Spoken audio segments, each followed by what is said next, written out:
Good afternoon and welcome to a very chilly Winton Motor Raceway. We are here for the Racefuels Winton Festival of Speed for 2026. To everybody who is here trackside, it's a massive welcome to you for joining us here in the middle of winter here at Winton. But to those tuning in at home on Blendline TV, live and free on YouTube and Facebook, it's a massive thank you as well for joining us here at Winton Motor Raceway. My name is Callum Brannigan and I'm joined alongside by Emma Dean. Very good afternoon to you. You must be very proud to be here and see all of the event unfolding in front of our very eyes. Absolutely I am. I'm so proud that this is we're here now. It's been 8 long months in the making, and the last 3 or 4 months have been super intense, but really worth it. Absolutely. Our sponsors have been fabulous. We've got some massive sponsors this weekend, Cal. A huge amount. Starting with Racefuels, obviously the naming rights partner. We've got Mark Tierney and the team on the ground here, pulling the covers off a brand new permanent refuelling facility, investing heavily in the Winton Motor Raceway infrastructure. So that's a fantastic news story. We'll be hearing from Mark Tierney a bit later on throughout this afternoon. But you said worth it, pardon the pun, but Worth Pit Lane. You can see a fresh lick of paint up and down the pit lane here for Worth Australia, who are also here. And they've got a massive activation here at the Winton Motor Raceway. Absolutely. Not only have they sponsored Pit Lane, but they've got Nintendo Mario Karts over there for the kids. They've got Beat Wheel Brown on the reactor buttons. So much stuff. And if you need brake fluid, they've got a little shot set up too. Big thanks also to Ringwood, Mazda, Shannon's Insurance as well. They've got the Shannon's Club paddock located up behind the old control tower. Basically everywhere you look across the Winton Motor Raceway here this weekend, we've got all angles covered, not only on the ground in terms of corporate partnerships and all the sponsors, including Apex still that comes to mind. We've got too many to name right now, but no matter where you look throughout this precinct, you're going to be covered, and we'll do our utmost to bring you all of the angles through Blendline TV. But 11 categories here this weekend of some of the most significant historic Australian racing cars that we have here in the nation have descended on the Winton Motor Raceway. But perhaps one of the most special is the debut of the famous Fitzy Cup. That's a fantastic addition here this weekend too. Yeah, absolutely. I'm very proud of that one too. We've got Christian Fitzgerald here and his dad's. We call it the Unicorn GT3, and he's re-liveried it in the Falcon livery colours, which is fantastic. We've just had 2 retirements, which is a bit sad. I heard one of the cars called the Dragon by the kids, so Sven Burkhardt has just withdrawn with his Dragon. But yeah, come down if you want to see some really special Porsches, 996s and 993 GT2 in there too, Cal. Absolutely, and yesterday we actually saw 3 hot air balloons taking off from this very precinct as well. Just over the skip pen A, I believe it was, on the inside of the Turn 5 sweeper. So that was a sight to behold. We'll be sharing more photos and videos of that on our socials as well as the broadcast throughout this weekend. But as we said, we've got 68 competitive sessions so far this weekend. We're kicking off with Formula Ford, which are coming up very shortly. We've got Heritage Touring cars out there at the moment, but we've got Formula Ford kicking proceedings off. But we've got the full roster of races coming your way live and free on Blendline TV.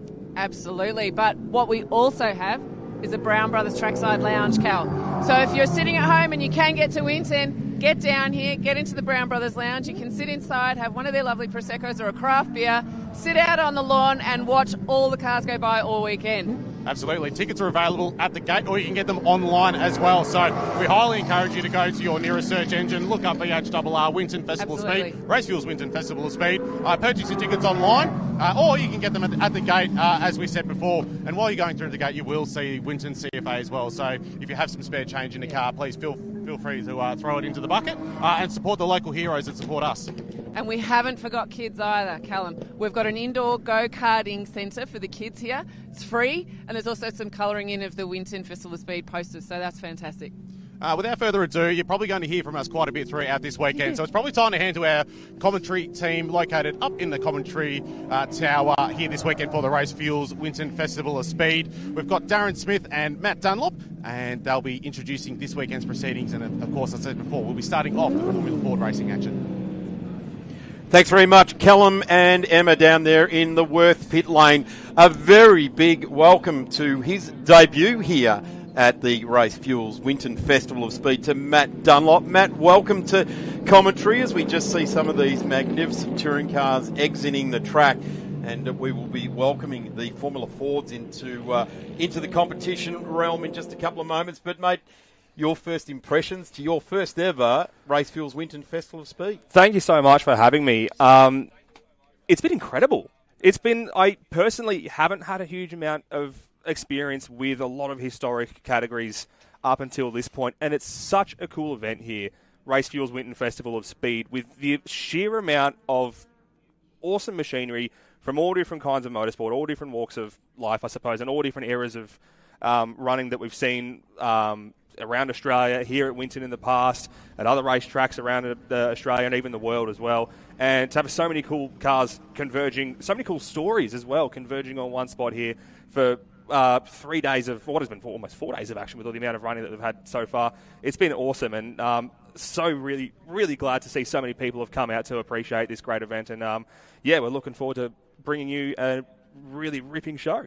Really good to see the pictures that are going out there on the live stream. The Victorian Historic Racing Registered Racefuels Winton Festival of Speed. Here's how our broadcast schedule will play out for today. And about one lap into this first race, the Formula Ford race, we are going to have a very on-point guest commentator come in here, think Van Diemen, and then work forward from that. And we will have a star of the world motorsport in the future joining us in this race for Formula Fords. The Mosquito Squadron, which will be the Group S cars of a certain specification. It's based around lap times. It's based around speed, power to weight ratio. So the Mosquito Squadron, a nice little hark back to the, I'm going to say, the Battle of Britain type of era for that sort of thing. The German Classic Cup, if you're across the Victorian Trophy Tour, two categories there, the 944 Porsches and the E30s that run regularly on that, have come together to create this behemoth of a field, the German Classic Cup. Looking forward to that. Touring Car Legends, it says it all right there in its title. Looking forward to having them out there. MG and invited British cars. If you've got a penchant for MGs and Lotuses and Triumphs and that sort of thing, 205. Get yourself up to the fence for that one. While you're at the fence, stay for a bit longer because Porsche Fitzy Cup, the famous insurance Fitzy Cup Sprint, a massive memory of a great Australian racer in Peter Fitzgerald. And as the guys in pit lane touched on in the introduction to today, we've got Christian, his son, running one of those cars out there on track. Some amazing cars. The 968 CS that was huge in production car racing is here in that iconic tyre company livery out there as well. So we're looking forward to the famous insurance Fitzy Cup Sprint at 2:30. Group N under 2 litre. I'm going to say, Matt, there's a large amount of fans that have made their way here to the track that are fans of the Group N, the historic touring cars. They really set the tone for the next 6 decades of Australian motorsport, those touring cars, the Minis, the Lotus Cortinas, the Escorts, and then later on into the Monaros, the GTHOs, Camaros, Mustangs. They keep growing. The Bomber Squadron, which is Group S, that's your big Porsches, your Corvettes. One of our partners at Apex Steel, Joe Collegia, will have that just gorgeous Corvette of his, the red one with the white stripe.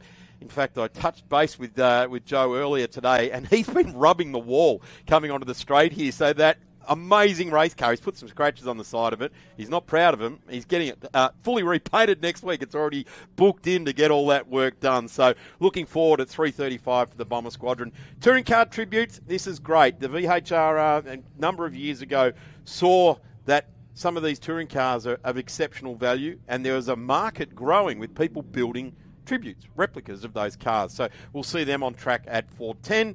The Group N over 2 litres. Now, if you're Australian and you're into touring car racing, I reckon you'll like to see that one at 4:40. We'll have Darren Knight. He will be in a full choral voice and will be absolutely on it for that one. And Heritage Touring Cars, which will be out. That'll be, you'll know them. It's the older type supercars and all of that sort of thing. So a massive program, and that's only half day today. We do it all again tomorrow, twice. So it's a big event. The Racefuels Winton Festival of Speed. There is the Brown Brothers Lounge. And there's us, Matt, in that little 20-foot container on the underneath the race control there. That's the commentary booth this weekend. So Brown Brothers, great to have them on board. For more than 135 years, Brown Brothers been creating wines that bring people together. Nestled in the heart of the Victorian King Valley, about 25 minutes from here, the family-owned winery is celebrated for award-winning wines, exceptional food, and immersive experiences that take you beyond the cellar. They are a great partner at the Racefuels Winton Festival of Speed this weekend. And I tell you what, if you're after a little bit of VIP treatment, head over to the Brown Brothers Trackside Lounge. I thoroughly recommend it. Get over there and just be careful. Don't overdo it, but certainly enjoy all the hospitality that Brown Brothers is doing. Matt, we're just slowly starting to see the Formula Fords warming up down there in the marshalling area. What are you most looking forward to? I know you do a bit of calling of the Formula Fords in the State Series. This is a bit of a different realm, and you and I have got a mate in this race. We certainly do. I am, in all honesty, one of the things I'm looking forward to most is car number 77, Tom Reed, who will be getting out and about in a Reynard FF84. It'll be his first race meeting. He got his sign-off for his license yesterday morning, and he's qualified actually quite well. He's put it on P9 outright for the starting grid, so really, really ripping performance there from Tom. But Tom's been around these traps for a long time. He's got a lot of family history in Formula Ford racing, knows these cars very, very well, and it's going to be impossible to wipe the smile off his dial already at this stage, I think. And I can't wait to see how he goes in the race. Great to see Trade Alley up there. There's a number of bookshops and bits and pieces up there. I know one of our colleagues, Phil Memory, he'll have been up there and he'll have sorted through some bargains in the bookshop. He's kind of into that sort of thing. We'll get up there and have a look through. He's back in the world of clubmans. He's just got himself a Locust again. So we'll see all of that, and we'll also be hearing from Phil in the commentary booth right throughout this weekend as well. Formula Fords are on track. Let's get underway with race 1 for the weekend for the Formula Fords. As we see the cars roll down the Worth pit lane for the first time in racing action, getting ready for the Formula Fords this weekend. Let's have a look at the grid. It'll be the number 51 car of Jonathan Miles on pole position with a 136.7373. Jared Hurst will be alongside, and then behind them, William Faulkner and James Crozier round out the second row of the grid. Then we go to Andrew McInnes and Glenn Woodford in 5th and 6th. Glenn being the quickest of the FB class machines, with Tom Reed, as we mentioned, also in the FB class, right behind him in 7th.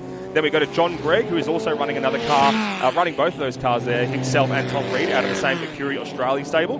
Behind them, we have Bryce Rogers and Anthony Mann, Sean Turnbull and Eric Bellamy in 13th and 14th. Then we go back to Kynan Taylor, Thomas Foley, Ben Rawson and Matthew Veal. And then rounding out the grid, we have Mitchell Rogers, Chris O'Connor and Malcolm Osler in 21st position. So an awesome field of 21 historic Formula Fords. So much variation. You just look at these cars rolling past and you can see just the differences in how these cars present, and all the different design philosophies that we saw back in the 70s and the 80s for Formula Ford action, and seeing it on track here once more at Winton, a track that's really well suited to these cars, is going to be an absolute spectacle. Just looking at that Lola T642 of Malcolm Osler, a guy that has had massive experience, just coming around through the sweeper there in that yellow car, and coming from the rear of the field, Malcolm will be making a menace of himself, trying to get through to the front of this field. By menace, I mean that in the nicest possible way. He'll be using all of his skill and ability to apply the pressure and make his way forward.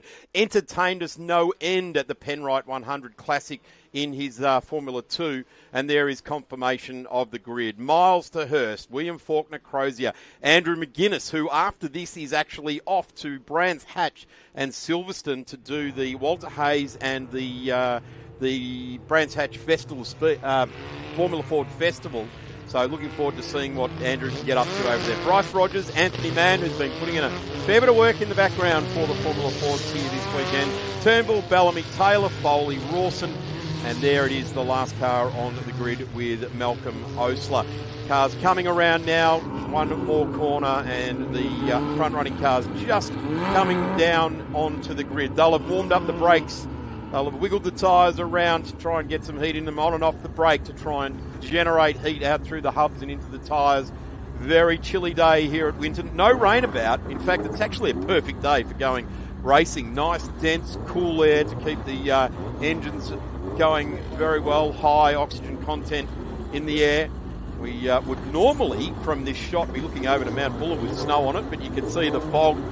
We're well past lunchtime now, and that low cloud is still hanging around. You can see every part of the track very clearly from all the spectator areas. We're about to get underway with Racefuels Winton Festival of Speed for 2026. Formula Ford, over 55 years of racing here in Australia, and we're about to go racing. Van Diemen's RFs dominating this series at the moment, and away we go. A lot of wheel spin off the front there from John Miles, but he still gets the whole shot. Really, really good run in the number 51 car. Down to turn 1 for the first time. Behind them, very, very skittish under brakes was Will Faulkner in the RF89 Van Diemen, one of the Australian spec cars, just filtering back in as we go over the old pit straight for the first time here. Everyone just jostling for position here for real estate, trying to get to grips with the way how the track's feeling, because they were out there this morning when it was a very, very greasy track. It's probably gripped up just a little bit, I would say, but still a little bit of a learning experience every lap these cars go around, but really nice and clean start for the whole field so far. Andrew McGuinness in the RF89. He'll be driving one of John Blanchard's cars in England in the weeks to come, trying to get through there, just looking up the inside of the Reynard there, the 33, just holding it off, the 87F from James Crozier. So this is the battle. This is just like we see in the Australian Formula Ford Championship, but it's in older cars. There is no quarter given. We tend not to see the corners come off these cars. We tend not to see them turn into canoes like you can do with some of the young racers that are making their way in the Australian Formula Ford Championship. But this is a really good start to Jonathan Miles. Just a bit of a shot in the background there, one of the Ringwood Mazda course cars. Great to have Ringwood Mazda supplying all of the course cars around the track. We're about to come down and complete lap number 1 for the Racefuels Winton Festival Speed of 2026, and it'll be Jonathan Miles that will lead it. There's his board letting him know. Car number 22. This is where we are getting out. Looks like a black flag for that car, so let's wait and see. I'm going to bail on this one, Matt, and we have got none other than Tabitha Ambrose. She'll tell us all about RFs and Van Diemen's and all those bits and pieces that Poppy used to race. So I'll hand it over to Tabitha, Matt. Thank you so much, Darren. Really, really good to welcome Tabitha Ambrose to the commentary box as we see the historic Formula Fords going through turns 2, 3 and 4 for the second lap here. And Tabitha, it's a little bit different to what you're used to running in the Australian series. As we see the number 95 car, actually, William Faulkner just got his hand up, so I don't know if he's got an issue with the car. So we'll keep an eye on him. But Tabitha, it's fantastic to have your company in the comms box. No, thank you so much for having me. I mean, this is absolutely a different experience than what I'm used to. I love being at Winton Raceway, though. What an amazing class this is, and especially at Winton Raceway, they just race so well on this circuit. It's so tight and flowy, and the run out of the corners matters so much for these cars. It certainly does, and Winton is a track that suits itself quite well to Formula Ford, I find. I agree, and especially with the historic cars. And like, in terms of spiritually how you drive them, the philosophy you need, it's not a huge amount different. Like, it's always been that same kind of thing as we see Andrew McInnes making a great run up the inside there in that ex-Russell Ingall car from 1989, as a matter of fact. So really good to see that one being presented in period as it was and still giving it everything around here. But yeah, while you personally haven't had a whole lot of experience with the historic Formula Fords, you've driven Paul Zitty's Duratec machine quite a bit. You're campaigning it quite well in the National Series. So, yeah, it's really good to have your insight here in the box and to have you alongside as we look at all the action in the Formula Ford. Yeah, thank you for having me on. So, yeah, like you said, I have had a little bit of experience here in Paul Zitty's machine, built by Spectrum, Mike Borland. I've been running this year. We haven't raced at Winton Raceway yet, however, I am looking forward to it. We test here quite a lot. So it's just such a great track for Formula Ford. These cars really do like it here because there's a lot of passing opportunities for these guys. And they just race so well. And because they are so light and so twitchy, just being able to maneuver them around this track is amazing to see. We're just having a look at the battle this is for third position here. So this is McInnes holding off Crozier in the teal number 33 machine as they round turns 6, 7 and 8. So that's a Van Diemen RF89 in the lead of this little battle pack, and then behind there, Reynard 87F, which is prepared by Dowling Motorsport. And on the back of them, I believe that's the number 20 of Glenn Woodford out of South Australia, the quickest of the FB class cars. So there's a few different classes, relatively speaking. They're all Formula Fords, of course, but there's FA, FB, FC, which are loosely related to like the era, like the age when that car came out. And we're just seeing there's a slow car on the right-hand side. Just having a look, is one of the... I'm not sure which one that is, but it's really not ideal there. Wasn't sure if this is a couple of cars with that same sort of colour scheme as it's peeling into the pit lane, unfortunately. So it's maybe the number 95 of Faulkner as we look at the timing screen, but we'll keep an eye out and we'll see how that proceeds. But still plenty of cars out there on track giving it everything. The gap at the lead that Miles has over Hurst is only just over a second, so that one's still pretty close. We'll see what was going on with that board that we saw on the pitch straight earlier as well, whether there's a penalty or whether there's something to come of that. No idea, but we go back a little bit further. This is the number 72 of Anthony Mann trying to have a look up the inside of Rogers. Can't get the move done, has to pull back inside into turn 3. And this is a really interesting segment of track here, out of 4 into this sweeper, because there's really not a whole lot of variance that you can have in the drive with lines around this corner. No, absolutely, and it's such an important corner to get right because it's coming into the number 7 hairpin. And so just to get the entry into the sweeper and to carry that speed through the sweeper is so important because it gives you a good run into the hairpin and then around the tree so you can get out of 9. Getting out of 9 is so important because it's such a long straight coming into 10, and it's a really good passing area. If you can get your nose in there and throw a dive bomb into 10, then you're doing pretty well. Anthony Mann's shown us a brilliant example of that in the RF86. That's the ex-Jason Bright machine from 1988, which raced in that livery, almost got repassed again by the 78 of Bryce Rogers. Awesome racing all the way up and down here. And it just goes to show what we were talking about earlier. Like, as much as these cars are historics, and a lot of them have, very steep history in motorsport, they still want to give it absolutely everything and just drive the Avons off the corners of these things, and it's great to watch. Absolutely. They don't race like they're historics. You wouldn't even know looking at it. They race so hard in this category, and but again, they are so respectful of each other and the machinery, and they make sure to give each other plenty of space. And you certainly do around some of these parts, especially here 1 and 2, and at the top around the tree that we were talking about, where there's a lot of left, right, left variance, and you've got to position your car in the right spot to set up and move a few corners in advance. This is Aston Hill trying to have a look up the inside. This is his first race weekend. One of the 2 debutants here. You can see the P plate on the back of that Australian flag car. That's the number 13. He's one of the VHRR juniors, as a matter of fact, so in that RF88. And yeah, he's putting in a really good performance. Had a little bit of an issue with the car during practice yesterday, but just a precautionary, took it off the track during practice. But he's back out there looking really, really racy. Yeah, we were talking about some of the car brands before, and I do have a soft spot for Van Diemen. I've got a lot of family history with Van Diemen, so just quietly I am rooting for those guys. It's always, when we're in the commentary, there's always a part of us that needs to we'll stay neutral and we won't be biased, but for a person like yourself who's had so much family history, your dad, your pop as well, all through Van Diemen, it's very, very difficult not to. Yep, and Formula Ford is just such a great category. My dad raced Formula Ford. Poppy was involved in a Formula Ford team, Van Diemen, and so for the Ambrose name to be around historic Formula Ford racing and to be in here commentating a historic Formula Ford race with Poppy's old Van Diemen brand is very surreal. It all comes back home in the end, and it's always such a small world, is motorsport, I find. And all those little stories that come out of it, like those connections that we find, it's great. And when you walk around the paddock, you may even see, walking around an old, someone who's found their old car they used to work on back in the day, and they're waxing lyrical about, I remember, doing the engine for this and things like that. And that's what the Racefuels Winton Festival of Speed and events like this are so good for, and historic meets in general. So it's been really, really good to see just the massive community that's come together, because we've had 300 or so cars enter this weekend. It's an awesome turnout with a lot of different variants of cars. And we go back to that view down the back straight showing us this battle here. So this is the number 68 car of Kynan Taylor, that Bren, one of the singular Bren on the field, the FF73. Got a little bit of a battle pack forming behind him as well, trying his best to defend. He's opened up a little bit of a gap there. The draft isn't super potent here today, I don't think, at Winton, because there's not a huge amount of wind blowing. So, big lock up and a spin, as a matter of fact.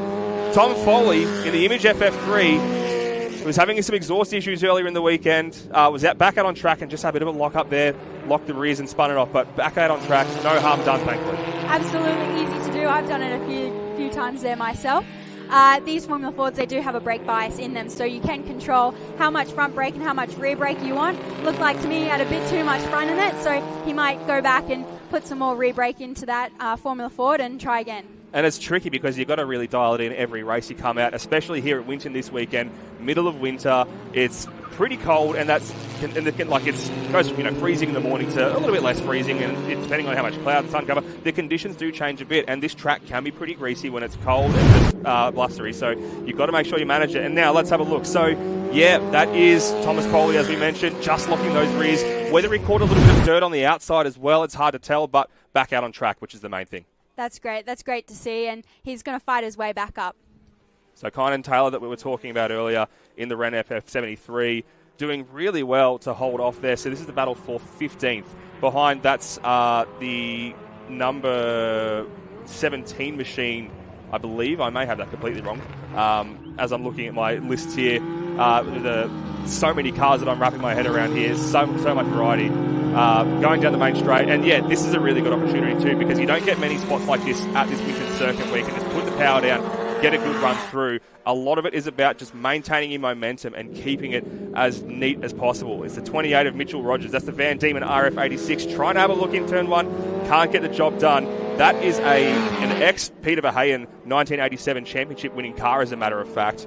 And he's really racy. He's trying to get everywhere, filling both the mirrors on that machine in front of him, but just struggling to get past. And 68 has been made as wide as possible by Taylor. He is, and he's doing a great job defending. It's easy to forget how much these cars how much weight is actually in these cars. They weigh less than 600 kilos for a lot of them, and so it is incredibly difficult to get these cars to handle the way you want, and also to get that power down is so important because they are so light and the wheels just spin so easily.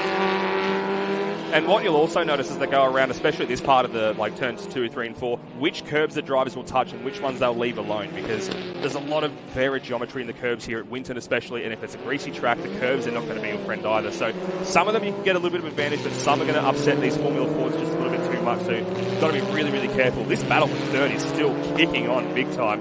McInnes is doing a great defensive job there. He's opened up a gap in front of him, so he hasn't been able to tack onto the back of Miles and Hurst out front, but doing really well to hold on to third as we go back to the 93 car.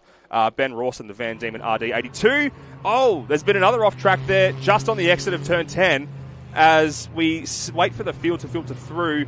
We're not sure if that's going to be, that car's going to be able to get moving again, but with the clock having ticked into the negatives fairly comprehensively, we are not sure if we're going to be close to a race finish or if we're going to keep rolling for a little bit longer, as we will keep an eye out because, yes, checkered flag is out now, and it waves for the number 22 of Jared Hurst, who has taken the lead on the final lap. Great move there to get ahead of Miles in second position. McInnes, as mentioned, holds on the third position with Crozier just behind there in fourth. And then the first of the FB class cars, Woodford, the number 20, great job in fifth position. And then we go to Sean Whelan in P6. Tom Reed holds on for seventh position in his first race.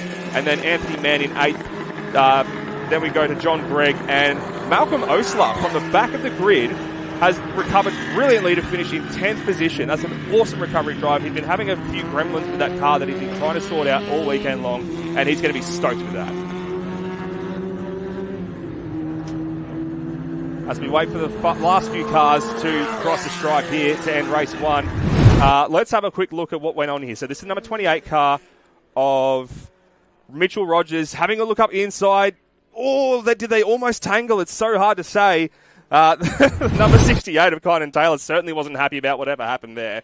Just as the 28 car of Rogers just tried to use so much curb, and with how steep that curb is, when you mount it like that and you've got the wheels up in the air, it makes it very difficult to get the car to point where you want it to do. Absolutely, it does, and you tend to get the understeers on, and then unfortunately in the Formula Ford it is so easy to tangle wheels since the wheels are sticking out of the car. So Tabitha, it's been fantastic to have your company here, and this is the confirmation of your results from race one. It was Jared Hurst in the lead and Jonathan Miles for your provisional results, Andrew McInnes and James Crozier in third and fourth, and then Glenn Woodford, the leading of the FB class, Sean Whelan, Tom Reed, Anthony Mann, John Gregg, and Malcolm Osler rounding out your top 10. And what a fantastic opening to the Formula Ford action. We will still see two more races of theirs coming up tomorrow. But in the meantime, folks, you are not going to want to miss a moment of our broadcast of Racefuels Winton Festival of Speed, because we've got so much action to come all the way up and down this field. out next will be Group S Mosquito Squadron, and you won't want to miss a moment of it. So we'll be back shortly here at Racefuels Winton Festival of Speed. Before we do so, actually, we're going to have a chat with Emma down in the paddock who's roaming around. Hi guys, yep, I'm down in the Racefuels Winton Festival of Speed fan zone with Trent Davis from Worth Australia. Trent, great to have you here. Obviously, you're the pit lane sponsors for this weekend. Yeah. We've got this amazing activation. What can you tell me about it? So we're down here.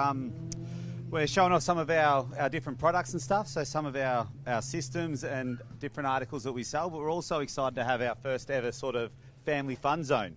So we've got our face painting going on. We've got Mario Kart in keeping with the race vibe, and plenty of things going on for the kids. When I'm off camera, I might have to get onto that Mario Kart trend. So you guys are involved with supercars at the moment, but you haven't done much in the terms of grassroots racing, have you? So what are you thinking about this? It's your first experience. What do you think? Yeah, no, we're having a lot of fun too. I mean, we've got customers all over the country, right? A lot of small mechanics. We've seen a lot of customers who have dealt with Worth for over 40 years just coming past and saying hello and saying how great it is to see us down here. So I think, while we love our partnership with Red Bull Ampol Racing and the V8s and stuff, I can see us doing a few more events like this. It's just a lot of fun. Oh, absolutely. So there is so much down here for the kids to do. We've even got face painting here for the little ones too, just in the background. Look at that little cutie. Come on. Hi. Bit shy for morning TV, isn't it?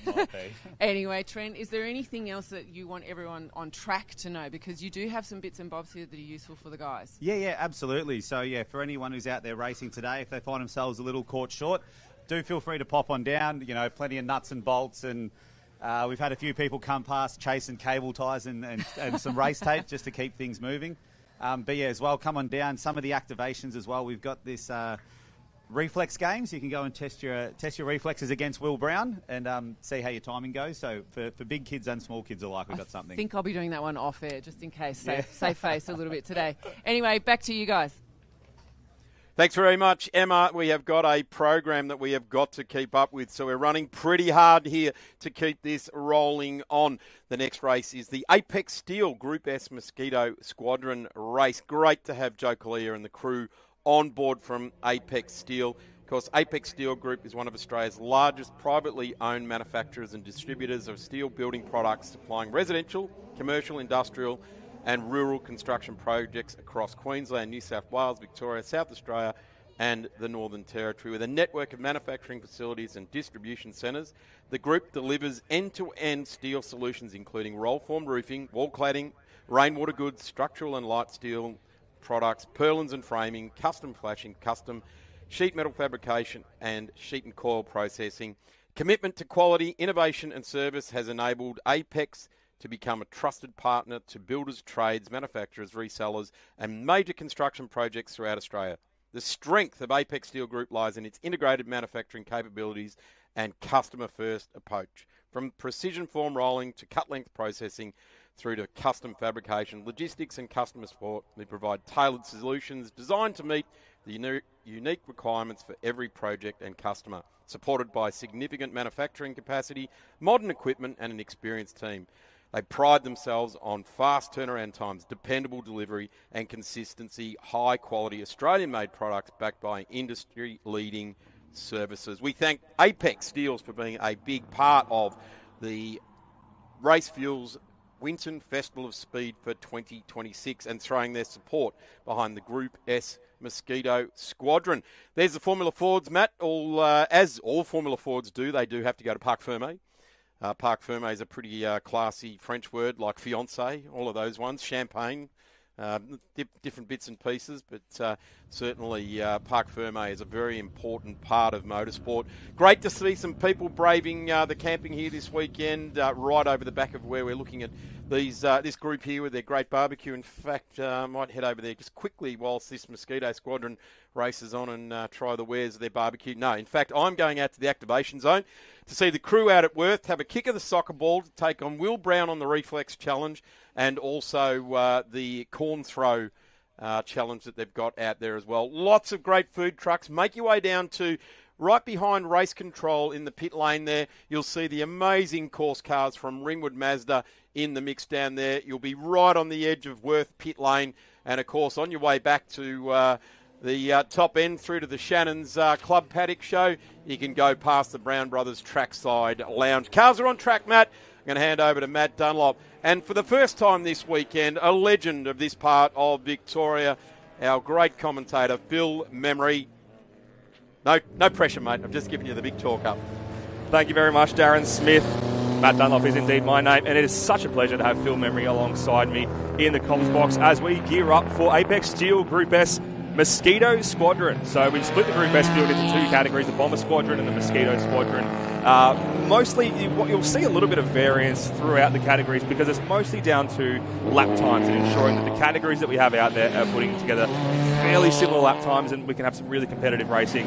Across the board, they're somewhat like mostly smaller cars, but don't let that detract from what the racing is going to be. It'll be absolutely sensational, Phil, and I can't wait to call it alongside you. 100%, mate.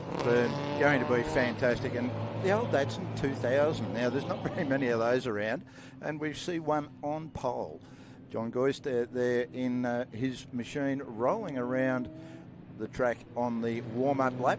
Just not going too fast, trying to keep the gathering together, I guess, as they come around to the starting position. And you don't want to be sitting stationary for too long. You certainly don't. Let's have a quick look through the field that we've got here for Apex Steel Group S Mosquito Squadron. Race 3 of their weekend. So John Geist, as you mentioned, on pole position in the Datsun with Ryan Koenig alongside. Then Donald Bartley and Grant Kelly in 3rd and 4th. And then we have Tammy Hotz next to Brian Weston. Kent Brown and Mark Johnston will be out of 7th and 8th. And then Fergus Brain and David Badgett in 9th and 10th positions. Behind we have Peter Axford and Gordon Bunyan in 11th and 12th. Stephen Brankston and Daryl Mayen in 13th and 14th. And then Gregory Prunster and Andrew Gibson. Ursula Wiedenmuller and Christopher Comore in 17th and 18th. Then back to Matt McGrath and Dale Ashby out of 19th and 20th. With James Ashby in 21st to round out this really stacked grid of Group S machinery that we have, and such a variety as well. Absolutely. Alfa Romeos, Austin Healey Sprites, a Datsun 2000, a Porsche. What more could you want? It's just an amazing group of vehicles as they head around for the Apex Steel Mosquito Squadron. Now, the Mosquito, do you know what a Mosquito was from World War II? I would love to be enlightened. Here we go. Here we go.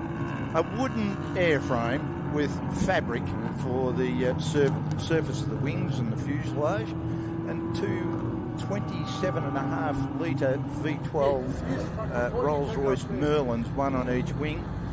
They were quite hard for the Germans to pick up on the radar because of the fact that there was very little metal in them, and they were very, very fast. The Mosquito pilots used to enjoy feathering one engine and then diving and going past them with a Spitfire because they were actually slightly faster than a Spitfire.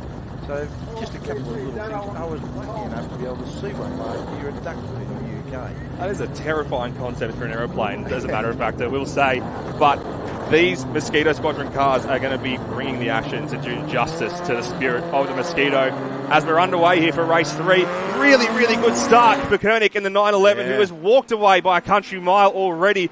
That has put John Geist on the back foot with the Datsun already, but he goes to the inside to hold on to what is now second position with a big gaggle of cars forming up behind him, filtering through 1 and 2 for the first time. We're already side by side, a little bit further back as well. Everyone's scrambling for some real estate, just trying to get some moves done early on here in this race. We've got 20 minutes or so of racing still to go, so this is going to be a great outing, and it's going to be awesome to see just the different parts of this track, the slow technical sections compared to the fast back straights, just how much these cars, what they're sort of, how they interact and where their strengths and weaknesses are.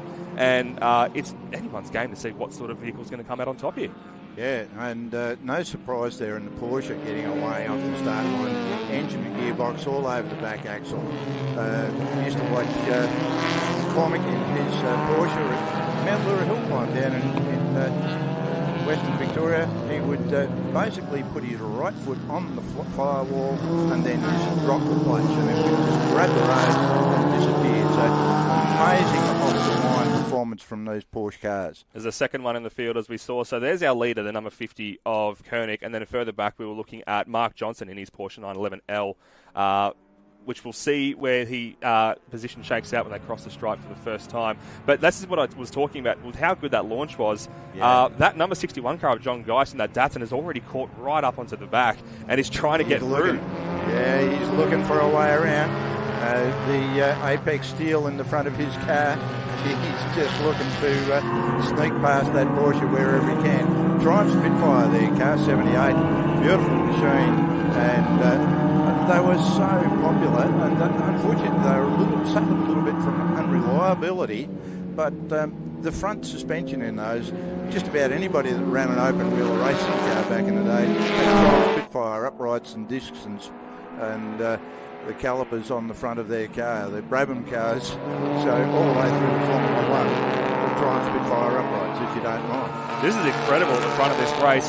Everyone's trying to get past that 911 of Koenig at the front here, fanning all the way out on the old pit straight, trying to find a gap. No one was able to get a move done through turn 3 that time by. But can we get some momentum around the outside? Some really varied lines here for the sweeper. This is great to see. And now the battle is going to be getting the car stable and getting it on the anchors so you can get a good turn in. And with those lighter Datsuns and the other cars behind it, I'd hazard a guess and say it might be a smidge easier to keep them stable. But that 911 is still going to be a force to reckon with at the front. Absolutely, as they come around the wobbly bits, around the old gum tree and into that really tight right-hander. Joyce now looks for the run on the inside. He's got the run. Can he manage to pull it off up there, up the back straight? No, the Porsche's got just a little bit more acceleration. Pulls back in front and is able to keep the Datsun behind him. A little bit of a struggle for Geist on the outside there, but what that does mean is he can tuck back into his regular racing line and carry as much momentum as possible here down the back straight. And now he's having another look up the inside. Can he get the move done here? Yes he can. Really, really good racing there. Yeah, the out-braking manoeuvre worked beautifully there for him and just slid right on past the Porsche. Now, can the Porsche come back at him up the start-finish straight? I don't think there's quite enough. That Porsche's got some good push behind it, but in this particular event, I think the Datsun is going to... And we've got a couple of spinners there. I don't know whether they actually touched or not, but I don't see any body damage, but there may be a bit of a scribbling for the laundromat later on. There was certainly there's a little bit of damage in the right front corner of the green machine. That's Brian Weston, the number 75, just rejoining. He had a race win earlier today, but hasn't. He had a race win yesterday, but hasn't been able to start where he wanted to in this race, and he's found himself mired in a little bit of conflict there, as we saw. So that's punted him a fair way down the field, but he is still tracking, which is the main thing to see here. Let's have another look at that replay. So this is on the run into turn 1. Having a look up the inside, just locked the brakes and came in way too hot, unfortunately. Clattered into the side of Donald Bartley's Austin Healy Sprite. Sent him almost bogged into the sort of the mud there in the middle of turn 2. So we'll keep an eye out to see if he's able to rejoin. But yeah, that's definitely not what you want to be seeing at turn 1. But it's tricky with the temperatures and, figuring out where your brake temperature, your tyre temperature at, and what the car's going to be like under your left foot when you stop the thing as well. Yeah. And the Alfa Romeos here, these cars handle so beautifully well, although I see the silver machine there, a little bit of that horrible blue smoke issuing from the back of that car. Hopefully nothing too serious and is able to continue on. That's Peter Axford, the South Australian, in his 79 Alfetta GTV 2.0. So he's, giving it everything in that car and just showing us just how much variety we have in these machines with a few of the closed roof tin tops and a lot with just open roll bars that we're seeing there. And this is what I love about Group S racing and historic racing in general, is we get such a good mix of all these cars. So there's the 75 that we were talking about of Brian Weston, the MG midget, trying to recoup some of that pace as much as he can because he's been very quick all this weekend. And he's having a look past Matt McGrath in the 68 Alpha 1750 GTV, gets on the brakes, keeps it nice and stable, and gets the move done this time by. No lock up of the left front this time as he came into turn 1. Nice and smooth through there, and powering on up the straight, the old start-finish straight here at Winton Motor Race into 3, down into turn 4, chasing down another of the Alphas, heading on up towards the sweeper there now, Matt. Fergus Brain, one of the New South Welshmen here in the 71 Alpha GTV 2000. He's trying to make that thing as wide as he possibly can to stop the 75 of Weston from getting through.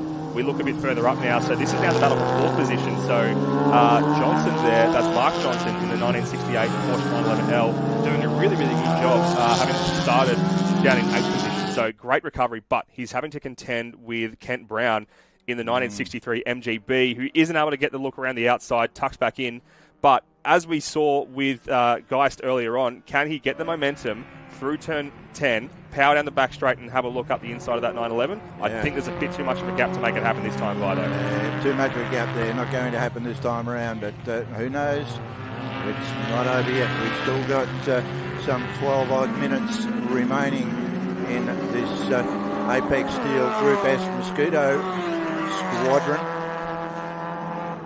Really good pace out the front there from Geist with a 1:43, his personal best of the race, 1:43.89. But quickest at the lap of the race so far actually now belongs to Grant Kelly in the 54 Triumph TR2. So that thing is flying along with a 1:42.22. There it is on screen, all over the back of Koenig's 911. Yeah, the Triumphs, great little cars, and that's a really, really well-presented example of Mark. They head on into the sweeper, making a look around the outside and pulls it off. What a move. That's an amazing drive. That was a cracker. And even a little bit of the old left front wheel came into the air there. So driving the car, can't say he's not pushing this car hard. That was a brilliant pass around the sweeper. Absolutely fantastic. Have a good look when you get a chance to see in the driver's side of this open top Triumph just how much work he's having to do to keep that wheel where he wants it to be pointing. And that car is just wanting to jump all over the place, but he's doing a great job, is Grant Kelly, of handling it around this Winton Motor Raceway. Yeah, that was a stunning manoeuvre. Don't see too many people passing on the outside around the sweeper, and as you say, Matt, you can see him there just tweaking that steering wheel, trying to keep the car as smooth as possible whilst using that steering wheel. Oh, a bit of a pinch of the brakes there as he comes to the end of the straight, but no foul in having done so. Managed to get around the corner. Back now to the battle for fourth position. So this is Kent Brown in the MGB, still trying to get past that 911 of Mark Johnson, but just struggling to find a place to do so. Mark's putting in a great defensive drive in that 1968 Porsche to keep the number 51 MGB behind him. And this will be raging on until the checkered flag, I'm almost certain of it. I'm pretty sure of it, Matt. These guys are going to be hammer and tong. I've got an advantage here and he's got an advantage there. It's going to be they're going to be right at it. There's not a lot of variation in the cars.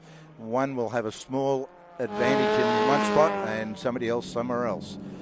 Back now with the Alphas, and here's another of our Triumph cars in amongst quite a few Alfa Romeos. We're going back down now, the battle for, so just up ahead is the battle for 8th, and this behind is the battle for 10th position. So this is Andrew Gibson in the 1960 Triumph TR3A, holding off that 1968 Alpha behind him. So very different philosophies in how these cars are built, presented, and how they have to be driven to really get the most out of them around this Winton circuit. So very much. You'll see like little bits of variance in the lines there through the sweeper as they pull into turns 7, 8, and 9, just trying to find the right places to put the car and get it stable on the anchors, as we touched on earlier. And you'll see as they go through this corner, I always like to see these shots when you've got like a three-car battle. They'll all fan out, completely different lines, trying to find a way through. And then tucking back in, figuring out where's the best place to compromise, where's the best place to put the power down. So we've got a good run down here towards turn 10. That's right. And not only are you looking for the optimal way to get past the car in front, you're also looking for an optimal position to place your car to stop the guy from behind you getting past. See now Kelly up in second place and with a 1:41.89 on that last run around, certainly pushing the car very quickly. Keep an eye on that battle for the lead throughout, as we keep an eye as well on this scrap. So this is down, as we mentioned, for the 109 car leading this battle, which is Fergus Brain for 8th position as they go like a 6 or 7 car train across the stripe here. Anyone's game for this battle here. As we filter through turn 1, everyone's a little bit line astern. Still a little bit of time to go in the race, so possibly looking to reverse some lines, reverse some manoeuvres, figure out where's the best place to make a move. Here's that battle for the lead we were talking about. Nothing in it. That gap is academic. So this is Geist trying his darndest in the Datsun to hold off Kelly, or he's trying to go around the outside, but Geist is parking the car right on the right-hand side paint line. Can't let him through there, through turn 8. Turn 9, though, they tuck back in together. Let's see just what sort of power differential we're dealing with. It's not a massive difference, and it actually looks like Geist has a bit more grunt down the straight. I think Geist has got the extra netties under the bonnet, but boy, that Triumph, he is driving that absolutely superbly. You can see him working really hard, but the car is not twitching all over the place. That hard work at the steering wheel is keeping the car nice and smooth. Very quick through there. So quick. And so important is momentum here, especially at Winton. And the Healy driver there giving the arm signal to pass on the right-hand side. Very respectful racing there and getting out of the way in terms of lap traffic there to let these two go about their race. They're just so aggressive into turns 1 and 2, trying to find every last millimetre to get every extra kilometre an hour they can to make it work down into turn 3, because this is ordinarily a great passing opportunity if he can get close enough, but not this time by for Kelly. Speaking of quick cars, I look a little bit further back, and Weston in the number 75, MG Midget, who was caught up earlier at turn 1, is rapid. He's actually posted the fastest lap for the 1:41.65, has he? So really quick back there. I'd hazard a guess and say he probably won't have enough time to get up to the pointy end of the field once more with a few of those gaps that have opened up. He's 20 seconds behind this battle that we're seeing. But we've still got a few races to come. And here we go. Need to set himself up. Through. Brilliant move there on the inside of turn number 7 there. Gets it done around the outside of 8 and tucks in 9. But the question is going to be, can Geist make a run back down these straights here? Or is he going to have to deal with a very wide Triumph, not letting him pass whatsoever? He's already trying to park on the left, moving over to cover now, and just taking that line to carry as much speed as you can through that tight turn 10, because it's such a tricky one. How you're balancing out where you're going to put the car to defend, but also you've got to keep as much momentum down this critical back straight that you can.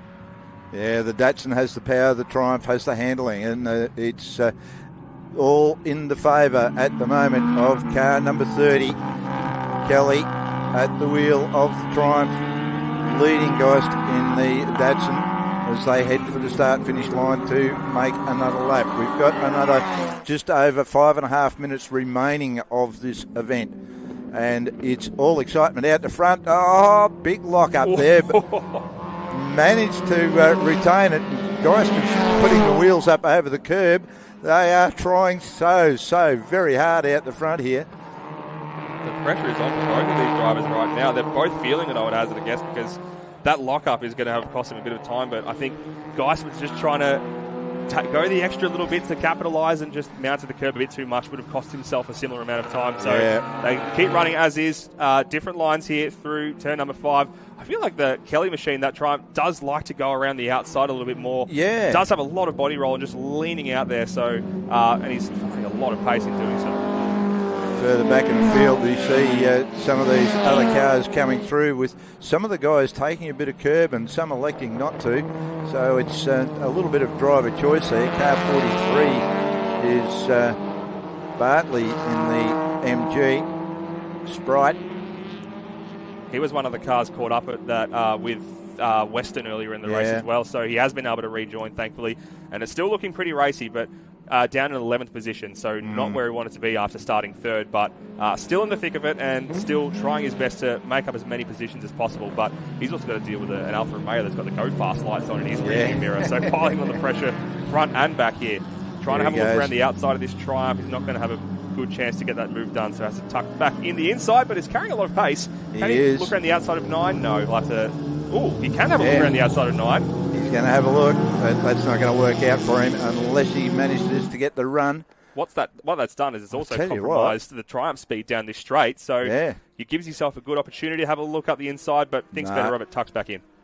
Tucked back in. I think the Triumph was just able to have just that little bit of edge of power up that straight as they come down now into that last bit of the extension. Bit of a got a right-hander. The 109 of frame there. A little bit of smoke off the front right, but keeps it on line, trying his best to get past.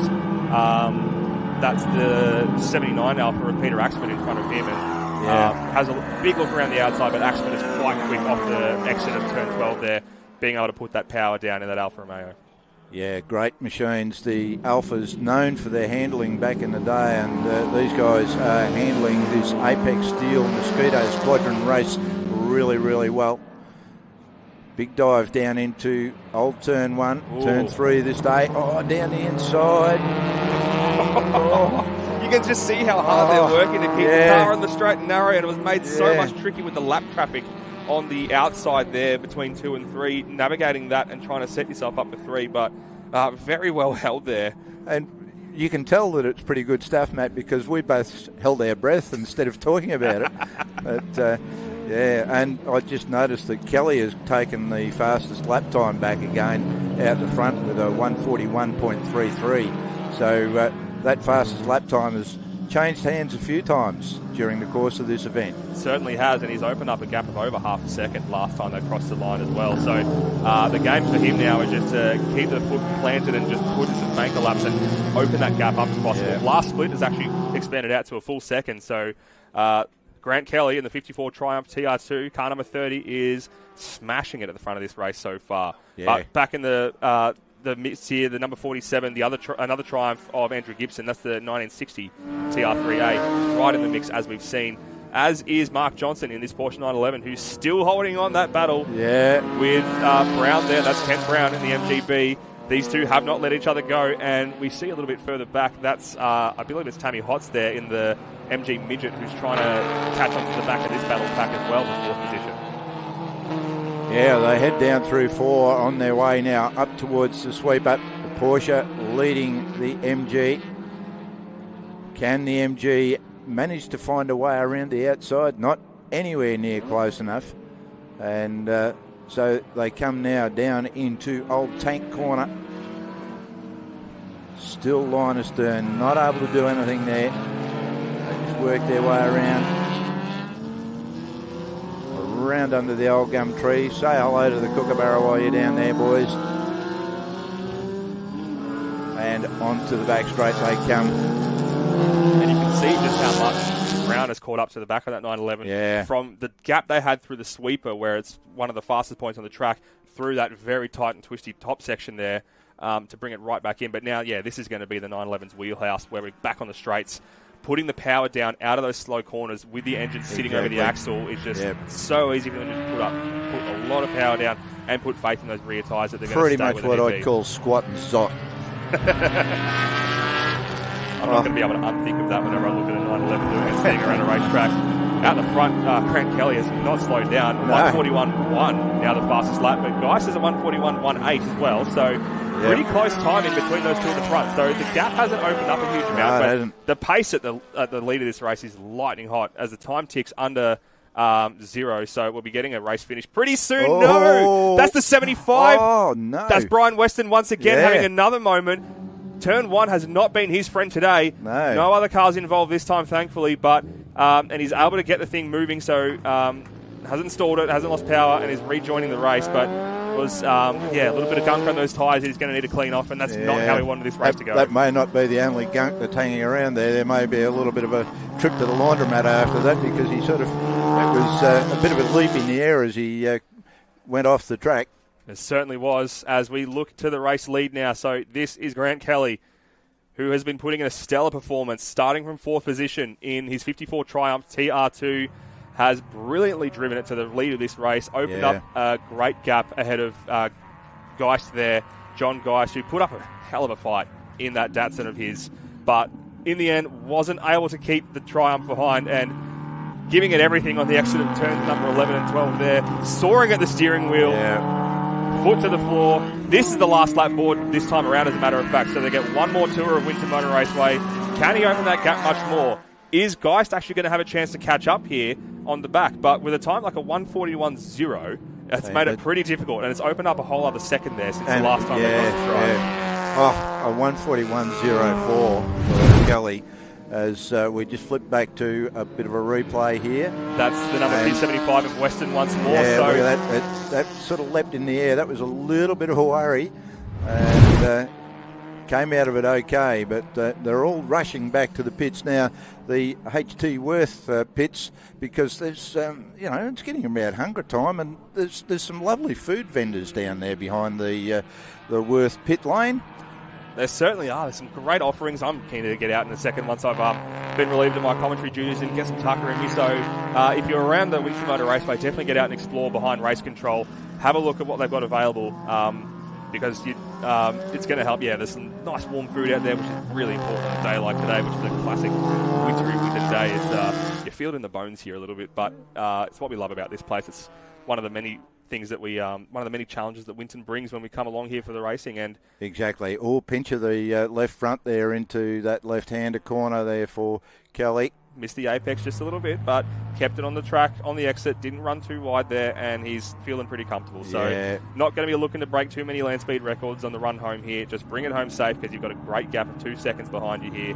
And as he rounds turn 12 for the last time, checkered flag will greet Grant Kelly, who takes the win in Apex Steel Group S Mosquito Squadron, race number 3. Brilliant performance there from Grant Kelly.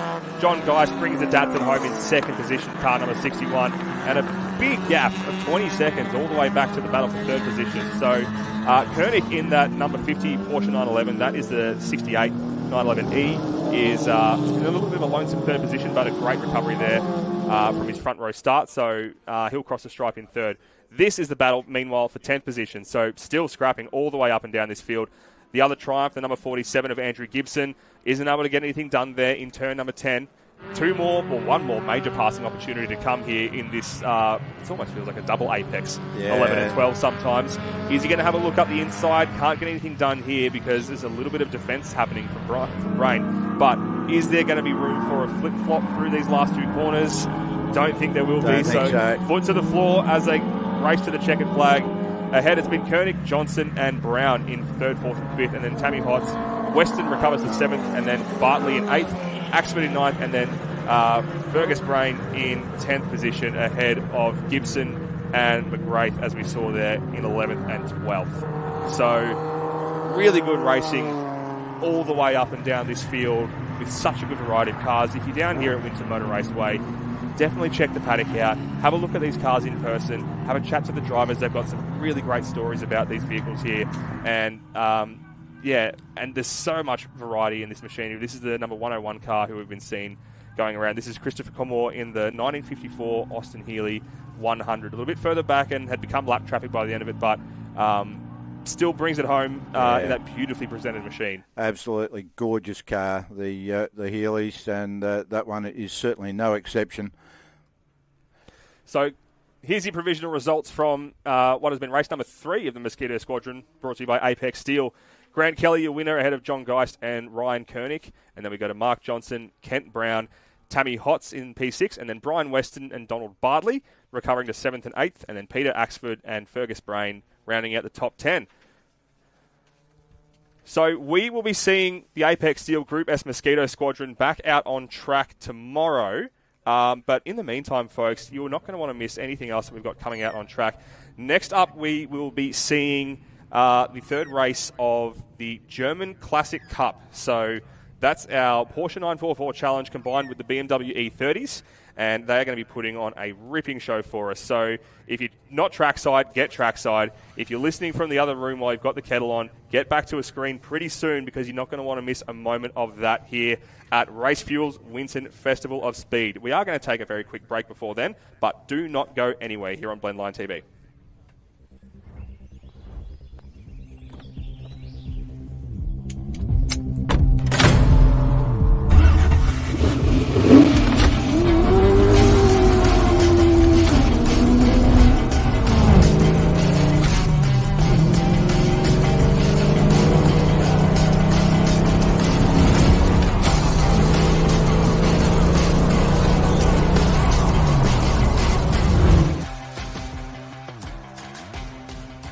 At Apex Building Products, we're your one-stop shop for roofing, framing, and everything in between.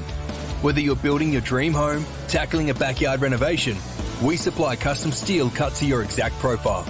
We are your authorised supplier and distributor of Colorbond steel products. I'll introduce Carter. He's got to do a bit of a food plug, and I'll introduce Carter in as we're sort of coming out to go through the grid with him, all right?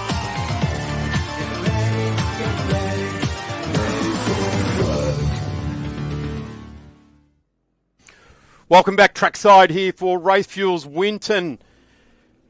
Festival of Speed for 2026. We are having a ripping time. It's a bit of a cool, crisp day here in regional Victoria, but well worth making your way to the track. Race cars and race drivers love this sort of weather. Dry track, cool conditions, no need to get too much of a sweat up behind the wheel.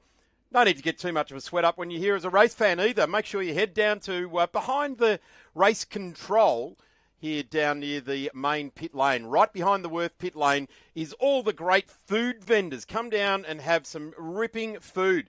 There's some real gourmet treats down in behind the race control area. You'll also see our Worth activation area, as well as the Ringwood Mazda course cars, and all of that going on right in behind the Worth pit lane.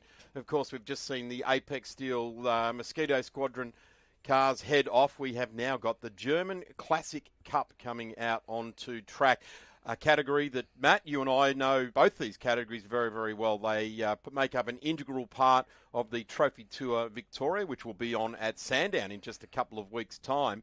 And both of them race normally by themselves, the Porsche 944 Challenge and, of course, the Garagistic BMW E30 Cup.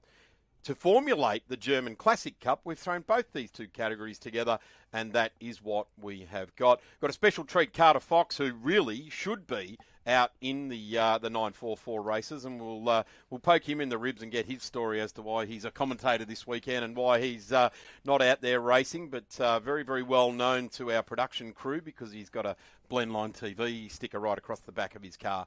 Here at the Racefuels Winton Festival of Speed for 2026, we have got such a huge program. After the German Classic Cup, we've got touring car legends, the MG and invited British cars, and of course we are absolutely waiting with bated breath for the famous insurance Porsche Fitzy Cup Sprint. Matt, I'm going to hand over to both you and our resident race car driver for the German Cup this weekend with Carter Fox. Thank you very much, Darren Smith. Folks, if you haven't seen Porsche 944 and BMW E30 racing before, you will not want to miss a second of this because it is awesome stuff, especially around this Winton Motor Raceway.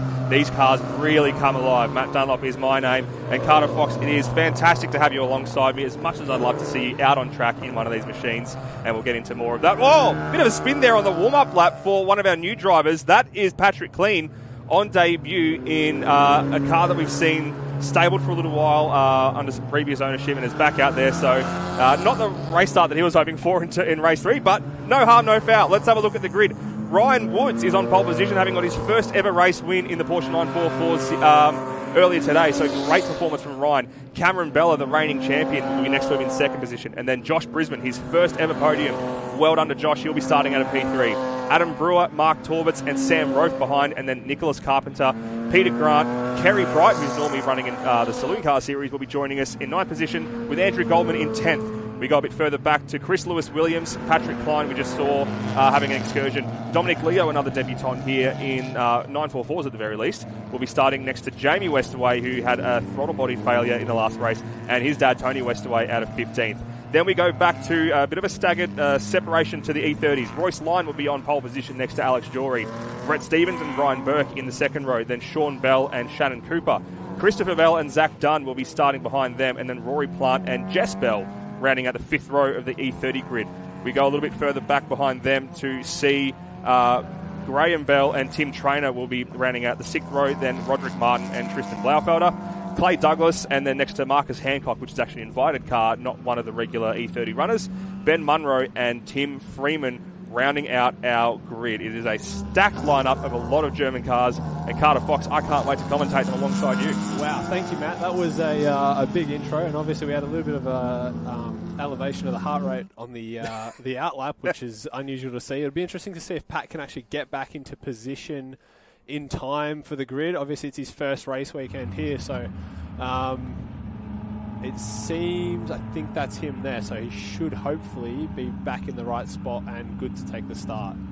looks to be, which is always what you want to see here. It was early on in the lap that he let the car loose, so he had a bit of time to catch up. So back on the grid, back on what is going to be a huge grid of cars here, with a bit of a gap. So it'll be two separate races going on at the same time. They may intertwine a little bit because they're quite similar in terms of pace, these two cars. Yeah, exactly. There'll be a little delay between the two starts, but by 3 or 4 laps in, you will start to see some of the faster E30s catch up to the back of the 944 pack, and that's when the traffic mixing starts to happen. This is going to be a really exciting race. I'm actually really keen to see. We've got Chris Lewis-Williams and Jamie Westaway on the back of the 944 pack, who Jamie was winning race 1 and 2, so except he was in race 2 until he had a little mechanical. We'll get into that in a sec. So he's going to be absolutely rapid as we get underway here in the Porsche 944s. Great start from Ryan Woods, who gets a really good run off the line into turn 1. He's not going to be challenged on the inside or outside, as Cameron Bella has to settle for what was second is now third.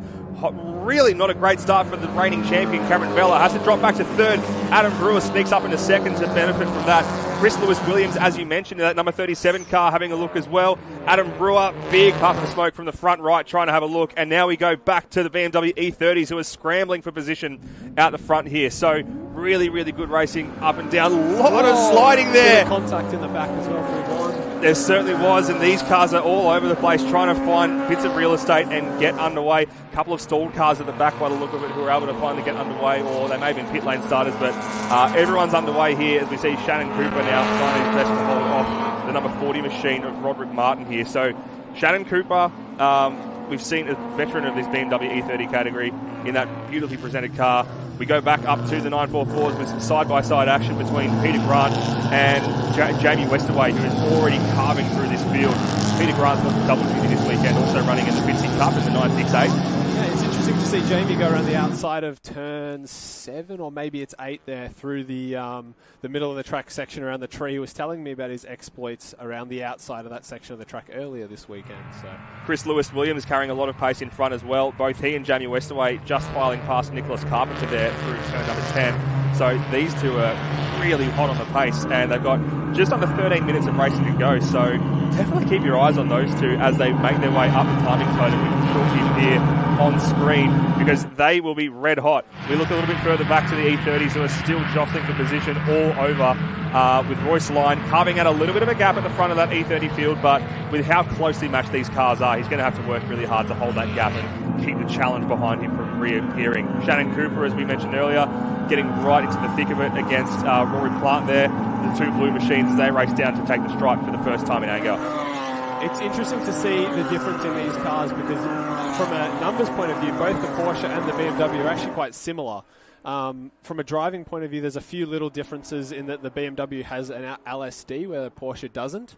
So it's interesting to just compare them on track and see how they take certain elements of the circuit differently. Yeah, that's exactly right, because the 944, it has a transaxle as we look at the number 66 car of Ben Munro, who last time out in this category when they're at Thornton Park, he swept that round completely. So he's one of the fastest competitors in that series. Keep an eye on him as we go back. So Westaway's actually made his way in front of Chris Lewis-Williams. So these two are almost, you don't want to say pace setters when they're in the middle of the field, but they are likely the two quickest guys in here. But Ryan Woods is going to be giving them a run for their money in terms of track pace. He's already opened up half a second over Adam Brewer behind him. And for a guy who hasn't raced his car since 2023 and is already a race winner again, or I say again, it's his first ever race win that he got early today, and he's just absolutely smashing them. Normally we see Ryan Woods racing in Holden HQs, but he's got the 944 out of the shed and he's putting on a clinic here in front of this race with a 1:36.05 to really set the benchmark. Interesting. It's a little bit off what maybe the qualifying peak pace was, so I'd expect to see that fall a little bit. Maybe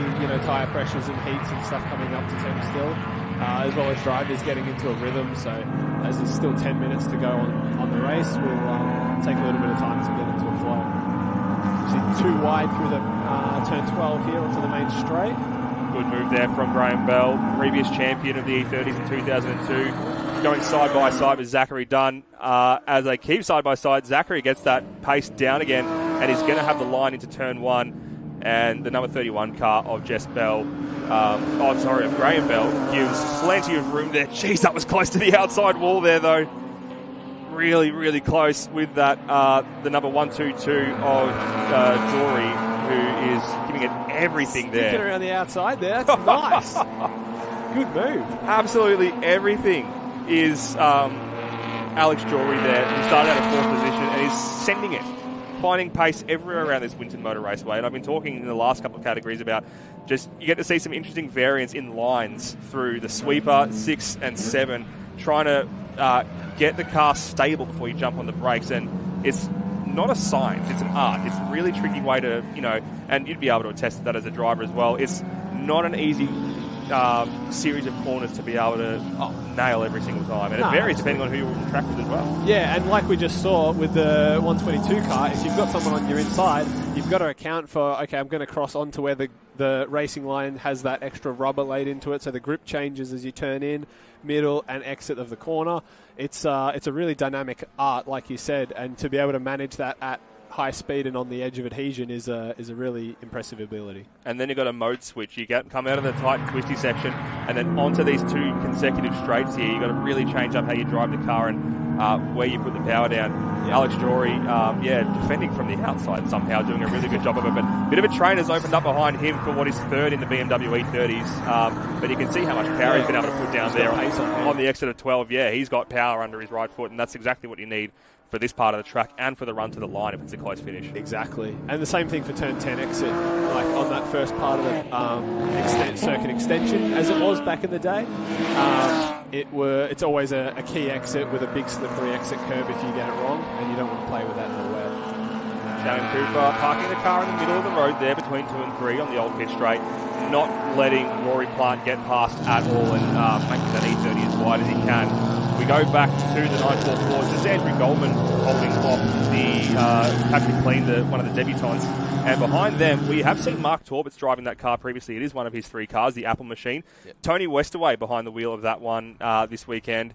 Not starting where he would have wanted, but giving it everything in that awesomely presented machine. Tony's having a bit of a crack around the grid this year, with Jamie having sold his bronze car, which I hear we'll be seeing back shortly. A Sandown for... that was very close. Oh, it's very tricky to see what happened there, but another excursion for Pat Clean, this time during race conditions. Does a bit of rallycross to get back on track. Loses a bit of time, but is still out there and is in the throes of the BMW E30s now. So if he wants to get back up in front, he's going to have to really put the hammer down and try and get a move done into turn 1. But I reckon, as we look from the Shannon start cam, that gap is going to be a little bit too hard for Pat Clean to overcome as they're going to turn 1. And that will indeed be Royce Lyon, who's opened up a huge gap, as a matter of fact, in the E30s. And we've seen him campaigning through the Vic Trophy Tour as well quite a bit this year, and he's always a great driver to watch. We just saw Goldman slam the door shut across the nose of Tony Westaway there. So I think it might have been Goldman and Pat Klein who was involved at the turn 11 where Pat went wide. It's tricky when we're looking down the main straight. It's 3 white cars head on.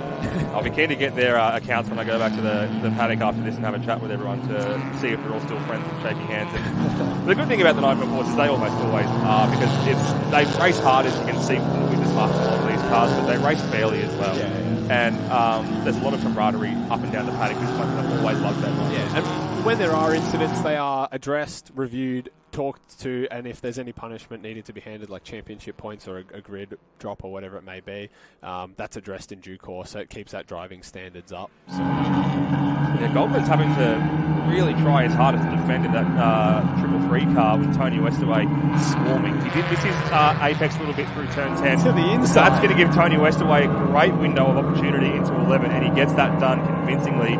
Goldman trying to have a look on the inside to get the flip-flop done, but he can't make it happen. So his best bet is just tuck right in that rear bumper as we go up to what has been a classic battle scenario for many years in the Porsche 944 Challenge. Westaway v Cameron Bella. Westaway comes out trumps this time around. Bella not in his usual cyan machine that we've seen him campaigning a lot. He's in the red rental car that Bella Motorsport also operates, and hasn't been a little bit of off track there on the exit of 3, copped a bit of dirt, lost him a little bit of time, and now Mark Torberts, who's also running one of the Bella Motorsport cars, all over the back of him. Yeah, exactly. Tricky little section there after turn 3. Very easy, especially when you're going too wide, to drop a wheel off. and you're looking at the other car, you're trying to get a good exit still, and managing that situation, dropping a wheel is really easy to do. It certainly is, and with momentum being so important around this Winton Motor Raceway, you've really got to keep all 4 tyres on the black stuff as much as you possibly can and just keep the power down, because it's not relatively speaking, there's not a huge amount of power in the Porsche 944s. So, but they make up for it by being light, nimble, glued to the track. Very, very well balanced cars, and they really reward drivers who can string together good momentum and just keep the line consistent where it needs to be. Not too dissimilar from the BMW E30s as well, as a matter of fact, who we now see going through and on this here at Racefuels Winton Festival of Speed. This is Nicholas Carpenter holding off. I'm only going to try and remember who's in this car. Kerry Bright, because we've had a lot of people chopping and changing, yourself included, who's given this car a run recently. Exactly. So it's really important at this point that we actually give a big shout out to Andrew Jackman, who owns this car.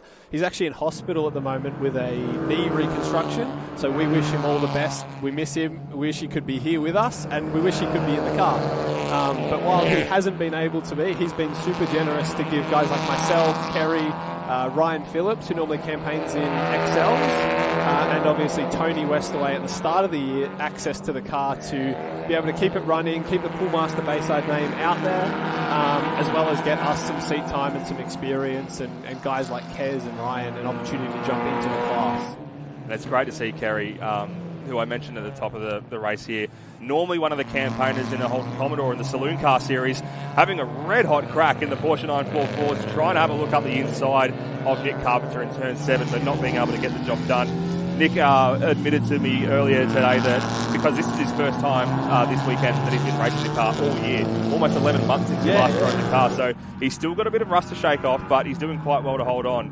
Now we go a bit further up, so this is now the battle for 4th position with Torbitz and Campbella. El Presidente Mark Torbitz there in that really good-looking number 22 Pipecraft machine, that Pennzoil-inspired sort of yellow submarine livery, all over the back of Cameron Bella, who has had a lot of success here at Winton and everywhere else that he's raced this car, as a matter of fact. Absolutely. As we see, Jamie Westaway punches another purple for the fastest lap. Oh, no, that's the number 61 of Zach Dunn of the E30s, who is off track at, I believe that is the run down to turn number 10. So he's, for me, what it looks like is it's hard to say for sure. But exit of 4, I think. Exit of 4. My eyes were deceiving me a little bit there. So the commentary box. Yeah, so we'll keep an eye out to see. There'll be local yellows out there for sure. So we'll keep an eye out to see what's going to happen in terms of the race itself, whether that warrants a safety car or not. Which, if we do see the Ringwood Mazda safety car come out, that'll make things almost hopefully won't bring it into the race, but we'll keep an eye out. But all these drivers are going to have team members in their ears on the radio saying, hey, we've got a car stranded, we might have a safety car pretty soon. So if you can get a move done soon, get it done now, because it may be your last chance. Especially with only about 2 minutes left in the race, it's definitely time to try and make a consolidation of a position if you feel like you've got the pace in hand to go for it. Clock's running out. There's only so many corners, and with limited opportunity to overtake around Winton. Whoa! Big look there from the number 7. That's Rory Plant, who's really been in the mix there, trying to get past the 23 car of Tristan Blaufelder. A bit further up. Oh, Blaufelder's actually had to go rally crossing as well, so he's gone way off on the left-hand side on the exit of 4, as you mentioned earlier. Copped a little bit of mud, and he is going to be able to rejoin, but he's going to drag a bit of gunk onto the track on the run into turn 5, so it's not really what you want, some dirt in your tyres. The whole field is going to have to be wary of that. Side by side here, Andrew Goldman has the inside line on the run into turn 11, holds off Pat Klein very, very well. Still a lot of a learning experience this weekend will be for Pat Klein making his debut, but when he has the chance to sit behind drivers who have had all kinds of varying experience in this category and just sort of learn from them, it's a really good opportunity because Goldman has been racing for a few years here in the 944s, but you go one car further up to Tony Westaway. He's been racing here for decades. Literally, I think Tony's past 15 years in 944s and maybe even more. I need to probably check my history lesson there for an accurate number. As we see Westaway Jr. chasing down Adam Brewer for P2, which will be interesting to see if he can actually get that done with only maybe 1 or 2 more laps to go here. These are two drivers who have been through the wars and had results that they weren't hoping for. Yesterday, Adam Brewer stalled. I think it may have been early today. Actually, stalled at the start. Dropped all the way to the back. Was able to recover to 4th and has now been able to go up to 2nd position. Same with Westerway starting back of field for this race. These two are now racing for 3rd and 4th, and it just goes to show you how fast these two are. Adam Brewer is coming into this round, was leading the club point standings. So he's been having a red-hot season with 4 race wins so far. Probably his best season yet in Porsche 944s, but look at Jamie Westerway. Monstering the curb. Dancing all over the curb on the exit of turn 1. Great defensive weaving there from Adam Brewer to just keep him behind. Tucks right inside there, turn 3, but Jamie Westerway swarming. It's almost like he's being towed by the 81, like he's lashed onto the back bumper of him. Absolutely. And Jamie's been working. It's actually one of the times Jamie Westerway has actually attended practice in the last 3 or 4 years on a race weekend was this weekend. So working the setup, changing a few little things about the car, about maybe how he's driving some of the corners around here, and was confident to me that he had found quite a bit of extra performance as we saw in qualifying. Trying to position the car around 7, 8 and 9, but Adam Brewer is not letting it happen. As you look at the Apex steel totem on the left-hand side of the screen, you'll see that there's a fair gap in front of these guys to the leader, Ryan Woods, who is having another fantastic race in the number 17 machine. Unchallenged so far, has led from the front and has dominated this the proceedings here. But this is a great scrap for second as we have a look at Ryan now on his way into the last 2 corners of the lap. As I touched on earlier, this weekend is the first time he's raced the car since 2023, and he's taken to it like a duck to water. The last lap board greets the cars in front of him, but Ryan Woods will see the checkered flag to take his 2nd race win here in race 3 of the German Classic Cup. Great job there from Adam Brewer to hold off the 2nd position. Jamie Westerway 3rd, then it is Cameron Bella, who I believe is across the stripe there in 4th. So I think there's an issue with the timing sensor on Jamie Westerway's car there. Mark Torbett's 5th, Chris Lewis-Williams in P6. Really good recovery drive from Chris Lewis-Williams as well. Absolutely. It's awesome to see those guys come through the field. A lot of it happens early in the race when all the cars are close together. That's when you have to do it. But to put a string of results together for those guys like that, it's really good for them, really good for their championships. We go back to the BMW E30s now, and we are about to see the race leader of those ones, Royce Lyon, crossing the stripe for the dominant victory. But there's the podium battles for the E30s are getting mixed up in the back of the 944 battle here, so it's made things very, very spicy. It was indeed Royce Lyon in the number 4 car, the 2023-2024 champion, showing us how it's done. With a gap down to the number 171 car of Brett Stevens, who finished 2nd. So really, really good running there, and they're still going. So one of the many Bells in the field, this is Graham Bell in the 31 car, the 2002 champion. So lots of pedigree here, doing his best to hold off Roderick Martin, and then it is Tim Freeman in the Martini livery. They're going to go 3 wide. He's almost going to go out to the dirt. Is Tim Freeman. Really great racing to the line there. It was indeed Graham Bell who was the winner of that particular battle. But geez, there was nothing in it at the end. So close across the line. And from that, it's such a good view from that Shannon start cam as well, the finish cam in this instance, where you get to see just how close it is and how important that run off the final corner is for all these cars. Absolutely. When they first cut to the Shannon start cam, I thought we were looking at the M1. There's that many cars parked on it. It's insane, and it's been really good having the German Classic Cup, being able to bring all these cars together in what has been a bumper field here for their 3rd race. They've got 2 more races to come tomorrow, and you won't want to miss them because the action is going to be thick and fast and coming at you from all directions with 944s and BMW E30s. So Carter Fox, it's been brilliant to have you in the commentary box, and I'm looking forward to chatting to you again tomorrow. Really hoping I can see you out on track sometime soon as well. Yeah, awesome. Thank you, Matt.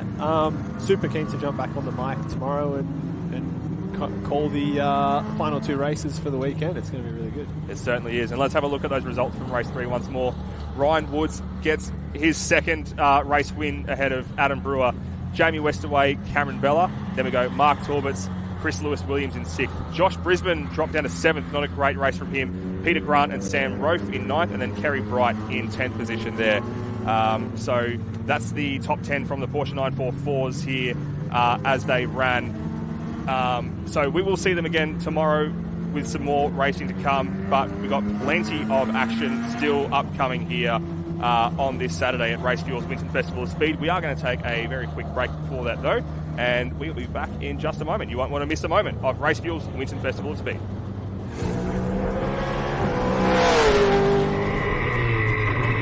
Okay, boys, quick pit stop. No tyres, just coffee.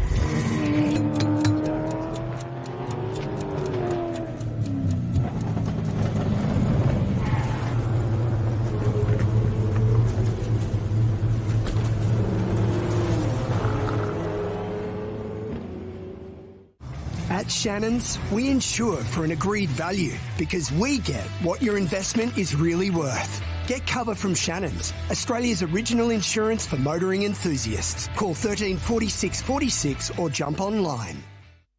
Unhurried, long lunches. Thankfully, you wore your stretchy pants. It's a high country thing. Festival of Speed. We're down here in the Brown Brothers Trackside Lounge on the inside of turns 1 and 2. We got Tim, the very capable cameraman. If he swings around and has a look on the inside here, it's a fantastic view. The left right-hander coming onto the old main straight. We've got quite a good vibe down here as well on the outside. But let's head over and talk to Bodie from Brown Brothers. He's here cooking a paella. It looks absolutely delicious and it smells even better. Firstly, Bodie, go Cats. How did they go in their last match? Pretty good. Danger sign for another year, so we're pretty happy about that. Mate, this smells bloody good. Can you tell us what the secret is to a good paella? They call the soccer rat, which is the little crispy part you get on the bottom, but really good chorizo, good chicken, good stock. Happy times.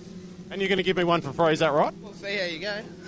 We'll see how we go indeed. Now, Taylor, you're obviously one of the key operations people for Brown Brothers. Fantastic to have you here this weekend as part of the Racefuels Winton Festival of Speed. It's been a bit of a week building up to this moment, hasn't it? Yeah, thanks for having us. It's a privilege to be here, and yeah, we've been here all week setting up, so it's nice to finally see it all come together and see all the races happening. It's awesome. Happy to be here.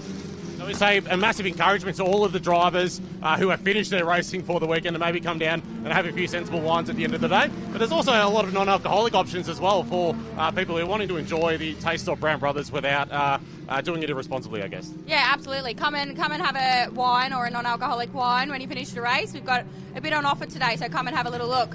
Thank you so much to Taylor. As we said, $20 entry to get into the Brown Brothers Trackside Lounge. If you are in the area, you want to come down today, there's still plenty of time to catch all of the race action. Tickets are available at the gate, they're $30 a piece, or you can get a couple of tickets a piece, a bit of a deal for you and a mate, or I think it's Saturday and Sunday for $50 and then $20 to get into the Brown Brothers Trackside Lounge. Without further ado, we'll get back to the racing action coming your way right now.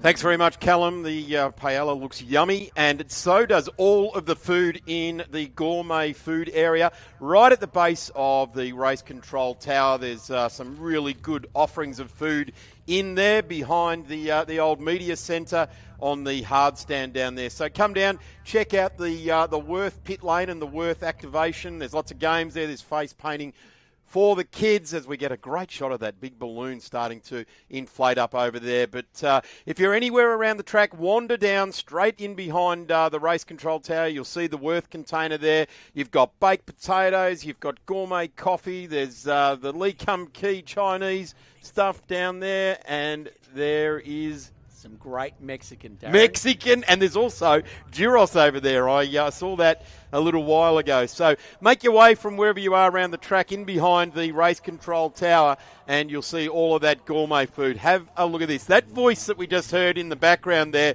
is a guy that lives and breathes this event. From Monday morning, he'll be working on 2027 from there on in, but delivering the goods here today. And probably should have his race car out there on track, but I might needle him in the ribs a little bit once we get underway here. Brett Florence, welcome to Racefuels Winton Festival of Speed for 2026. Thanks, Darren, and it's great so far. And you're right, 2027 will start next week, and it will be ramped up even bigger than this year. Have a look at this, and as we're just touching on, mate, we're looking at the umbrellas there at the Brown Brothers VIP tent. You informed me that the Pinot's the best you've had in a long time. Absolutely, I had a glass yesterday. Well, a guy in your profession, that's just every other day of the week. So we'll leave that one exactly. on the floor. Yeah, but it was great. But getting back to the racing, look, I mean, we've got this category here, the Legends, is great. It's a growing category. It's a filler category for us where, smaller, really cool cars can come out and have a play. And as you can see, this year we've got the Oscars on board, and there's 10 of them. And, speaking of those fellas, they'll be back next year. You've got Dave Hulk in that awesome HSV wagon. You've got Rebecca Drummond out in that laser again. Great to see Beck out. Yeah. She's a person with more motorsport in her blood than you and I put together. 100%. She is absolutely, and the family, they just absolutely love it. And what a car too, that Ford Laser that the Yuldens went off to Bathurst with, and they've got that car presented spot on. There's not a sticker incorrect, a name misspelled or anything, is there? Yeah, it's cool. And the history of that car is unbelievable. Like, if anyone wanted to see a factory Ford small car that there won, it is. That's the car. It is, isn't it? Yeah. Ford had something to prove with that little car when they went off to the 12 hour, and they did it emphatically. A great team they had behind them. The Yuldens, even now, even Brett and Luke still battle on and racing regularly. Not so much Brett these days, but I reckon if you plugged him into a car, he'd be as fast as he was here when I shared the 1993 24-hour race here with him all those years ago, and he coached me around the track. It was fantastic. Really cool to see the Oz cars. This is a category that there's a little bit of a push or a little bit of a community around stock cars that are coming along. I think the VHR have done a massive service to their own stocks, if you like, by inviting Oz cars along. The Thunderdome was obviously the centrepiece back in the day. We don't have the Thunderdome now, and I don't think we ever will. There's a lot of money that needs to be spent to bring that back. But there's not a lot of money to breathe life into an Oz car. They're a full steel floor pan, full steel roll cage. Restore it and come racing. The Trust Bank car, we've got some really great looking race cars out there. And the Oz car era, if you're over 45, everyone was touched by that. We're all out there watching it. Yeah. That was the awesome part about it. You could see everything at the time, which is exactly like Winton. I mean, it's a flat track, and you can stand anywhere at this facility and you can see the racing, and it's just awesome. How good's this pink Oz car with the Commodore V? Yeah, there was a few pink Oz cars. In fact, I think it was Terry Wyhoon that he wobbled down the pit lane there with the VK and all of that camber on there with the pink VK Commodore in the early days. That's right. I mean, look at this thing. This HSV wagon. This is why I bought 3 of these cars in a row. I just love this. I went, how cool is this? They called it the Sport Wagon, and we all went after it, didn't we? Yeah, we certainly did. This is a cool little Audi. This he's normally runs it's a sports sedan, but it's a full Ford car. It's a quick little car, and it's really different. Something adds to this category. Well, there's it's probably these 3 cars here that have got something in common. The rest of them have all got an individual story about them. As we have a good look at the HSD, that was the business run by Eddie for many, many years. Now the family still run it, and we just get a good look at the back of a couple of these Oz cars. And as it was in the day, the cameras love them. They get close together, and I wouldn't be surprised if these 3 had a bit of a chat and said, hey, let's do this whole session. We'll just stick together on this one. It'll be great. But we've got a couple of cars that are not out there, which I thought would be. But but anyway, we're missing Peter Zibris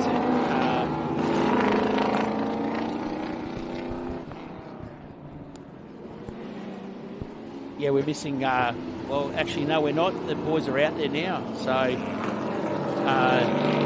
We've got Peter Zibris in the ex-Larry Perkins VX. Oh, geez, he'll kill me for that. And he's also got a VK out there at the moment, but that's been driven by Elliot Barber.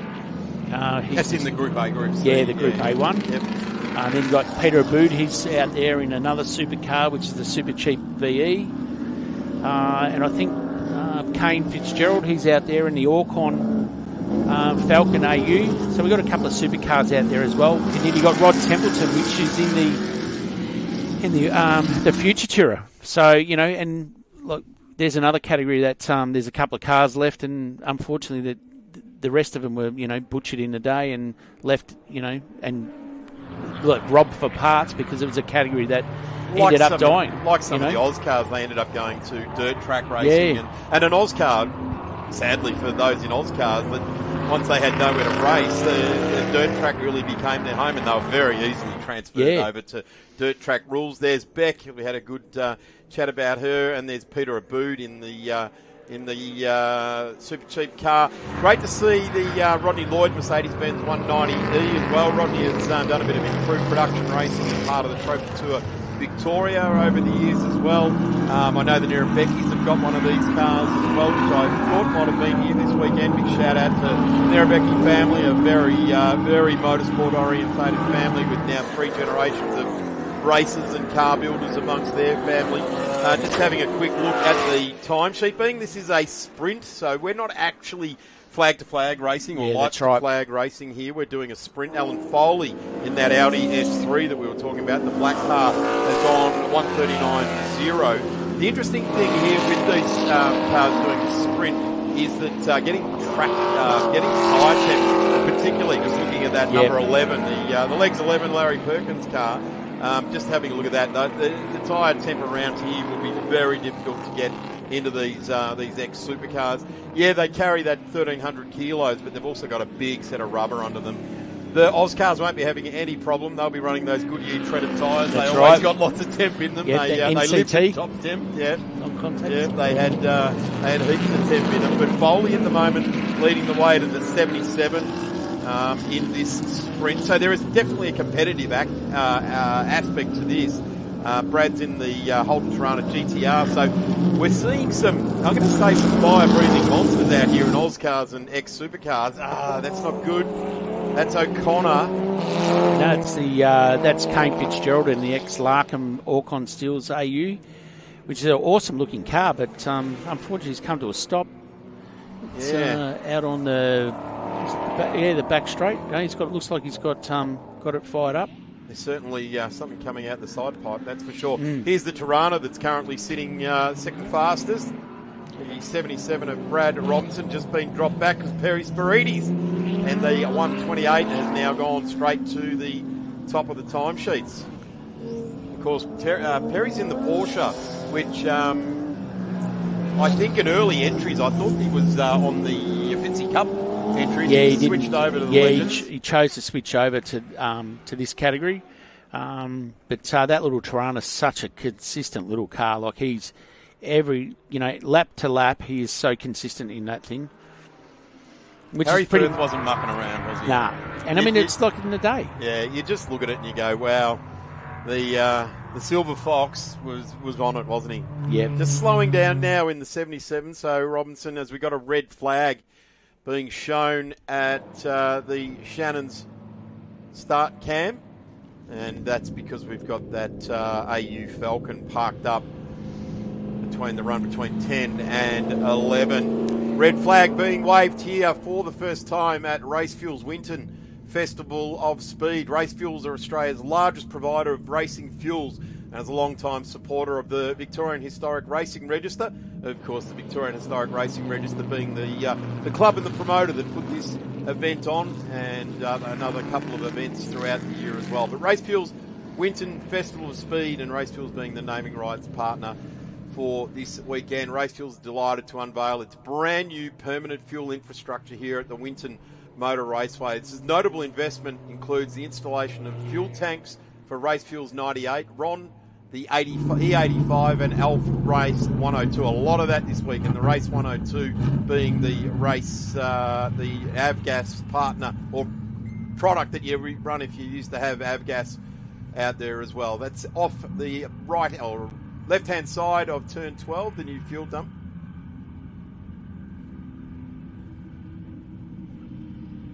Say that again, Dan.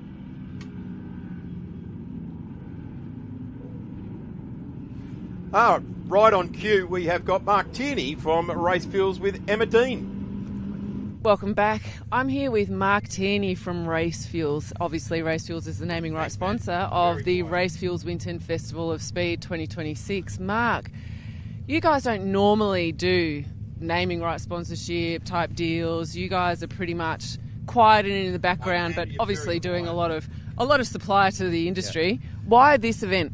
Yeah, we see ourselves as suppliers to motorsport, but this is a big weekend for us at Winton because we are launching our new service station. Getting better, yeah. And at the same time, really keen with the way the event's headed. So the planets aligned. You guys offered, and we're here. And we're also launching something pretty exciting. So Racefuels Winton Festival of Speed, here we are.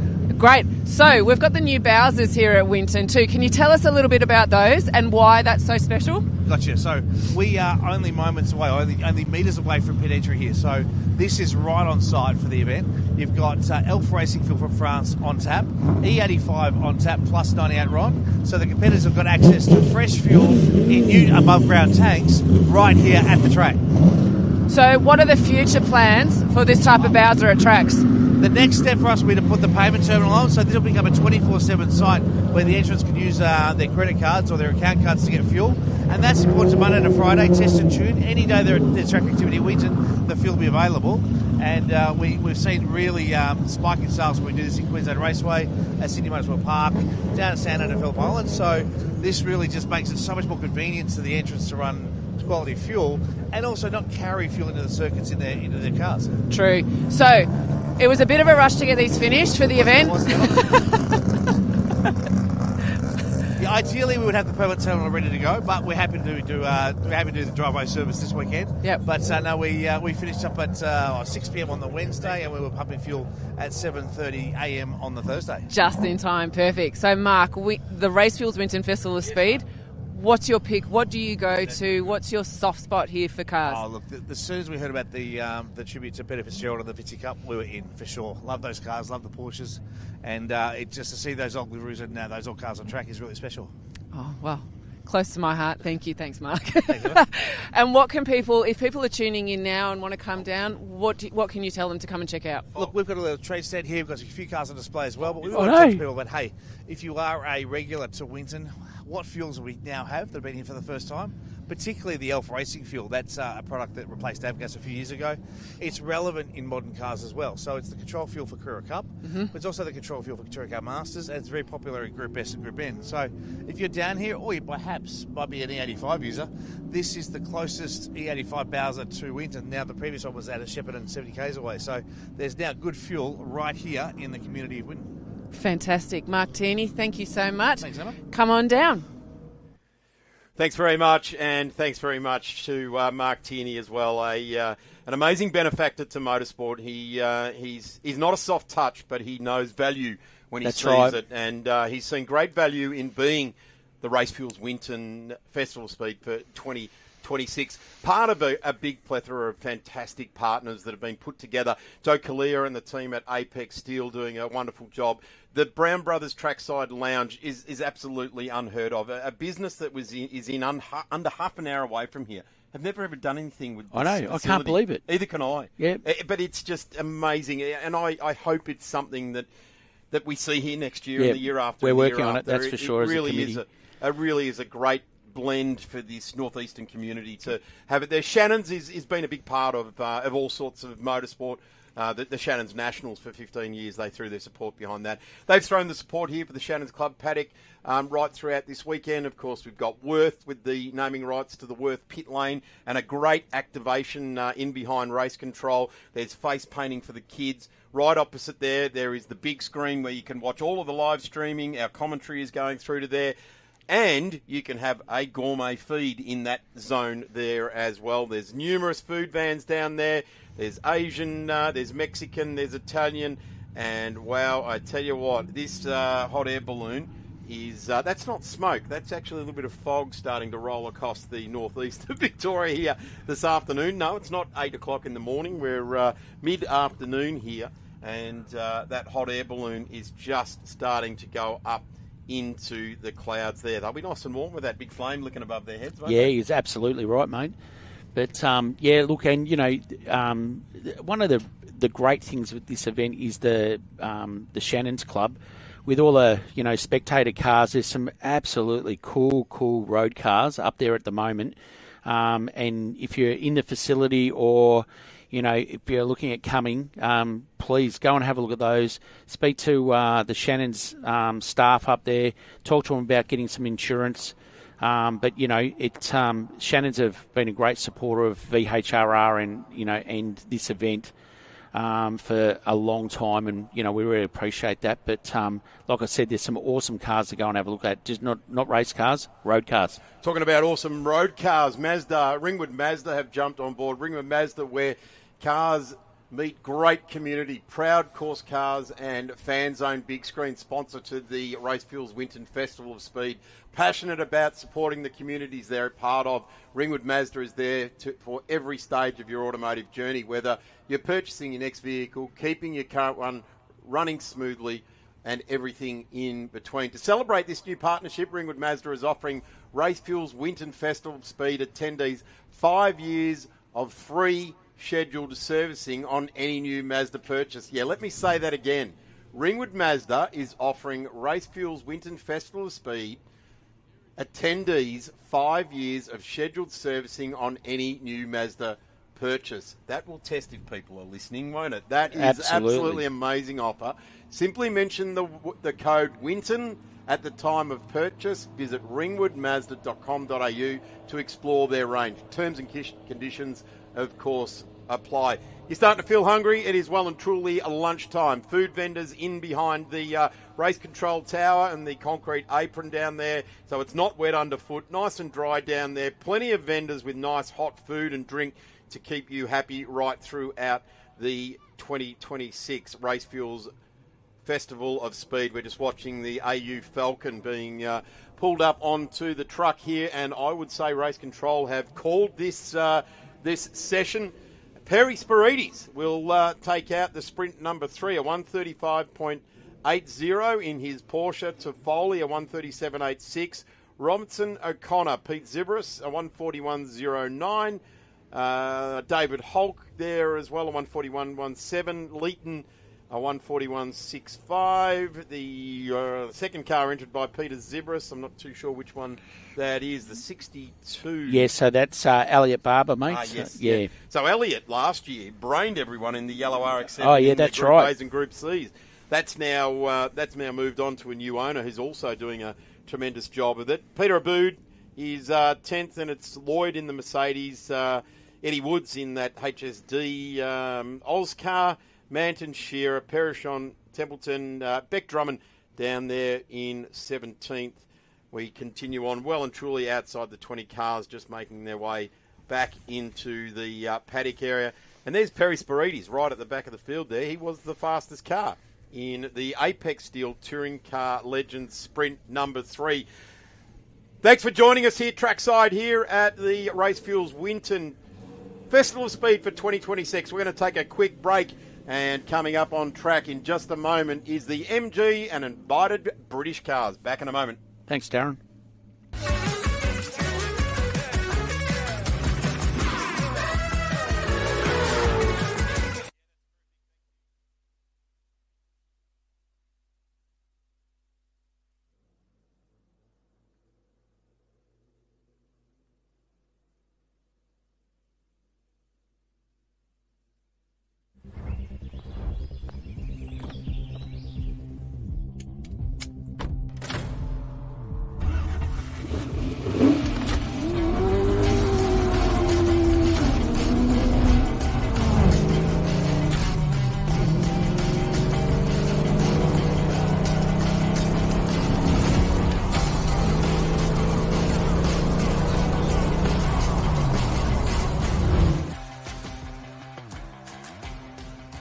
At Apex Building Products, we're your one-stop shop for roofing, framing and everything in between. Whether you're building your dream home, tackling a backyard renovation, we supply custom steel cut to your exact profile. We are your authorised supplier and distributor of Colorbond steel products.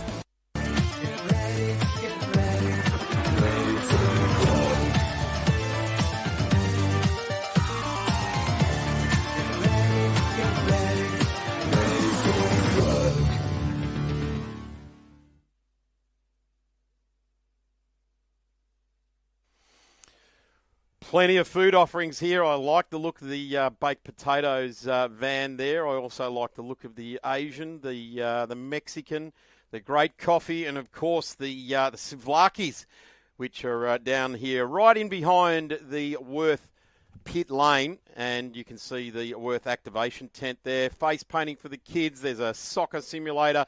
The really, really cool Will Brown reflex testing. That's a very, very big part of any professional racing car driver's training, is the reflex testing. Really cool to get in front of that and just give yourself a test. Of course, a really big part of this event this year is the balloons, and we've been having launches early every morning up into the sky. As the fog starts to clear, we'll get a bit of clearance from air traffic control to see these balloons go up, but they're just testing things, still tethered to the ground, obviously, just floating up and down, and letting us know that there is plenty of ballooning that goes on in this northeastern part of Victoria. Phil Memmering, you're a local, I guess, as far as anything can be concerned. Ballooning does give you a beautiful look over this region, doesn't it? It would, yeah, absolutely. I've flown over the area in aircraft, not yet done the balloon bit. They tell me one of the tricks is to make sure you're wearing something on your head, because the heat that comes down from that flame is actually quite strong. Well, it's all about convection, isn't it? So when you fill that big bag of air up with hot air and away you go. It's one of the earliest forms of physics, isn't it? Yeah, exactly. One could say, Darren, that if you were to hop in there, they wouldn't need the heater. No, well, that's true. I could certainly add to the hot air going up through there. Really cool to be here, Phil. You've been part of the Winton commentary crew, in fact, the VHR commentary across many events over many years as well. This is the Racefuels Winton Festival Speed 2026 it's had some changes, hasn't it? It's taken us a big step up, and really, really good to see everything that's going on around the event, from the enormous number of sponsors: Shannon's, Brown Brothers, Apex Steels, Racefuels, Worth, and some others. The list goes on. The Ringwood Mazda, there's the famous insurance, the Fitzy Cup, the Auto Sport roaming camera that we've seen, the great pictures from our friends Emma and Callum all weekend. It's just a massive event and a step. It's obviously the open wheeler aspect is taking a little bit of a back seat with the Festival of Speed right here, right now, but we've just seen that sprint that we just had on there. There's plenty of other categories. The old Oz cars from the Thunderdome that there's lots of them in this part of northeastern that's right, Victoria. So we've got we're going to go down to the Autosport roaming camera with Callum Brannigan. Racefuels Winton Festival of Speed. We're down here at the dummy grid in front of this very impressive new Racefuels permanent racing facility. Not racing facility, it's a fueling facility. They've invested a huge amount of money here at the Winton Motor Raceway to be able to provide clean, efficient fuel and a wide variety of fuels as well. Different race cars require different octanes. So huge thanks to Mark Tierney and the team from Racefuels for doing what they do. But we've got a rather special guest here this weekend as well. We've got John Bow, who's driving this beautiful former Murray Carter Ford Sierra RS 500. Obviously, it's a hype of activity down here on a dummy grid as we're getting ready for the tributes. Might have a quick word with John Bow, who's actually just gotten back from Bali. Probably hasn't told too many people that, but John Bow, fantastic to have you here this weekend as part of the Racefuels Winton Festival of Speed. Firstly, what's your appraisal of the Sierra that you're driving? G'day, Callum. How are you, mate? I'm good, thank you, John. Good. It's actually really surprised me because it's way better than I thought it would be. I mean, it was a privateer car back in the day in 1990, and it hasn't run essentially for 35 years, so it's quite good. It's got a couple of little things that probably need addressing, but it's amazingly good. Yeah. So Andrew Cavalli from Autosport, of course, they're throwing their support behind the Racefuels Winton Festival of Speed this weekend, but he's tossed the keys to you to drive this car this weekend, and you obviously saw it at the Ballala Historics a couple of months ago. Todd Hazelwood was behind the wheel, and you thought you'd beat him in an arm wrestle and take the keys off him. So, but how's it go? You're at the pointy end, obviously, but you've got a Volvo next to you as well in the tributes. That must be throwing back a few memories for you back in the old 240T. I wish when I had the Volvo, which was 1986, it went like that one. That one's very strong. So because it's a tribute, I guess, you're allowed to do whatever you like to it, but he drives it well too. But this is a genuine 1990 Group A Sierra. It's got everything in it that Murray Carter had back then, so it's actually quite, patined, because Murray was a very strong privateer for decades, so it's nice. It's nice to be able to drive it, to show it to people, and I'm not sure Andrew Cavalli gave me the keys. I think I just took them. Yeah, you do that a fair bit. But obviously, mate, you refuse to retire, don't you? How many more years are we going to see behind the wheels of race cars in Australian motorsport? Well, I don't want to retire, so I try and drive as many things as I can. So when I feel that I'm not driving them very well, then I'll stop. But I still feel I do okay. So, I do it because I love it, not because I get paid for it, because I don't. I did once, though. Look, John Bower, until then, we'll talk to you a bit later, but thank you so much for being here this weekend at the Racefuels Winton Festival of Speed. Good on you. Thanks, mate. A brutally honest John Bower there with Callum Brannigan, and you can tell there's a bit of friendship between those two down there, a little bit of a jab backwards and forwards with each other, but great to have John Bower and Andrew Cavalli, the owner of that car, the Autosport crew. They're also part of our partners here this weekend, sponsoring the roaming camera. So terrific to get those pictures of the Murray Carter car, and of course we all, those from the southern side of Melbourne, all know Murray's old workshops down there on the Nepean Highway, and always fantastic to see some of Murray's cars still getting used out there. I think Carolyn himself might even be coming to the track here this weekend. So terrific to see that. We are just waiting for the MG invited British cars to make their way out on track. They've got a huge field. There's what we're waiting just to get recovered. Can be a bit tricky to get these lower slung front air dams on these older supercars to get the recovery finished off. There's a bit of breeze that's starting to come across the track now to move on this low-lying cloud/fog. So just starting to see those flags flutter down there in the Worth pit lane. Remember, it's sort of running late for lunchtime now, but there's definitely plenty of food still on offer down in behind the race control building, right near the Worth activation here at Racefuels Winton Festival of Speed.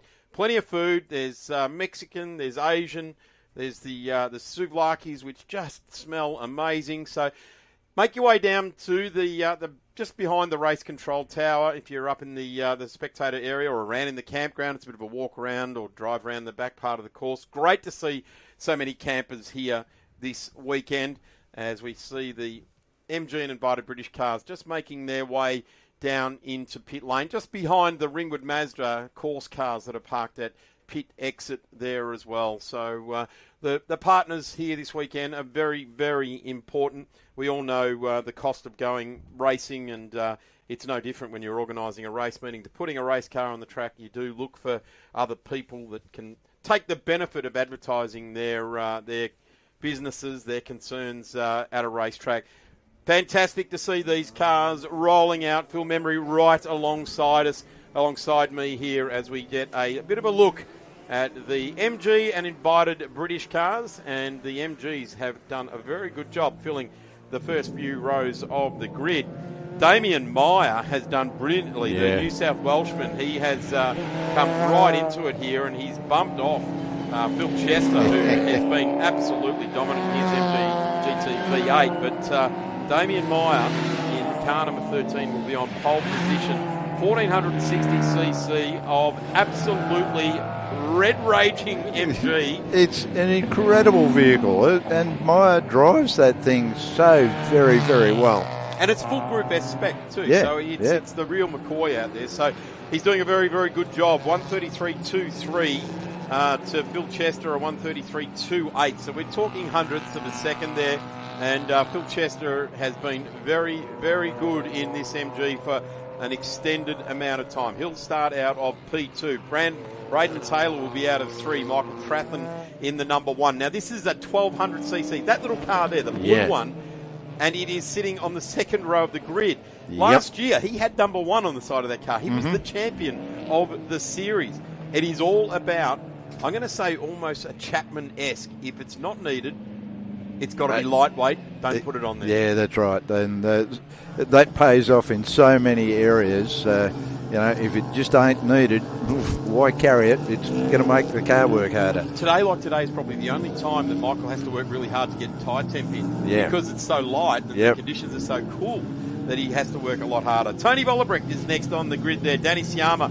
Now this car number 15, Sean Hurler, he has worked magic right throughout the last couple of weeks. This car was dinged up pretty bad out of Sydney Motorsport Park. Johnny Makem out of 7. Fantastic to see the guy from Bennett Signs inside the 10. Gordon Bunyan is next, the first of our triumphs there as well. Rodney Wells mixes it up in that black and the grey and green model there. Lincoln Spur, the Tasmanian in car number 75, is next on the grid there, and he is in the MGB. We go back to David Bagent, the New South Wales Welshman, works very, very hard for the Victorian club to make sure he gets a whole lot of New South Wales competitors down here. So thanks, David, for all your work you do there. Tammy Hotz to Jason Edwards, Donald Bartley, Castellani Puccinelli. Then we've got, which is a very interesting car, actually, car number 15, now that I say his name out loud. That is a awesome looking car. Sorry, car 32. It's a Lotus 11, and it's actually one of Chapman's very own cars that he's got out there, so that's really cool. The family are off to Europe to do some European historic racing, so he's doing licence testing and things like that. Alexander Hick out of South Australia. Hanks Waterbean, the car number 36, he's out of 17. Murray Stevenson joins in the South Australian, joins in the Victorian Series very regularly. Great to see Murray here as well, doing a terrific job. He's in the MGZS 180, grey with the red stripe over the middle of the car. Trevor Dunford to James Mullins. Garth Selwyn, the New South Welshman, next to another New South Wales, Ashton Roskill to James Dodd. Maddie Chester, Ursula Wademuller, Kayleen Littlechester in 27, George Thomas, and then Lindsay Hick. 30 cars running up for the third race for the weekend for race 1 for the MG and invited British cars. We're not too far away from a start here. Watch that red open top car. Yeah. The Shannon start cam, full wide shot, and away we go. Lots of wheel spins, damp conditions, not a lot of tyre temp in the slick car there of Phil Chester, but he will make it last. Down into turn number 1 goes the 13, and that is Damien Meyer leading the way over Phil Chester. Phil doesn't often look at the back of another car. Have a look at Johnny Makem. He's mixing it up too, making moves very quickly in this field in the Bennett Signs entry. John's in car number 33. There he is, middle of camera. Nice start. Yeah, see Tony Vollebrook there doing quite well up in the field there too. So he's been around for a while, and good to see him out there having a pound around. His wife will be looking on, Jane. Lincoln Spur, the Tasmanian, in that white MG. That looks magnificent out there. Really nicely turned out rig. They settled down pretty quickly here. There's John Makem again. A very, very fast car. He's a big guy. Shoehorns himself into the midget. Oh no, that's our pole sitter. Yeah. Damien Meyer, he has hit hard and bogged up to the axles there. We're just seeing the Ringwood Mazda course cars being sent out, and the safety car for the first time here at the Racefuels Winton Festival Speed. There's that magnificent little Lotus I was talking about from Castellotti Puccinelli, and that car is being absolutely fettled to within a millimetre of its brilliance by Phil Hughes from Hughes Supercar Services, and Phil takes great pride. He takes great pride in what he does there. This car, really cool to see Danny Siama. That car was banged up bad 3 weeks ago. 3 weeks ago. At Sydney Motorsport Park. Well, Damien Meyer's car looks to be a bit banged up at the moment, and well, one would hope that they're able to push and pull and belt the thing back into shape and get it back out there for tomorrow, but I don't think they're going to do much for this race. The way that car goes and the way Michael Trathen's car goes, I reckon the loudest bang that would see would be a jeweler's hammer. They don't go banging those things too hard, Phil. They fettle them. They fettle them. Absolutely. And they tap on things. They look after the equipment. These are not new cars. They're not always easy to find parts for. In fact, a lot of the time, I would say around panel work, that's what you're doing. You're on a wheel and you're making a new panel for them. Great partner there in Fuji Water. Nicely put promotion smack bang in the middle of the shop there. So a big thanks to Aaron and his crew for coming on board as the provider of water to the famous Fitzy Cup cars. Coming up next on track, really looking forward to that. We'll be joined by James Pappas, an aficionado of everything Porsche, and from RSR Classic. We'll have those cars on track next. Really shame to see this come under safety car. The Ringwood Mazda safety car leading the cars around here. And, of course, Ringwood Mazda have got that amazing deal to celebrate the new partnership here this weekend. Ringwood Mazda is offering the Racefuels Winton Festival of Speed attendees 5 years of free scheduled servicing on any Mazda purchase. Simply mention the code Winton at the time of purchase. Visit ringwoodmazda.com.au to explore the range and get down and speak to Darren Pohl and the crew at Ringwood Mazda. 5 years of free servicing. Now that is a cost pretty special. Saving. Yeah, that is a huge cost saving in this day and age. Absolutely, and I think the Maya machine, although it's not a Mazda, would be appreciative of a little bit of free service at the moment. Unusual to see Maya slide off the track like that, but let's hope that they're able to, as you say, Darren, fettle that car back into some sort of shape for tomorrow, after having, we hope, dug it out of the sand trap. While we just wait for the Ringwood Mazda safety car to bring everything back safe and go racing. Again, there's that beautiful Lotus again. Hey, let's go down to Callum Brannigan, and he is with the Apex Hunter himself, Mr. Elliott.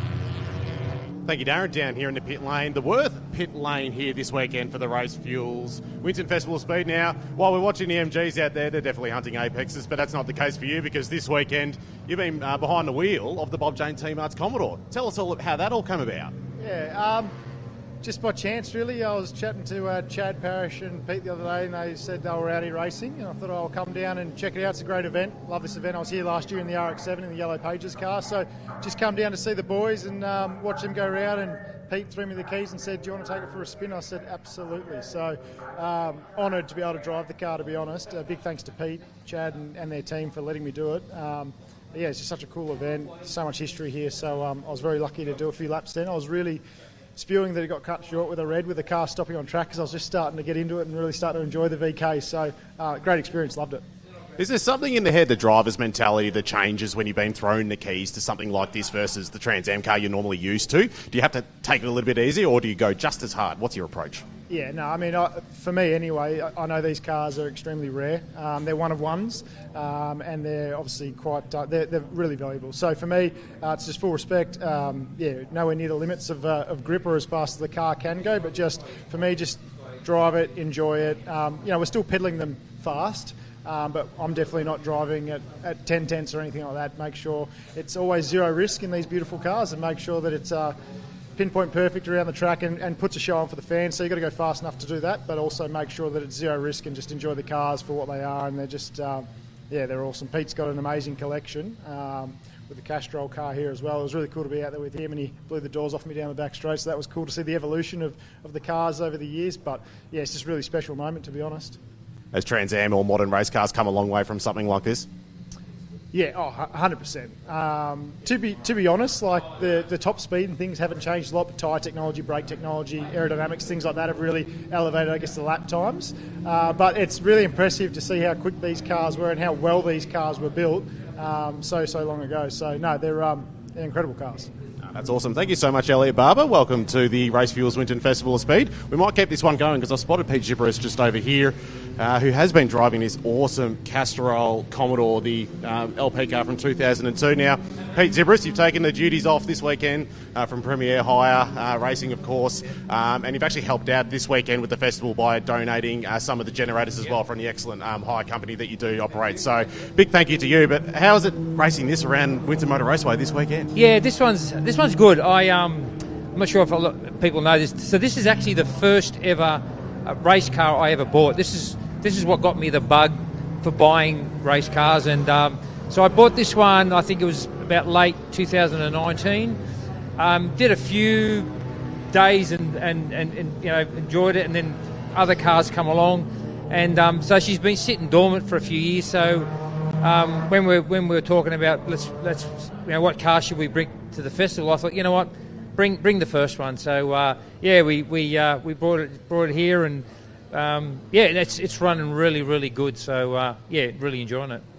Now, your mate, Roland Dane, has been helping out a lot behind the scenes with Premier Racing this year. He's making a few changes and obviously just a bit of a building phase, I guess, when you've got someone like Roland Dane behind the scenes. But now, his old Jaguar is here this weekend, but he's not. Is that something you might be able to convince him to come to the Racefuels Winton Festival of Speed at some time in the future? Yeah, look, I'll have a chat to him. Look, I know Roland does enjoy doing historics and has done a few others in the past. So, look, I'll let him know how much fun it is, and I'm sure we can coerce him to come in, put a helmet on and have some fun with us. And having Elliot steer the Bob James Emarts car today, you're going to jump back into it tomorrow. Is Chad jumping into that as well? Like, what's a bit of the plan moving forward for Sunday? Look, at this stage, I'll probably be running both cars tomorrow.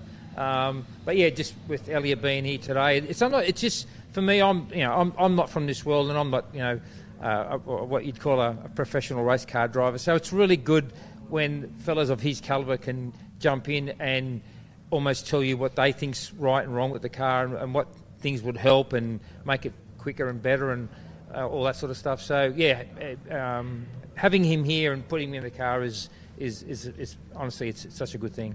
Got some hot air balloon flights available tomorrow morning. Is that something that would tickle your fancy? I've never done it, so I don't know if it's high speed enough. But no, look, it's probably a bucket list thing I've always wanted to do. But I can't really say that I've done it. No. Neither have I, but I'm very happy on the ground here. Without further ado, we'll go back to racing action. Big thanks to Pete Zibris.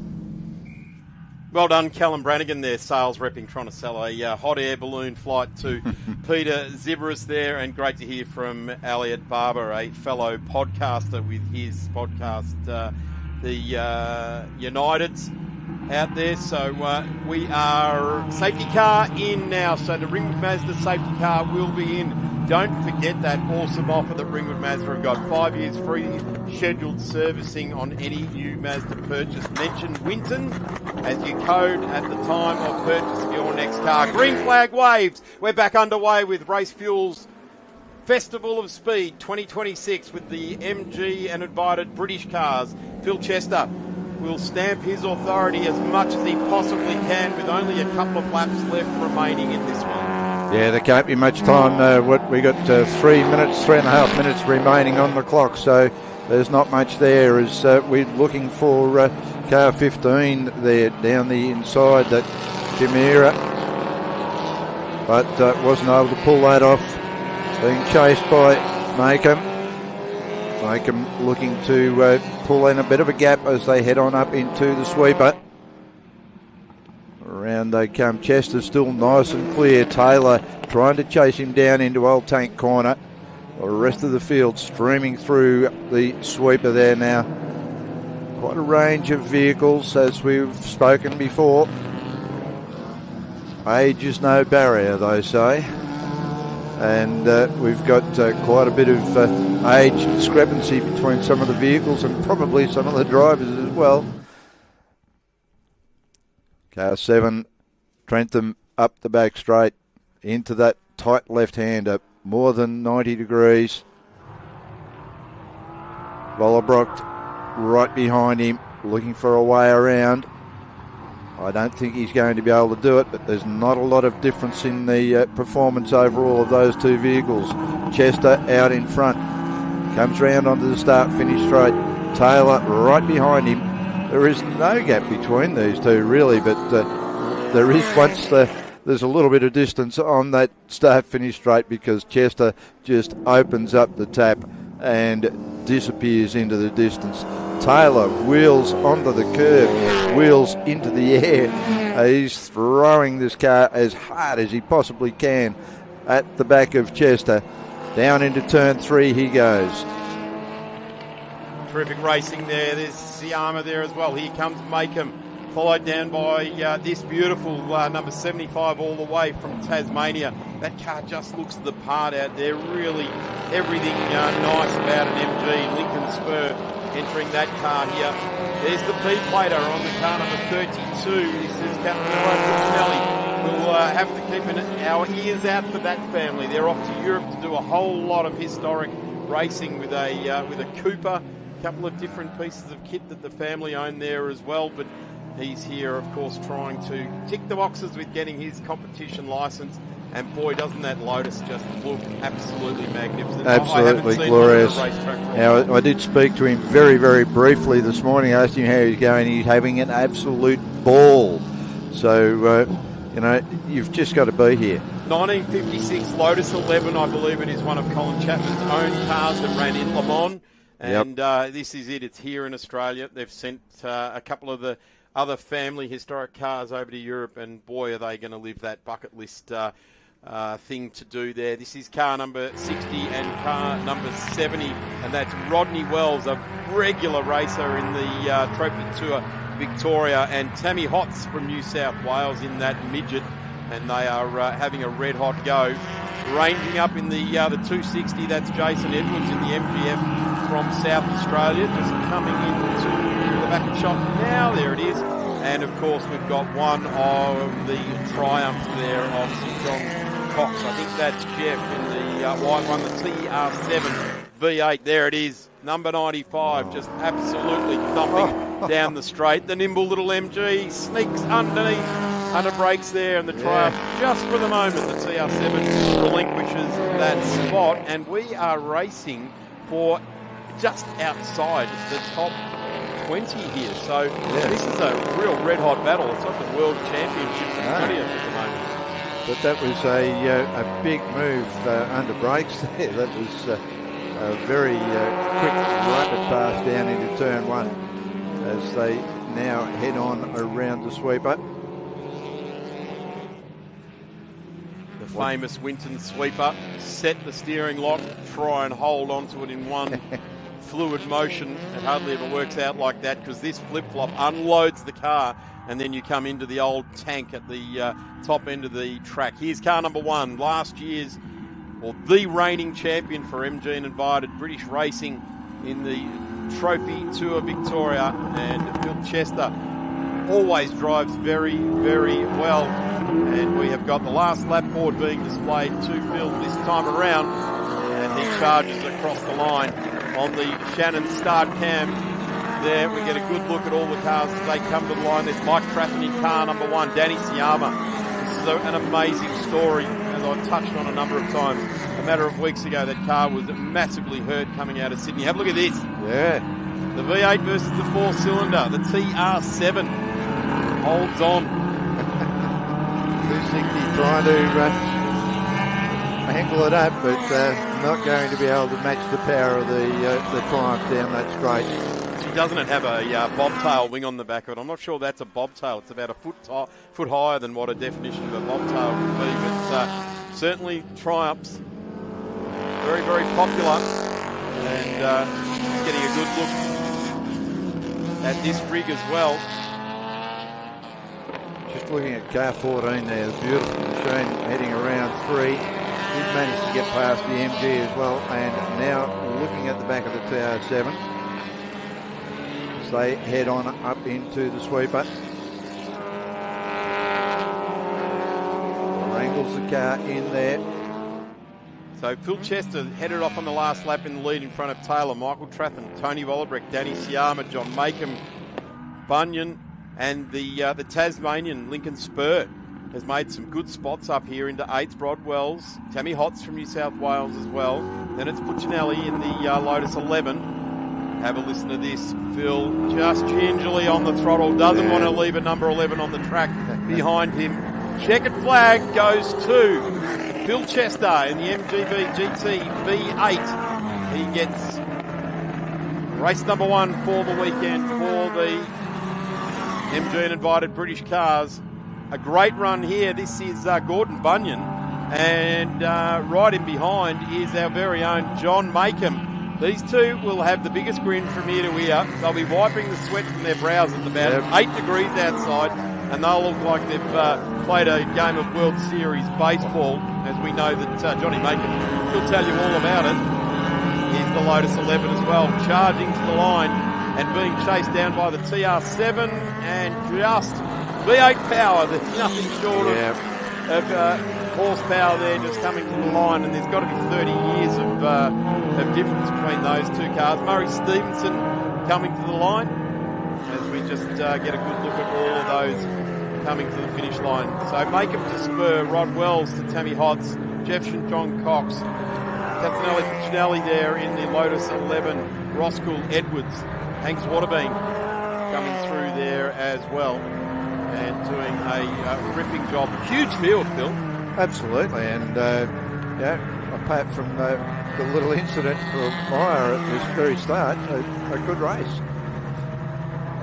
So I really do hope that the damage on Meyer's machine is superficial and not going to put him out of activities for tomorrow. But Phil Chester from Braden Taylor, Michael Trenton, Anthony Vollerbrock, Danny Camira, Gordon Bunyan, John Makem, Lincoln Spur, Rodney Wells and Tammy Hotz rounds out the top 10. And that concludes our MGN Invited British Racing. They will all return to the Hertz pit lane. Well, the Worth pit lane as well was where they'll be returning to. So that was a terrific run there, and congratulations to Phil Chester. A sweet victory. I guess it would be like a Moscato that you'd have over at the Brown Brothers there, a sweet Moscato for a sweet victory. I might duck over for a bit of a sniff. Well, there you go. Yes, well, you're off for a race or two now. Phil, stay with us. We'll take a quick break here at the Racefuels Winton Festival of Speed. The next on the schedule, much waited for 2:30 start of the Porsche Famous Insurance Fitzy Cup Sprint. Back in a couple of moments.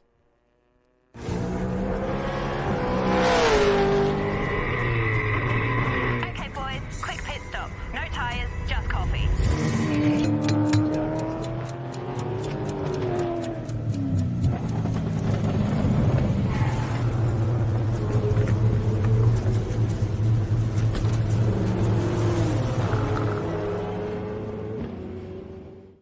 At Shannon's, we insure for an agreed value because we get what your investment is really worth. Get cover from Shannon's, Australia's original insurance for motoring enthusiasts. Call 134646 or jump online. Unhurried, long lunches. Thankfully, you wore your stretchy pants. It's a high country thing.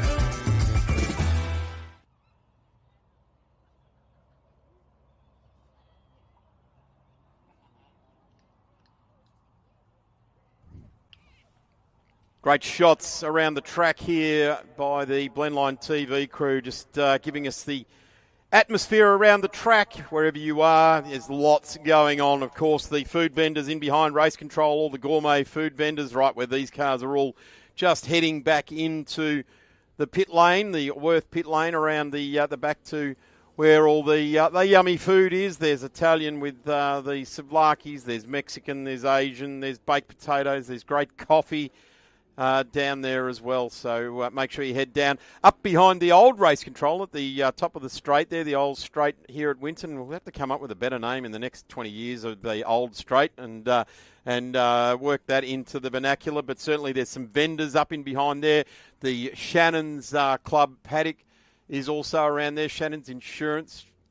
Shannon's understands what matters to car people, driven by passion, backed by experience. Shannon's is Australia's original insurance for motoring enthusiasts down there in the vendors area.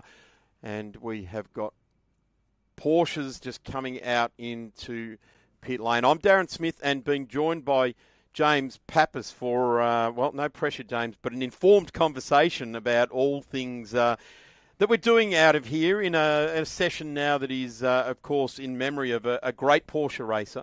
Raced a lot of things, but I guess famous for his time in Porsches. James Pappas, great tribute. Yeah, thanks for having me along. So it's a race weekend or race meeting that we've organised for Peter Fitzgerald in memory of him. Pete was an awesome driver. I mean, I spent a lot of time with Pete back in the early days of GTP and Nations Cup. We were customers of his with our own race team.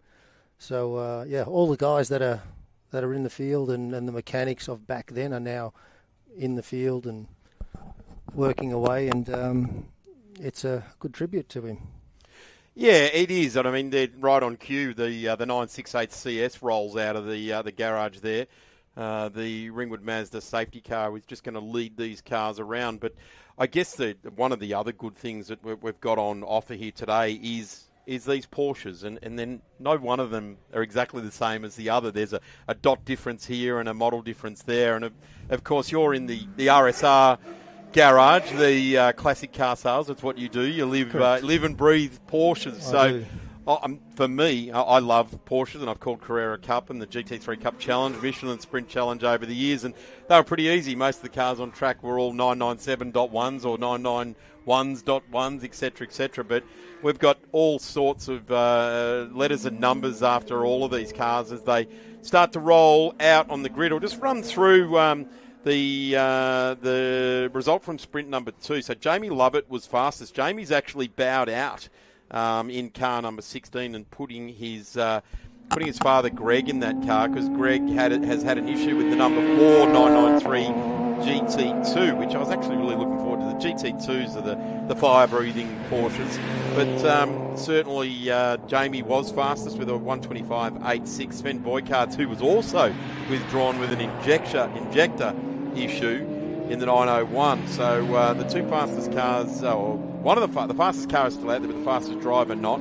Andy Hall in Cup Car Engineering, car number 130. Of course, Andrew is very much a current racer in the Porsche fraternity, and of course an entrant in Porsche Michelin Sprint Challenge, and of course the Carrera Cup as well in the 130. And then Todd Carruthers in the number 53, and of course Christian Fitzgerald in the number 92, and that's what we're looking at right now. Yeah, correct. So that's Peter's 2002 Nations Cup car. So it's a 996 Cup. Just in front of him is Andy Hall in another 2002 996 Cup car. That was Tony Quinn's car originally.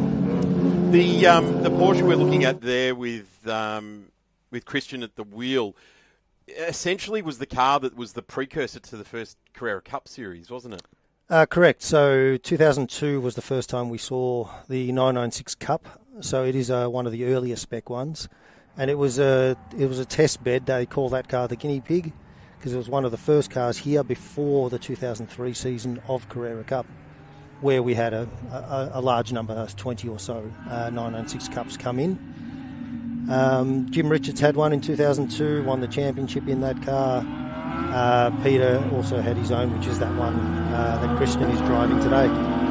Rowan Little doesn't want to hang about. He is off and going in car number 7, and this is where we start to dig into things here. The 2008 Porsche GT3 Cup S, and he's getting underway. Andy Hall right in behind there. Andy's trying to be the fastest of the 996s, of course. Here in Australia, in GT3 Cup Challenge, the likes of Matt Kingsley and Kane Rose and those guys were even up to the Richard Muscat era in the GT3 Cup Challenge, which Sven Boykarts was an entrant here this weekend, was instrumental in that series coming on board. Yeah, he was, and Sven's car is very similar to Rowan's car that we're seeing on screen now. One of 27 cars worldwide built the Cup S. So we have 3 of them in Australia, which is a great number to have worldwide considering. Of course, the Fitzy Cup here this weekend is known as the Famous Insurance Fitzy Cup. Famous Insurance, a big player in the enthusiast and prestige end of insurance. Make sure you give them the opportunity to quote on your insurance. Famous Insurance, big player in our world, and really did jump at the opportunity to be part of sponsoring the Fitzy Cup. They understand the relevance to historic racing, and they certainly understand the guy that we're here to celebrate. James, you worked with him at Motorsport. I was a fan of him, particularly when they were running that 968 CS in GTP. Tell us a little bit about Pete and how he went about his racing. Pete was... Why did you get a little smile across your face? Pete was tough. When it comes to racing and results, he was very tough on himself and his team around him. He accepted nothing else but a win. He had some famous sayings like second place is first loser. There was a few others as well, but he always expected results, and that's how he was in that sort of mid-90s when I knew him to early 2000s. It was great. It was great to be around. I learned a lot. We were customers of Fitzgerald Racing Services, and all my good mates are here in the paddock, and guys like Andy Hall who built some of these cars now, that the later Nations Cup cars. So we're all still in the game, and it's a great thing. It's a great experience, and we've had a good time with our Porsches. Certainly is, and it's actually very nice that the VHRR have run this tribute, this event, and I've got to say I'm here for it to continue on. It really is. There's guys like Rex Broadbent, Michael Goodyear that are walking around the paddock here. There's certainly mechanics of the era that have made their way here as well, and it's great to see some of those faces as well milling around. Really cool to see. I saw, speaking of Richard earlier, he's wearing the old Fitzgerald Racing Services jacket. It's worth $1 million, that jacket today. Yeah, there's a few of the old guys around, which is great to see. There's even the old boss of Porsche is here as well from that era. Carl Batts is here, who worked on a lot of these cars and campaigned a lot of them for Jim Richards, alongside Peter Fitzgerald as well. So, it's good to catch up with a lot of people and have that sort of memory come back of these cars, and we're all sharing our stories, and just great to see. It is, you're right, you touched on there. I know Michael Goodyear got Carl Batson up here, and good to smell the race fuel and get out there and see the cars flashing by as well. Let's have a look at this car that we're looking at now, Sean Day's car. This car, number 22, is a 911 GT3 RSR, Rennsport. What is the RSR all about? Racing sport wagon, basically what it translates into. Yep. So it's a 2004 996 RSR, so that was the pinnacle of a Le Mans entry you could have as a customer car. In my opinion, the best 996 you can possibly buy. A lot of history with these cars. There was only a limited number used in GT sports car racing around the world, and also large events like Le Mans and Daytona 24 Hours, things like that. It is nice that you touch on that Le Mans thing. I could almost close my eyes here and pretend I'm at the Circuit Le Sart maybe 30 years ago in that flat six, charging around the French countryside. Especially with those yellow headlights. Yes. Yeah, it's all about it, isn't it? That familiar, that low down note of the flat six is really something that Porsche, they just keep managing to reinvent it, don't they? And nowadays, these cars are so collectible. It is not a common sight to see a genuine 2004 RSR on a track. They are very collectible, just like a lot of the cars in this category. So this is what you do for a living, James. Tell us, put some numbers out there of these cars. I mean, look at this. This is a Tony Quinn car. Yeah, that's one of my old cars. So that was built that was Tony Quinn's first ever Porsche. That's actually built by Andy Hall when he was working at Fitzgerald Racing. Yeah. So we know that car back to front. I actually owned that car for a while and sold it to Trevor, who's driving it now.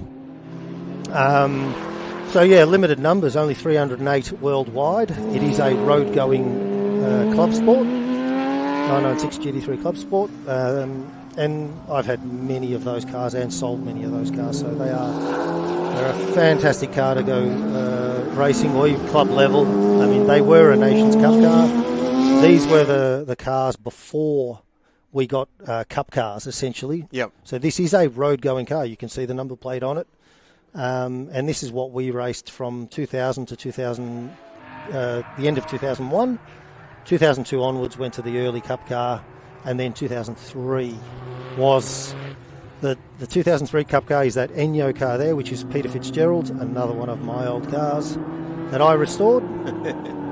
Now this model car came off the back of the very successful 911 RSCS that was run in GTP trim here by Dominic Beninka and all of those guys. So we moved from that RSCS era in the late 90s where in Australia GTP, Lotus Elises, a lot of Ferraris and 360 Challengers and that sort of thing. This was the next progression, and of course Fitzy was in the forefront of that. He was always in a Porsche. Correct. So the story goes, so once we finished racing with the 993 RSCS, the next step was this 996 GT3 Club Sport, trimmed into Nations Cup, so we had freedom over suspension, brakes and so on. There was a few other freedoms there.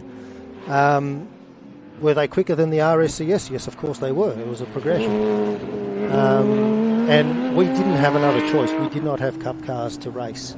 So we had to use the best road-going Porsche they had, and that was the 996 Club Sport. For me, that era, that Nations Cup era, Vipers, Lamborghini Diablo, SVRs, GTRs, there was a lot of meetings in behind closed doors about how these cars were going to run and who was going to do what. And I was heavily mixed up with the Raging Bull back at the time there, and we were always handed some weight and some revs to make it competitive out there as well. But the Porsches just managed to have bigger brakes.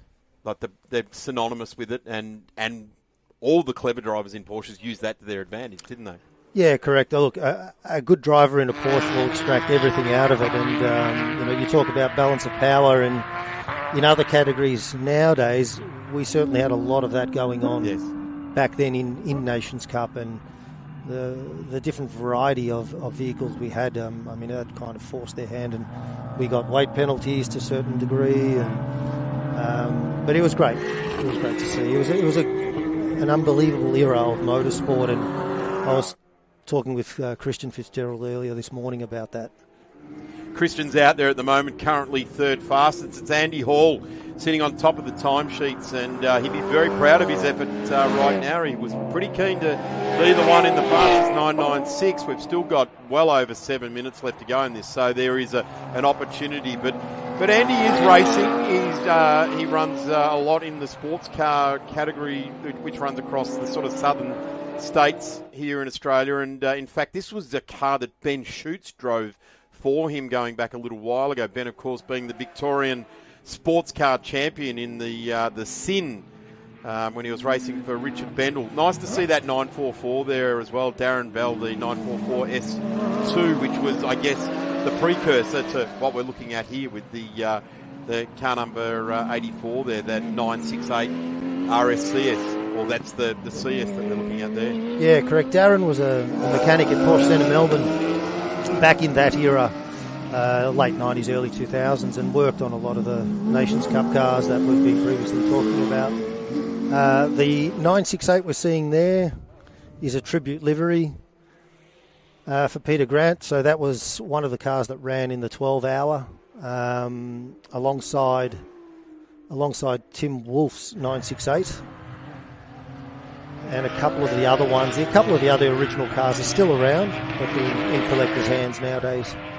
Tim Wolf currently sitting there in 7th place, car number 4, as we're getting a good look at this one now, right down the side. This is Todd Carruthers, 997.2 GT3 Cup car. So we're talking just off current era model now, aren't we, with that one? We are. So that's a 2011 build. So that was a Carrera Cup car for about 4 to 5 years. And a very well-built car. I mean, probably the 997.2 is one of the best 997s you can buy.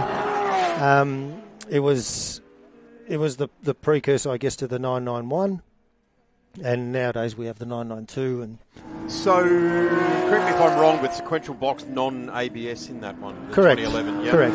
Although most cars nowadays would have ABS. Yep. I guess it's more of a gentleman racer car today. Have a look at this one. This is Christian Fitzgerald driving this one in this car. No, that's sorry. That's one of my old cars. So I restored that car a few years back. That was Peter Fitzgerald's 2003 car from a South Australian entrant, Alexander Pickering. So he's taking good care of that car. It is a well-known car, though. That Peter ran that car for 3 years in Carrera Cup.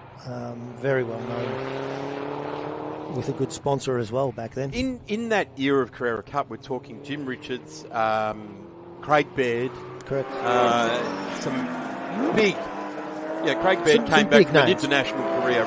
Jim Richards needs no introduction. No. Peter Fitzgerald, I guess, is the privateer off the back of those two in a way, yeah? You'd say so, yeah. So there was a lot of big name drivers, and again, another topic of conversation this morning was that era was big name drivers who had a long career in motorsport.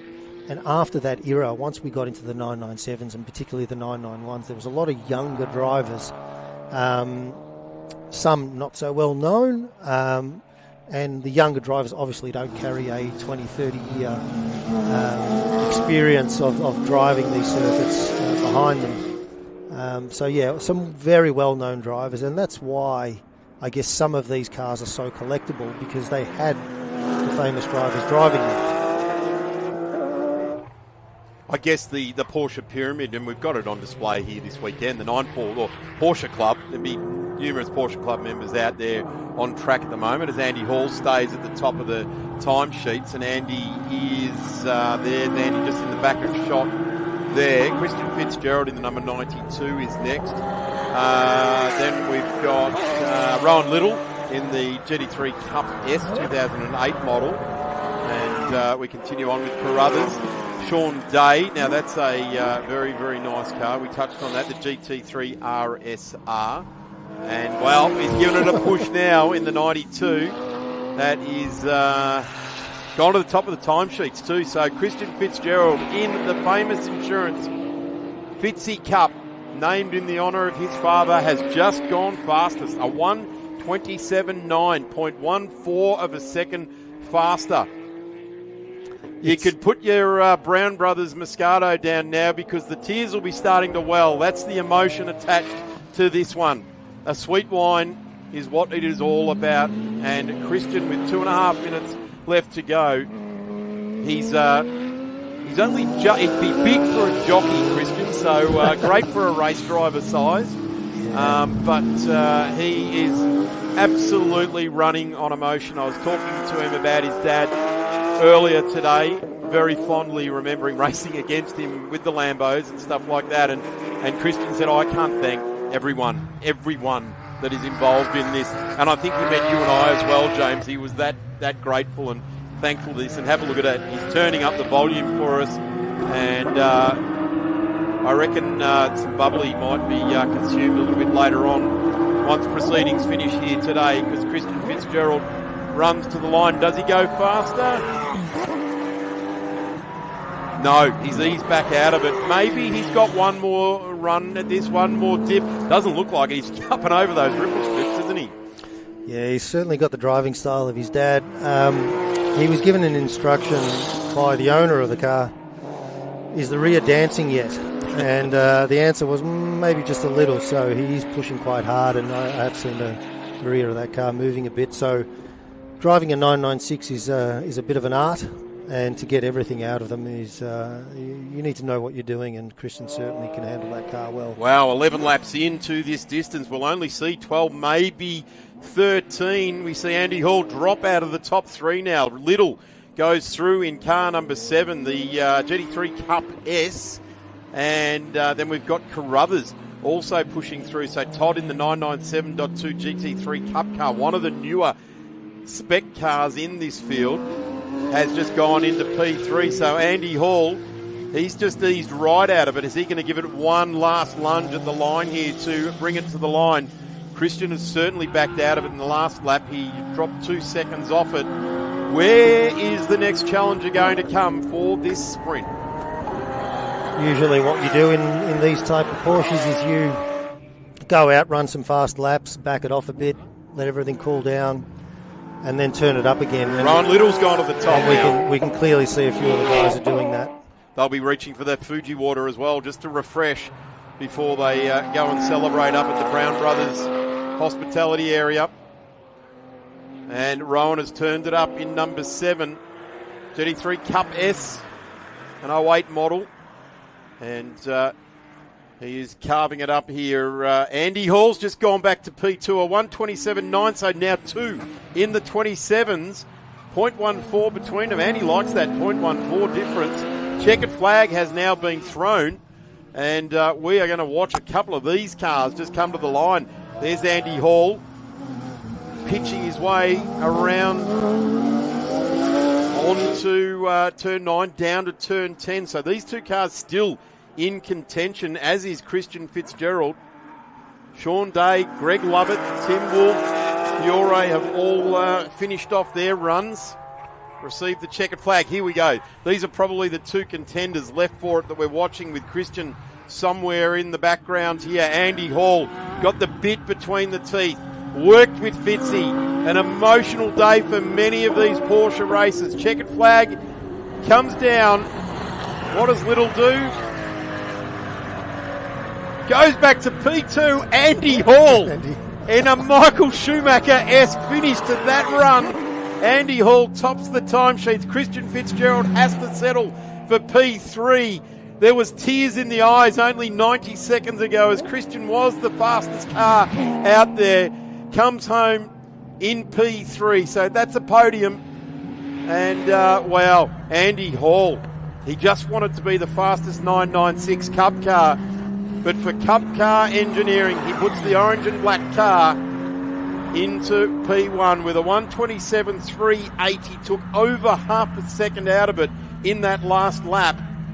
And Andy Hall, a big guy, he'll be, I won't say he'll be an emotional wreck, but what he's just done won't be lost on Andy. He appreciates motorsport history. James Pappas, a fitting tribute so far, isn't it? Yeah, it certainly is. And we spent a lot of time with Peter, and all throughout the years, even from the mid-90s all the way up until the last year or two. It was, an amazing event. We just thank everyone that's been involved, and the guys are out there pushing, and that's what they do. James, can you see a future for the famous Insurance Fitzy Cup? Do you reckon we do this again next year? I would hope so. There's a lot of guys that have expressed interest now that they've actually seen it. There's a lot of cars in garages, in workshops, that are more than welcome to come and drive out here with everyone else. There's a lot of Fitzy's other cars that are still in collectors' garages. Whilst these guys are not racing door to door, and it is a timed event, it is very safe for, I guess, those high pedigree cars. We can't forget that Fitzy also drove touring cars. Correct. He also drove a Toyota Supra. Correct. So he drove those cars are still around. A fitting tribute, and a really big thanks to Famous Insurance Brokers for what they've done here, for bringing this all together. And it was the sweetheart of Emma Dean, and she's worked very, very hard on this. So we thank her for that hard work, and for all these car owners and drivers for responding. James, we have got so much to get on with here at the Racefuels Winton Festival of Speed. Andy has got the door open, and just getting a bit of fresh air inside the cockpit there for his car. So we push the Fitzy Cup cars away until tomorrow before we see them back out on track again. So they will be on track at 10:35 tomorrow morning. James Pappas, thanks you very much for joining us. We're going to hand over now to Darren Knight, who is all things touring cars, and of course Matty Dunlop, who has done a tremendous job opening the first hour of commentary here. We'll take a quick break trackside here at the Racefuels Winton Festival of Speed, and back in a few moments.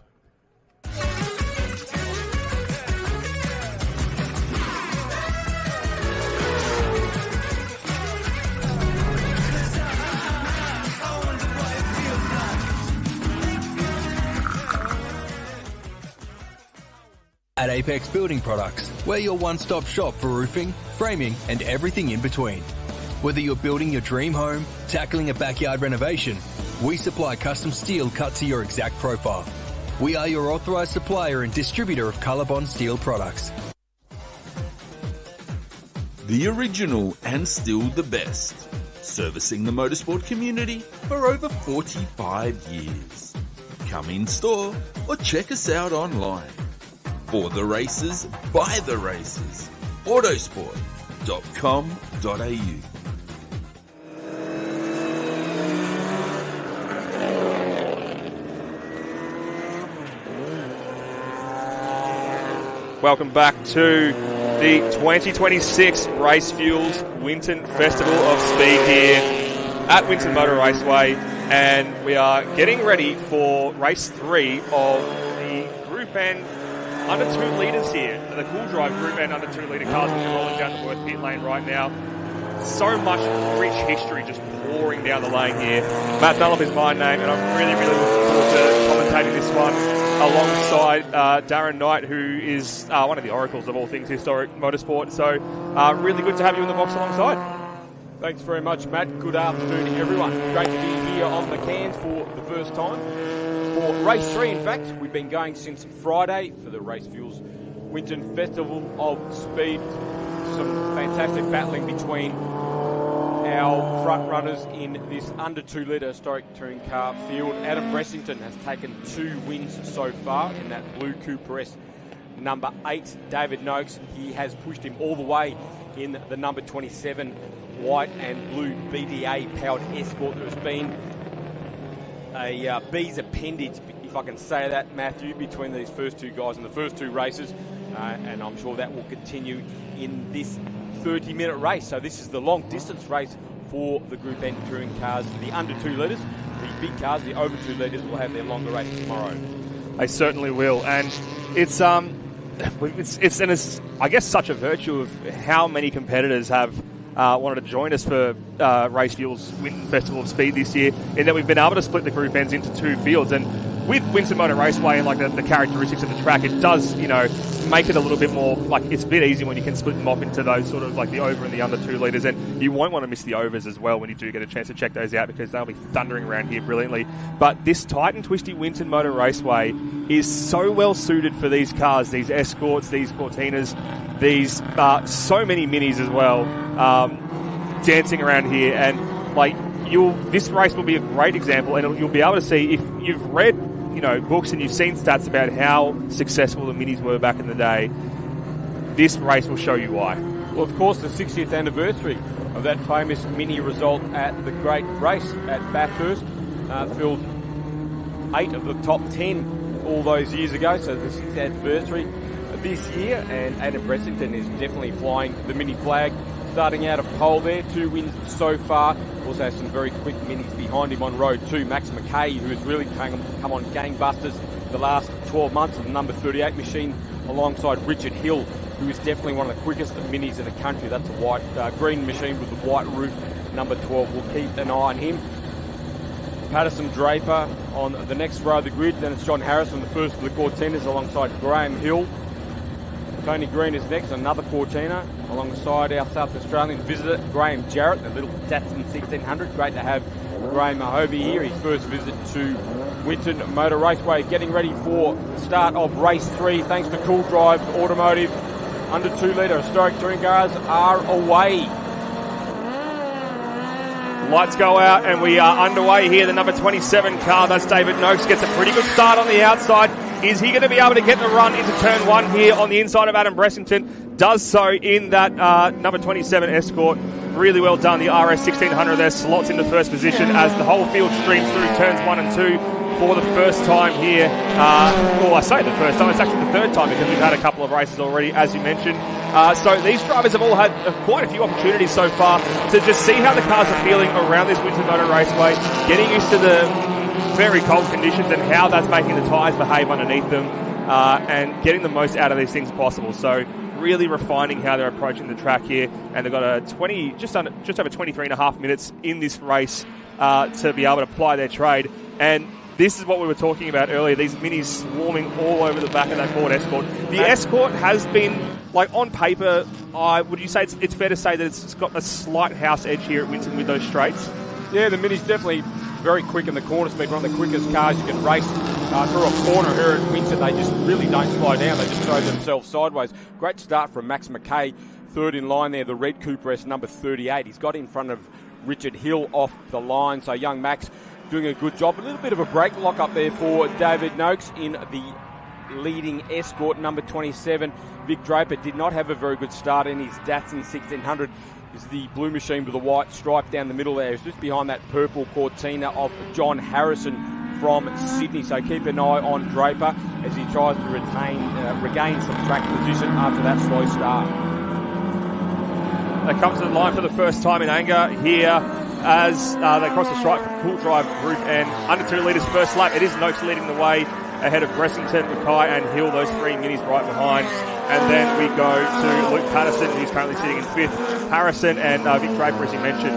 We go a little bit further back. So this is the number 65 car of Vic Draper, who we were just talking about, battling for 8th position alongside the number 11 mini of Graham Hill. That's Richard Hill. Beg your pardon, Graham Hill. In fact, 2 Hills here.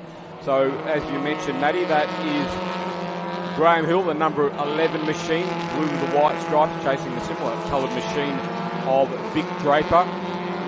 And they're not far behind that purple Cortina of John Harrison. The leading Cortina so far is doing a great job in that machine as Draper in 65 starts to put the pressure on Harrison. So pushrod Cortina versus the later machine of Draper. That's an NC car, so NC historic touring cars, covering machines from 1965 through to the end of 1972. Group NB, the earlier cars, the minis and the Cortinas, they are for cars that ran between 1959 and the end of 1964. Rowan Pinder and that very formidable Datsun 1200 coupe. Right behind Rob Emgrave from South Australia in that blue and gold number 127 Mark 1 Cortina. Pinder having a run on F-Grave down the back straight. F-Grave has the inside line though.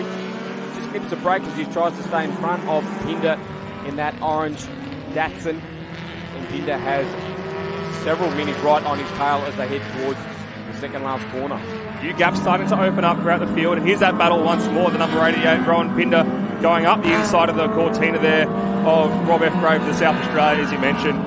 Really nice move there into turn 11 and just showing the differences in the characteristics of these cars and where the strengths and weaknesses are. And bit of learning, these guys would have raced each other in these cars quite a lot around various tracks. So have a bit of an understanding of which cars excel in which parts of the circuits and where to back off, where to push and where to fight.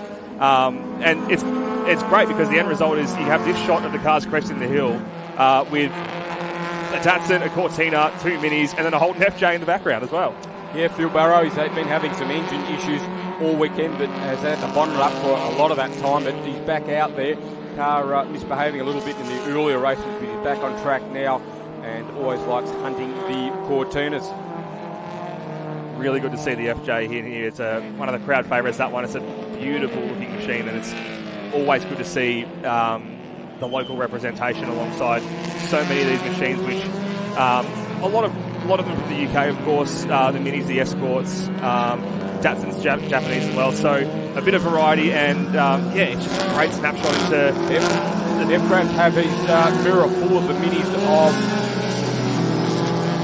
Chris Janicki there in 81, and also John Doherty in the number 66 machine. Almost a version of the famous Golf racing livery there, putting the pressure on F-Grave. Look at this battle, unbelievable. Again, a little bit of a brake lock up there from F-Grave. He's trying very hard to stay in front of the Cooper S's of Doherty and Janicki. Great pressure there from Doherty, just around the outside, just limiting how much F-Grave can really line himself up. And that's been a great boon for him to be able to get himself up ahead into turn 11, really cut off his momentum through turn 10, and that was the crucial part. It really compromised how much of a run he could have down that back straight into 11, and he's been able to get that move done and just get the most out of that Mini Cooper. So Doherty up into 13th place in the number 66 Cooper S. F-Grave back to 14. Still this battle going on with Vic Draper in the Datsun 1600 right on the tail of John Harrison in that purple and yellow Mark 1 Cortina, the pushrod machine, number 89. And Graham Hill not too far behind either in that number 11 Cooper S. So this is the battle for 6th position right now as Draper tries to have a look around the outside of the sweeper. Gets it done. Really well done there from Vic Draper. Just kept the boot in around the outside, which is not an easy thing to do at the sweeper. Plenty of cars have gone off there in that swing around, but very sweet handling machine, the Datsun 1600, with that independent rear end. Absolutely superb handling machine, and he's done the business on Harrison. Can he fight back? Hill very hard on the machine through the corner there, trying to catch up onto the tail of Harrison. He certainly is. That number 11 Mini is trying to capitalise off Draper's pass earlier on and stay on the back end of that Datsun as he was at the start of the race was Graham Hill. So trying to keep those two blue and white stripe machines line astern, but Harrison fighting back on the inside. No, just tucks back in beside Draper. Bit of a defensive move, I would say. Parking the car on the inside of the track because he saw the threat coming from the Mini behind and just wanted to shut the door there, make it a bit harder for that move to happen, and doing the same thing on the run into turn 1 here as well because they're side by side almost as they come to cross to the start-finish line. We go a little bit further back to the number 54 of Peter Olver in his Lotus Cortina as well now. Yeah, again, that's also another car that's been a little bit misbehaving this weekend so far. Peter Olver moved into a twin-cam-powered Cortina after originally campaigning a pushrod machine. Still getting used to it, as is Gary Trelaw on screen now, the 111 Mark 1 Cortina. We know Gary, competitor in historic touring cars for many, many years with a 68 Camaro and also a very quick Valiant Charger in the early days of Group NC historic touring cars. Had quite a few years out of the saddle, and good to see Gary back on the track. Max McKay, the number 38 machine, trying to keep out Richard Hill in the number 12 Cooper S. That's the battle for the last set on the podium with just over 16 minutes to go in this race. McKay 38 and Hill right on his tail in that battle for third. Yeah. Adam Bressington in the number 8 car has been able to pull away a pretty decent gap in second position. He's been the pick of the Minis all weekend long so far, has Bressington. Just going through shot now, and just look at the amount of daylight that he's opened up behind him. So Noakes into the lead now, so Bresso was leading the first few laps, so David Noakes in the escort into the lead, but I'm sure they'll close up towards the end as they have in the previous two shorter races we've had so far. Well, that's going to be a tricky endeavour now that Noakes has just put in a 139.9, so he's the first of the drivers to dip into the 139s in this race, so he is on a heater. Has opened up at least a few tenths there over Bressington last time by, and these two cars that we're seeing on screen, Mackay and Richard Hill, are just watching that gap in front of them open, but they've got enough on their plates already. They're just trying to have this scrap for that last podium spot, as you mentioned. Yeah, Richard Hill unfortunately fell off on the first lap yesterday, and on turn 2 there, and had to fight his way back through the field and has been moving up. This grid was determined by the top 10 shootout, which we had for the first time late yesterday afternoon. So the next race tomorrow for the under 2 litres will be determined by the finishing order of this 30-minute race brought to us by Cool Drive. Hill now up on the inside of McKay, up there at the top part of the circuit through Tank. McKay fighting back. Side by side, unbelievable battle between the two Cooper S's, not giving an inch, and extremely clean driving as well. So a lot of respect shown between McKay and Richard Hill. And McKay back into third. So Hill, I reckon, Matt, had that third spot for about 10 seconds. It's not over yet. He's got a really good run down this medium straight here in a turn 10. Going to get the move done once more and keep that racing line. Just had so much more momentum out of turn 9. Did Richard Hill in the 64 Morris Cooper S, and is putting in a great race. This is only going to serve to open up that gap in front of them even further to Bressington, but I don't think he's too worried about that because he's got himself up into the podium spots, but he's going to have a mirror full of red Mini belonging to Mackay for the next few laps, I would say, because this battle is not going anywhere anytime soon. They're not really slowing each other down either because they've still got a big break over our next car in that train, Luke Patterson in the white machine, number 93. Tony Green, the number 70 Lotus Escort. He's having a great battle here with Chris Finlayson in that number 6 Cooper S, grey with the orange stripes. Great to see different colour Cooper S out there. Helps Adobe commentators like myself pick out the different minis. Really good scrap here for 11th position, these cars, and that's one of the beauties of this category as well. Wherever you look up and down the field, you're going to find a battle somewhere or another. And Finlayson looks like he's got a really good run on the exit of turn 12 there. Is he going to be able to capitalise? No. Tony Green shuts the door there, gets back in that one and just keeps it under control for now. But that's brought Pinder's Datsun back into the fray a little bit as well as that Golf livery John Doherty car behind. Tony Green joined the historic touring car ranks last year, so still displaying the P plates. Long-time club campaigner in Nissans. He's a real big Datsun fan. The only reason he bought the Quaternary told me because he couldn't find a Datsun 1600 at the time. Tony owns a couple of GTRs, so he really likes his Nissans and Datsuns, but it's great to have him on board. Finlayson, good move around the outside of Tony Green there through the sweeper.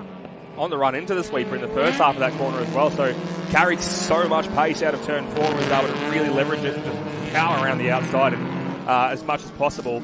As we've got a safety car, as a matter of fact, so we've got the yellow timing screen and the safety car's just been deployed here from the pit lane, from the Worth pit lane here at Winton. So the whole field's going to be neutralised as the Ringwood Mazda safety car does take to the track. And at this stage, not exactly sure why, but we'll keep an eye out. And there's still a bit of time to go in this race. So while the field is going to be neutralised behind that Ringwood Mazda 6 MPS, we hopefully will get a good chance to get some more running in once whatever's happened on track has been cleared up. And we'll keep an eye out, and I'm sure we'll see it and let you know as soon as we've got a bit more information. But gives the drivers at least a bit of a chance to just have a bit of a breather, take a break, and just regather and get ready for what's going to be, I guess, a second stanza of this race at this stage. Yeah, still got 11 minutes to go. This is the longer race for the under 2 litre Racer Industries historic touring cars. This race sponsored by Cool Drive Auto Parts. Racer Industries, of course, part of Cool Drive Automotive. They are now the category sponsor for historic touring cars in Victoria. So Racer Industries and Cool Drive putting money back into the sport, which is great to see. Great to have Ringwood Mazda on board too, supplying the course cars and Marshall's cars this weekend. Certainly is. Ringwood Mazda is a place where great cars meet great community. They are the proud course car and fan zone big screen TV sponsors here at the Racefuels Winton Festival of Speed. They're passionate about supporting the communities they're a part of. Ringwood Mazda is there for every stage of your automotive journey, whether you're purchasing your next vehicle, keeping your current one running smoothly, or everything in between. And to celebrate this new partnership, Ringwood Mazda is offering Racefuels Winton Festival of Speed attendees 5 years of free scheduled servicing on any new Mazda purchase. Simply mention the code Winton at the time of purchase. Visit ringwoodmazda.com.au to explore their range. Terms and conditions apply. And it's also a really good opportunity for us, Darren, to thank all the hard-working officials and volunteers who, without their time being so generously donated in a lot of cases, volunteering, of course, and not a lot of them aren't being paid to be here, but it's so important that they are, because without them we simply could not go racing. Got the best seat in the house too, so definitely worth investigating. Jumping onto the Motorsport Australia website and checking out how to become an official. Anyone can join, any age, and it is great to have them on board, standing out there in the cold all day, flagging and doing all the marshalling. So thank you very much to the volunteers, as we always do. Luckily for them, they won't have to wait too long for the action to get back underway here. It's a very quick Ringwood Mazda safety car period as it peels back into the Worth pit lane. And while we've got yellow flags out, we're going to have the green very, very shortly, and we're underway here. So Noakes does still have the lead, but that lead has been cut down quite a bit to Bressington behind, and Bressington's going to have the two minis of Hill and Mackay right behind him as well, trying to leverage as much as they possibly can. But Bressington is flying here, as is Noakes. So can anyone get a move done? Look at the number 12 car of Richard Hill out of turn number 2 there. Wow, actually, as a matter of fact, Bressington looks to be having trouble with that car. Bit of smoke coming off the outside front wheel there as they swung out of the Esser. So Adam Bressington, as you mentioned, he may have an issue. Yes, he is slowing down. So our race winner for the first 2 events this weekend, the Racefuels Festival of Speed, looks like he will be ending his race early. What a shame that is for Bressington. He was going so strongly in that number 8 Morris Cooper S, and he's picked it back up now. He looks to have got that pace back, so whether it was just a little gremlin there that's kicked in as he was on the exit of turn 2 and just cut his power briefly. He's back on it, so we'll keep an eye on Bressington to see if he's able to recoup some of that position and if he has any other further issues. But that's promoted these two up into 2nd and 3rd, and now it has put Patterson in a shout for the podium as well. Yeah, so Richard Hill, the number 12 machine, 2nd after the demise of Bressington. Max McKay right on his tail on the 38, and then the white machine, number 93. There's Bressington there. He's travelling very slowly. Just, unfortunately, Doherty unfortunately, a bit of a tap there. He was very slow coming out of the corner there, and inadvertently, John Doherty took a little bit of a tap there with the Bressington machine. Not too much damage, so hopefully John will be able to keep going his machine. Whoa, very, very wide there. Patterson on the exit of turn 12, using all the curb and a little bit more. That's cost him a lot of time, so he only has to sit back and watch this incredible battle here for second position. Graham Hill locks the inside a little bit, and that's going to compromise him just a bit too much, and that's going to allow Max McKay through to second position. Great racing from these two. Max says, thank you very much, Richard. I don't need a second invitation. Up into second place. So Richard will be kicking himself there after that little bit of an error. It doesn't take much to lose momentum in a mini if you hit those big, high curves. So McKay now up into second. Richard Hill third. Luke Patterson doesn't quite have the pace by the look of it to get on the tail of our second and third place runners. Still doing a great job, Neville, in the mini number 93. He is a replay there of a tap between Bressington and John Doherty. Such a tricky situation for Bressington because it's a difficult part of the track when you need to move out of the way when you're slowing down to stay clear. And unfortunately, that number 66 car of John Doherty has clipped him a little bit on the way through.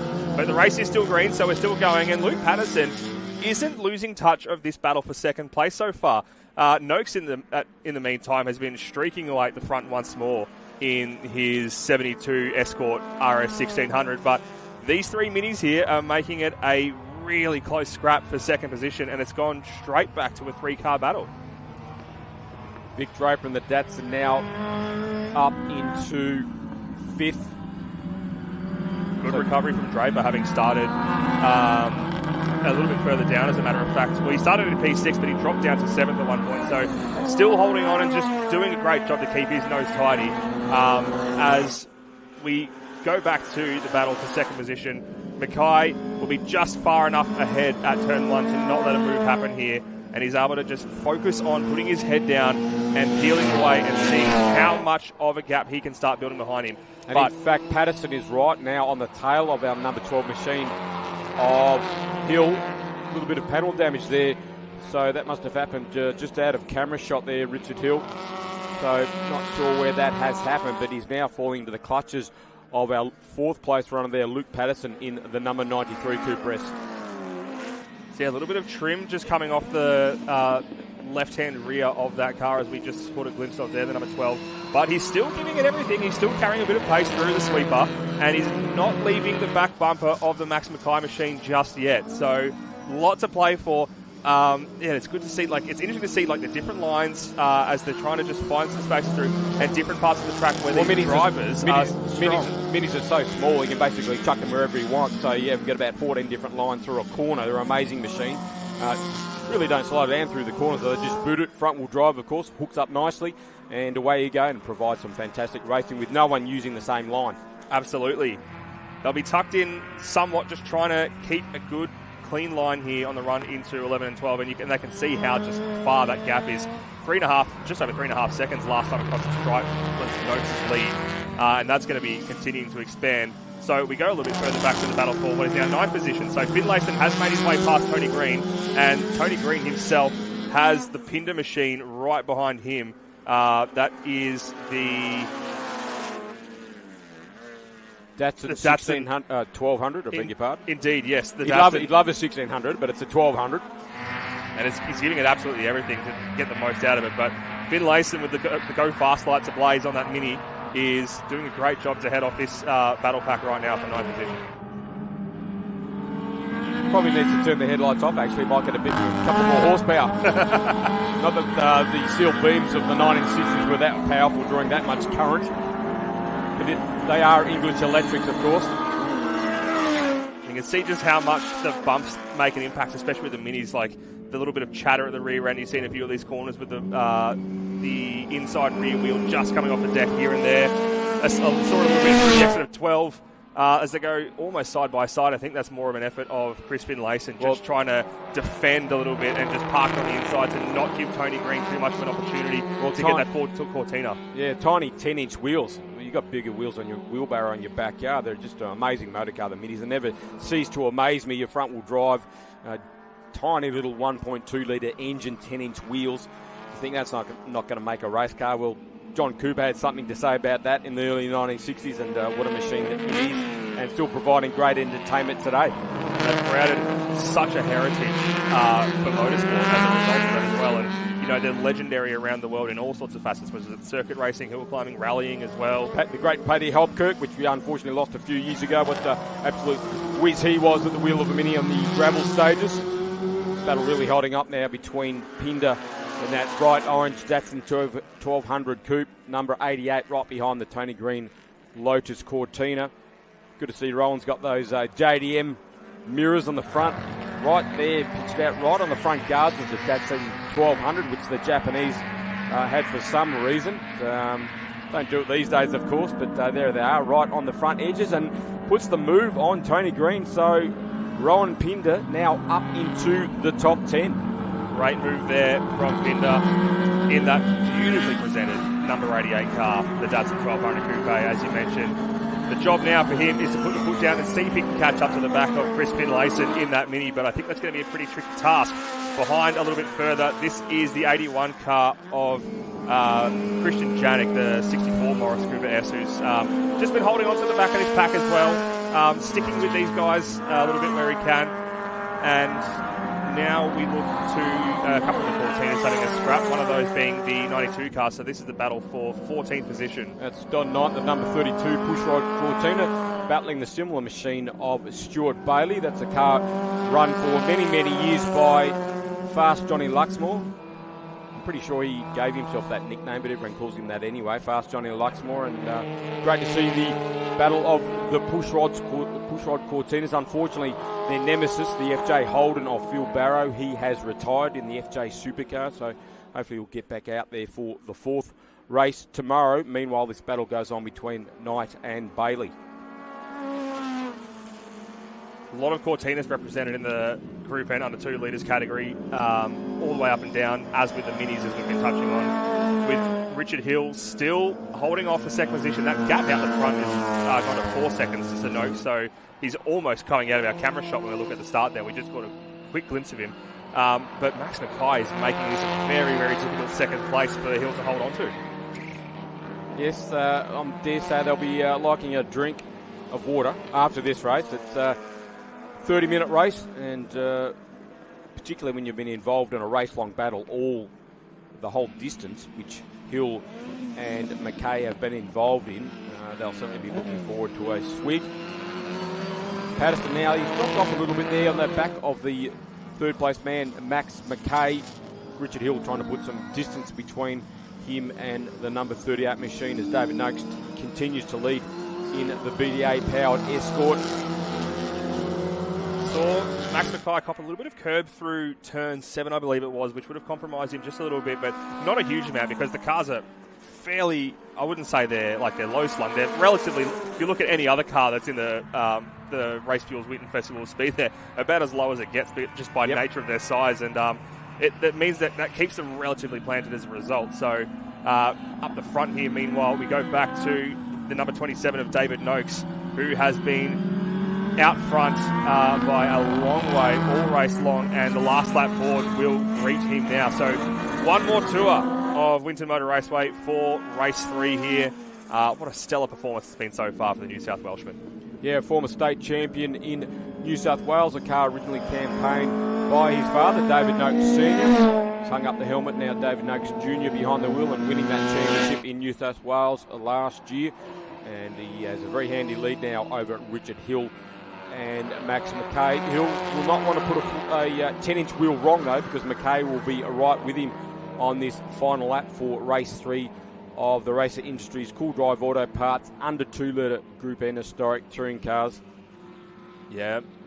The number 12 of Richard Hill certainly doesn't want to rest on his laurels just yet, because while he does have almost 9/10, a little bit over 9/10 of the stripe there, it's very easy to just to even dip a couple of wheels off in the dirt and lose that time in an instant. And at this level of the point end, you want to be keeping as many points as you possibly can. But yeah, it's been a very difficult endeavour for them to catch David Noakes in this number 27, this beautiful Ford Escort.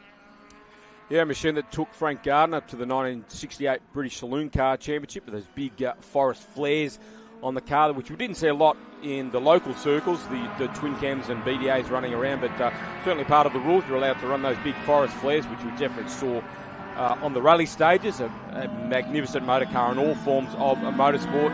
And David Noakes cruising to the win in race 3 for the Cool Drive Auto Parts under 2 litre Group M historic touring cars. A great drive. Richard Hill will come home second after a race-long battle with Max McKay, and Luke Patterson will come home fourth. So minis 2, 3 and 4, Matt. Then we go quite a bit further back here for what will be the battle for 5th position, but we go even further. This is the battle for 7th, so we haven't had a chance to look at these cars a whole lot. Graham Jarrett in his Datsun 1600, the blue and silver machine, holding off the 7th position with the number 58 car of David Cheney, the 1965 Mini, trying to have a look around the outside, but the door is being shut on him comprehensively by Jarrett, who holds off there. He's going to get a really good run to the line, and it's going to almost become a drag race here because Cheney's got a lot of pace, but has to hold back and cross the stripe in 8th, just behind Jarrett there. And in between those ones, we did also see Vic Draper in the number 65 car crossing line in 5th ahead of Harrison. And as we see a few more cars, that was Jeff Bowe in the yellow machine, just sort of letting almost a lap down, in fact. Indeed, so just backing off a little bit and letting that race go through past the side of him. So Cortina's of Rob Fgrave, the South Australian. He's coming home in front of the Knight Cortina 32 and Stuart Bailey. Knight will just hold off Bailey towards the checkered flag here, you would think, and keeps the exit neat. So good drive from Rob Fgrave. Like Tony Green, another relative newcomer to historic touring cars, still displaying the P plates. So Fgrave 13th, Knight 14th, and Stuart Bailey 15th. As Oliver comes to the line there as well in 16th. That is the last of the runners here, with the rest of the competitors either a lap down or, unfortunately, we had a couple of retirements there, as a matter of fact, as well. Jeff Bowe, as we mentioned, as I think he may be even potentially having an issue as he just sits in one of the escape roads there. But let's confirm those results. So it was David Noakes who got the win in race 3 ahead of Richard Hill and Max Mackay, having a really good scrap all the way through. Luke Patterson making it 3 minis in 2nd, 3rd and 4th. Then Vic Draper and John Harrison, with Graham Jarrett, David Cheney, Chris Finlayson and Rowan Pinder rounding out the top 10. Further back, it's Tony Green and Janik in 11th and 12th, with Fgrave, Knight, Bailey, Oliver, Wallace and Evans, and then Jeff Bowe running in 19th. A few retirements, unfortunately, with a few of the other cars, but we will be seeing these ones out on track tomorrow again. But in the meantime, let's go down to the Autosport roaming camera with Emma Dean. Hi guys, I'm here in the museum portion of the showroom, and as you can hear, there's a bit of music in the background because we're actually in the Brown Brothers Trackside Lounge. But right now we're in this the Winton Raceway Museum. Behind me is Principal the label. This is a brand new fashion label based out of Melbourne. It's all motorsport themed. The owners Hayley and Elle are here with me. Elle's just going to pop right in here. Elle, hi, I've been tag teamed. Girls, so you guys have just fresh off the plane from Silverstone. Yes. What made you want to come to Winton? It's grassroots. You've been doing Formula One. Well, I've actually also just come off the plane from Goodwood Festival of Speed, which I love a festival of speed, so I had to come to Winton. We had to bring it home as well. And to bring Principal here, it just means so much to us. It's a motorsport-inspired apparel label. We love connecting with the community. This is where so many of the legends have started. They come back, they're all here, and we've got some special cars as well. Thank you, Elle. Hayley, you're probably the newer one to motorsport. What are you thinking about grassroots right now after seeing a little bit of the Racefuels Winton Festival of Speed? Look, I actually love the grassroots. It's been so fun to meet everybody here as well. I still actually haven't done a hot lap, so fingers crossed. We'll try. Hook me up. Hook me up, please. Well, ladies, thank you so much. We're going to go and see what's on offer in the Brown Brothers Lounge. Thank you. Follow me this way. We're going to go over and see Sam. I'm not sure if Sam's ready to be on camera yet, but the Brown Brothers guys have been fantastic this weekend. This is their beer van. Sam. Hi. Sam, Brown Brothers Trackside Lounge, it's never happened at Winton before. Tell me what's so special about it. Well, the wine, the beer, everything. Yep, so we're bringing the vibes. So bringing the action to Winton as well, getting everyone excited. So you're new to motorsport. You guys hadn't been on a racetrack before you came down to check out the venue, had you? Oh, no, so we're excited. We rocked up and, we were blown away. So what's on offer in the Trackside Lounge this weekend? So we've got all our wines. We've also got some beer, which we've got from Bright Brewery. We've got cheese and charcuterie, and we've also got paella. Oh, I'm starving too. Thank you, Sam. Everyone, if you're at home, come down to the Brown Brothers Trackside Lounge. I've just been scanning the room a little bit here, and I found a table full of some special people. We've got the Fitzgerald family now. Peter Fitzgerald, the late Peter Fitzgerald. We've created a category in his name called the famous Fitzy Cup. His son Christian is actually driving one of Peter's most iconic cars. In 2002, he raced the 996 GT3 in Sandown, and it's here this weekend. I want to see if I can get a little word with Christian. Christian, hi. Sorry to bug you. Okay. Just thought I'd come down and say hi. We found you in the lounge. Yes. What do you think of the weekend so far? Oh, it's fantastic. Absolutely fantastic. Like, everyone's getting in amongst it and helping each other out, and it's just grassroots motorsport. It's just fantastic. And we've got some Fitzy grandkids here. We do. We've got the kids here. We've got my sisters here as well. We've got mum as well. She's wandering around somewhere, and my wife and fiance, my sister's fiance over there. So you've got the whole family here this week. So super special moment for you guys. Yeah, we're really touched by it, so we had to bring everyone out here and enjoy it. Fantastic. I'll leave you to it. Thank you, Christian. And that's all for now from the Brown Brothers Trackside Lounge. Thank you very much, Emma, and the Fitzgerald family, of course, Brown Brothers, for their Trackside Lounge. Head down there if you're into having a nice wine on a Saturday afternoon. Let's rip through this grid sheet for the Bomber Squadron as they make their way out for their next race on the grid there. So it is Gulson to Seabrook, Bartello, Barber, Meyer, Alex Webster, Joe Collegia. Watch those cars from the back of the top 10. Ray Narkowitz, Tom Walstab, Hugh Harrison, Sam Narkowitz, Ross Jackson in the awesome Pantera. Then it is Hung Du, Floyd, Simon Farquharson, Hancock, Catchlove, and Burns rounding out the entire field of 20 cars of the Bomber Squadron.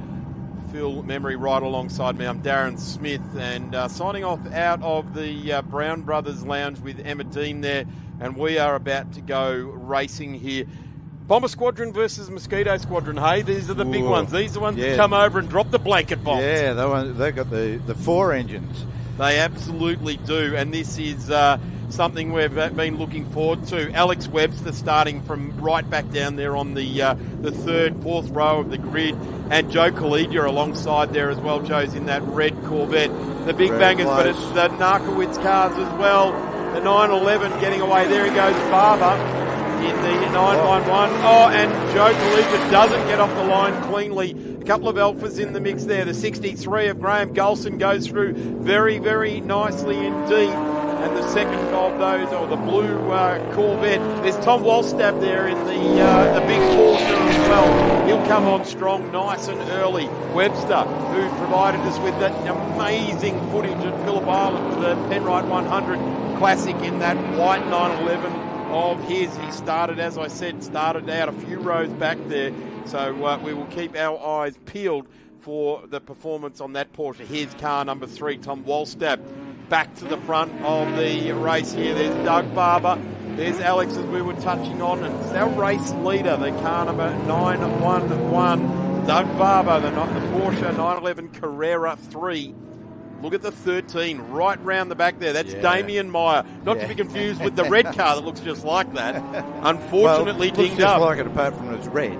And it's dinged up. Yeah. There's the 116 of Hancock. Marcus there, the BMW 325i. Hung that out in a very odd sort of a spot. Not what we want to see. We love the support from Ringwood Mazda, but we don't want to see the safety car rolling out in front of this field. the 63 of Gulson, leading the 27 of Wayne Seabrook. Awesome to have Wayne Seabrook here, a guy that just wins in Porsches, and he is currently sitting in P2. There's the 65 of Ray Narkowitz, and the safety car has been called. Yeah, the Ringwood Mazda 6 absolutely on the throttle to get out in front of the field, zipping past our vantage point here at pit exit, right out of the Worth pit lane.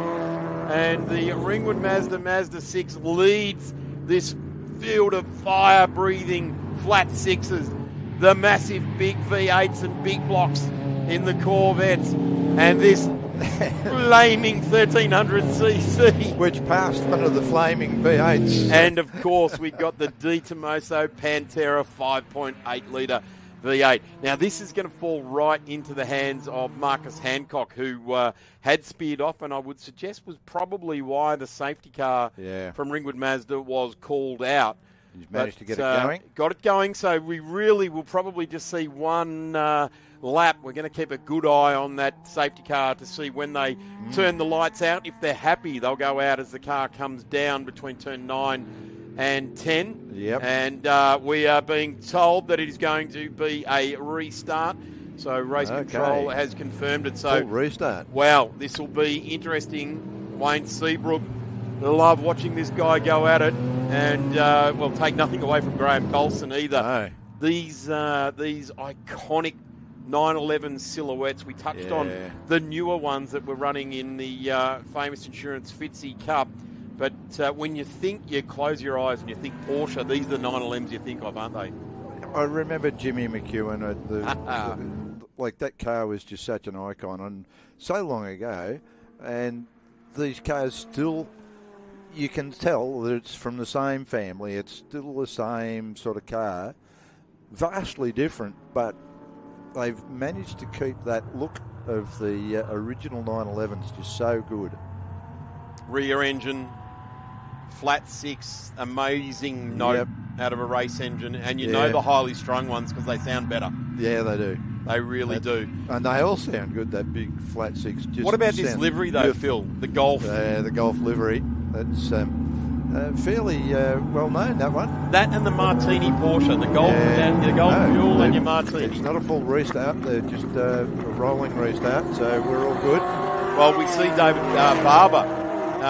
He's running the Martini livery, so that car is just a couple back. There it is, the 911. Sorry, Doug Barber, right, not David Barber. And Alex Webster in the back there. Damien Meyer just going back a little bit here. Now, the Meyer boys. The power of the big V8 took him over there the front straight. He had no answer for the big power of that Chevy. But the squiggly bits, he'll be all over the back of the Chevy again in no time. Look at that, he already is. Great to see Joe Collegia out there as well. Joe, the man behind the scene at Apex Steel, a major partner to the 2026 Racefuels Festival, Winton Festival of Speed. And there he is out there in the race car. He's got a beautiful Mustang in Group N livery as well. This car is actually going to be packed up and goes off to New South Wales for the big event up there in a month or so time as well. And have a look at this. Tom Walstab. Car number 3. Yeah. Great chatting with Tom after proceedings last night. Very animated. Loves the Group S scene. His great mate Alex Webster, and they were having pot shots at each other's cars literally last night. So I'm not sure. I'm not sure out of two Porsches you want to be throwing anything at them, but no, that's what happens. Look at the massive Corvette there in the mix. The Alfa Romeo, there's the Di Tomaso Pantera. Joe's gone through the Di Tomaso. Narkowitz looking for the inside run here. That's Sam Narkowitz in the blue Stingray Corvette, a different era, back into the early 70s rather than the earlier models. Cracker move down the outside. The Porsche comes back on the inside, not able to come up close enough though. Into turn 1 and through 2, 3, then heading to 3, up the old start, finish straight. A couple of these Alpha GTBs in the Bomber Squadron as well, circling at high altitude. And the Alpha GTV, that famous Italian car in that wedge shape that has gone on to so many things. Oh, Alex Webster now has a big look up the inside now. Doug Barber reaches deep. The New South Welshman has got the Victorian all over the back of him. And the Porsche 911 Carrera 2.7 is what the orange bumper on Alex's car there. And, well, that orange rear bumper for me looks like a target, as if I was following Alex. But, wow, the footage that we saw from this car. The big rear tyres absolutely fill those arches in the rear drive, rear engine 911. And Alex now, I'm going to say, doesn't have an answer for Doug Barber. Certainly can't take it up to our race leader in Graham Golson out of the ACT, and Wayne Seabrook, who's always brilliant and a real pleasure to watch him go about his racing. There's no, you're having a race when Wayne Seabrook is against you. Yep. Oh, wheels over the curb and bouncing them in the air. There's Seabrook. Isn't it good that these guys, these Group S cars, and this is what they were in the era. Group S was a massive sports car field, and we're seeing it here. Like, there's huge kart fields with the Group S as well, over 40 cars across Mosquito Squadron and Bomber Squadron. Yep. These guys at high altitude here this weekend operating very nicely indeed. And we're getting some awesome pictures here at the Racefuels Winton Festival Speed of a couple of 911s going at it, and I know Mark Tierney from Racefuels loves a 911, so he'll be enjoying this. Yeah, and wow, the camera work just really, really good. I'm loving this. Apex Steel Group throwing their weight behind the Group S Bomber Squadron here this weekend, and we've got the man himself running in this particular event out there at the moment. Joe Collegia in the number 44. Group SB1 is the technical description for his car, a 138.74, and Joe is always doing a very good job. Tough track for a big car like a Corvette. Yep. And Joe, of course, the 5.35 litre V8. Here's a couple of the Alphas that we were talking about, and a Datsun. So that's Hung Du in the number 6, and he is currently in 13th. Floyd and the 39 there of Scott Farquharson, both of them Alpha GTVs. Yeah, Hung Du drives that Datsun really well, and he's not an easy man to pass. Those Alphas have got the handling, one would think, over the Datsun, but certainly not able to make a move on him. These different liveries on these Alphas, I'm going to have to do a bit of homework tonight, Phil, because they're relevant. There's something to do with Scuderias or whatever they are, the Italian workshops that they come from. Right. There's so many of them in the Alpha world. The New South Wales Alpha community are very, very much across all of that with their Alpha racing world, but not sure exactly, and I don't want to offend anyone by getting it wrong. It might be from the wrong side of the mountain in Turin or something like that, and you don't want to offend them, but they're definitely liveries that are relevant to those in the Alpha world. Hung Du also running those synonymous Datsun colours, the red, white, and blue, and the stripes over the top of the car there as well. Of course, Jeffy Thomas, may rest in peace. Lovely man, used to run his Datsun 24 ounce as well in the Group S Bomber Squadron. Well, many years ago, Dr. Michael Connor from Colac used to run a 240Z, and he won the Australian Sports Car Championship at Phillip Island. I think that was about 1974. I could be wrong, 74, 75, thereabouts. Yeah, the 240Zs would have been brand new back then. That's for sure. He was a front runner in the 240Zs. Went on to be in motorbikes with Ducati. So Joe Collegia's now gone up a couple of spots. He's now into P7, the Apex Steel racer in his red Corvette.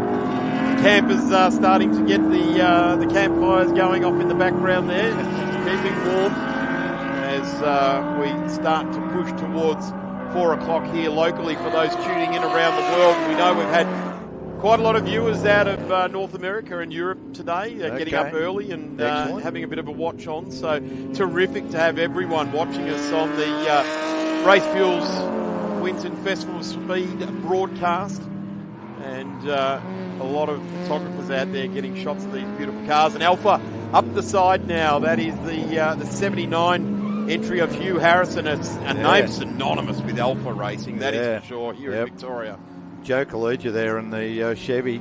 He's pushing that car really hard, doing a great job behind the wheel. It's got that much power, it looks like it's twisting it up, doesn't it? Does. He's trying to gingerly get it down there, but Hugh Harrison knows how to flow that car. And speaking of power. Yes. I've had a couple of, back in the early 90s, a couple of opportunities to race against Hugh in an Alpha. And a very good skill set. And back then, never lost concentration. You couldn't take advantage of any mistakes. So great to see. Back at the front, still over 7 minutes remaining here. It is Graham Golson in the 63 and Wayne Seabrook, and this gap has not changed. Oh, well, it has. It's been 0.2, and then it's been 0.3, and then it's been 0.1. 0.2 and 0.1. Yeah. Which point do you want this time? Yeah, correct. We'll just guess. And I see Meyer back there too. He's currently in position 6, some 17 seconds off the lead, but doing a great job driving that such a small capacity car up against all of these other vehicles out there.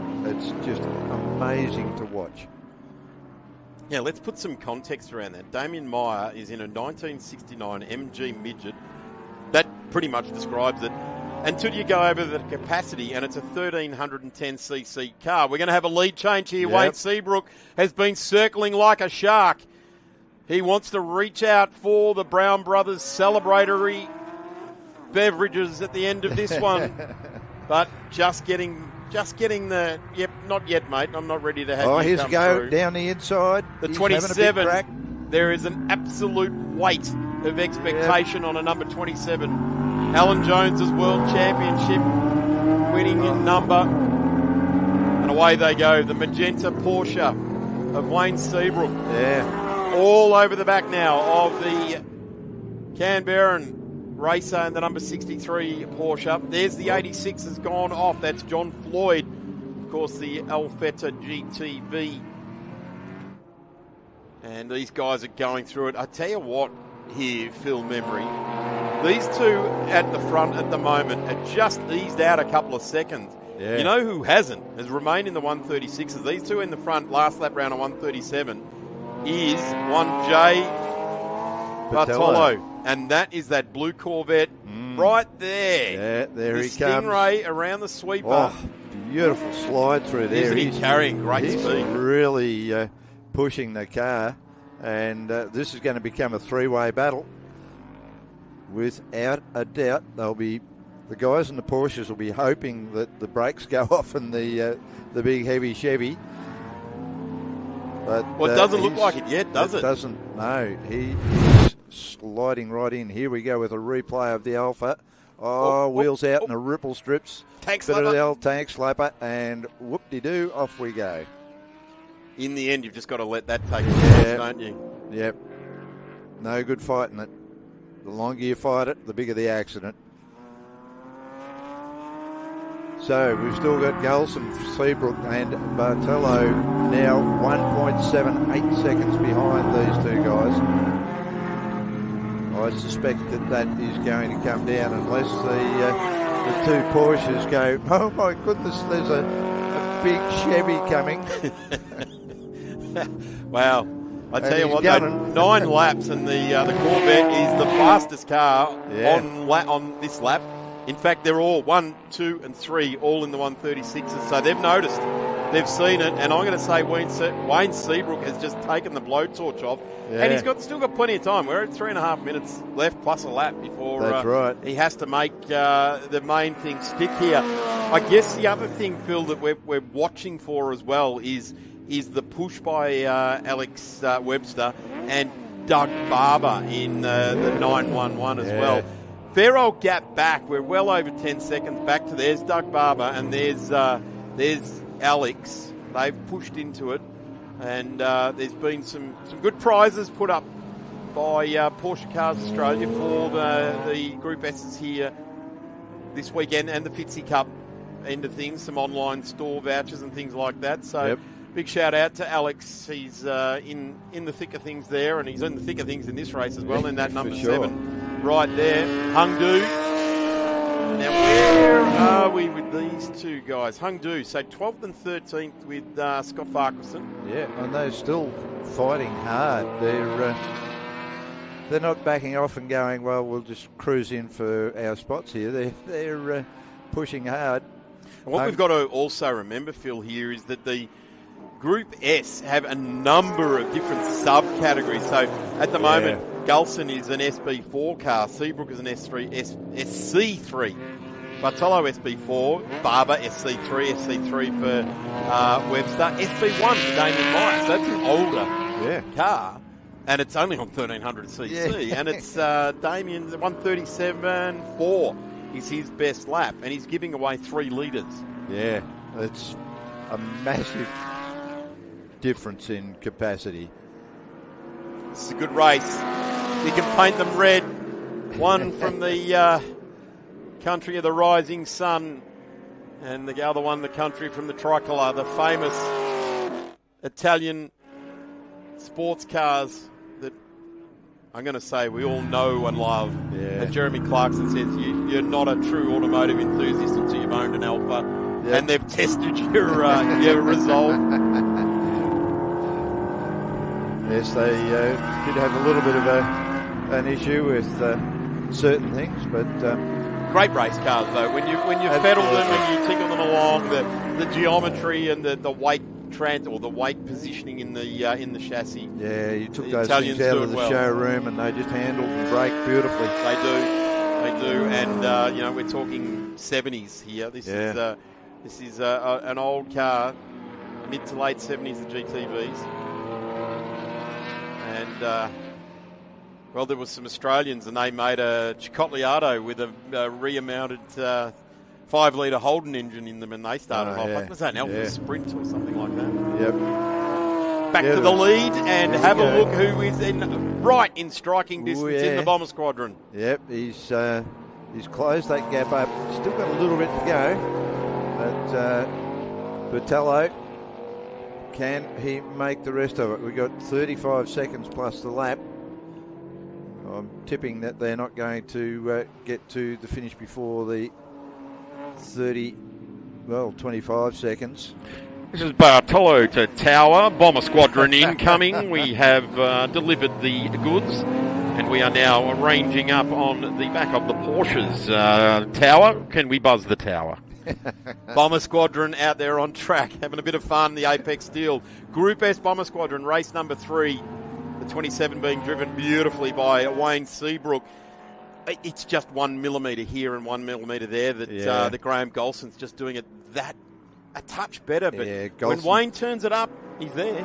Yeah, Golson's just made that little bit of a break as soon as Patello started to close in. He just seemed to pull that little bit extra of a gap. And I don't know whether it was Seabrook got a little bit worried about what he saw in the mirrors and lost a little bit of that momentary concentration. But a 1:35.26 for Golson on the last lap around. So that's the quickest lap so far. Shannon Starcam, last lap board. The Motorsport Australia official there just pointing to that last lap board, making sure that Golson, Seabrook and Bartolo all got the very, very clear message. I think he was saying to Bartolo, last lap, mate, come on. If you've got any more... This is Bartolo to the Tower. You've got one more lap there in the Corvette. Drop all your bombs now, mate. That's exactly right. Get rid of the weight, Joseph. Let's get on with it. And, look, in the 35s, Golson, Seabrook and Bartolo on lap 12. They've gone their fastest lap on lap 12. That is telling. Have a look at this. The Corvette on Seabrook under brakes. Throws it down the inside. Beautiful move down into tank.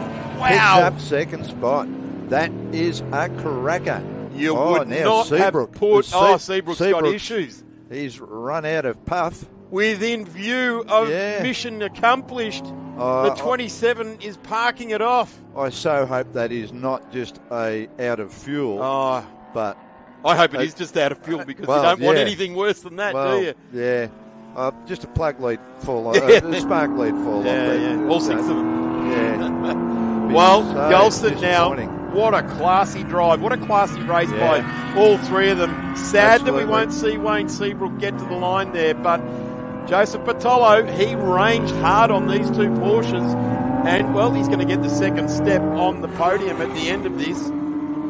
And there it is. What a run at it.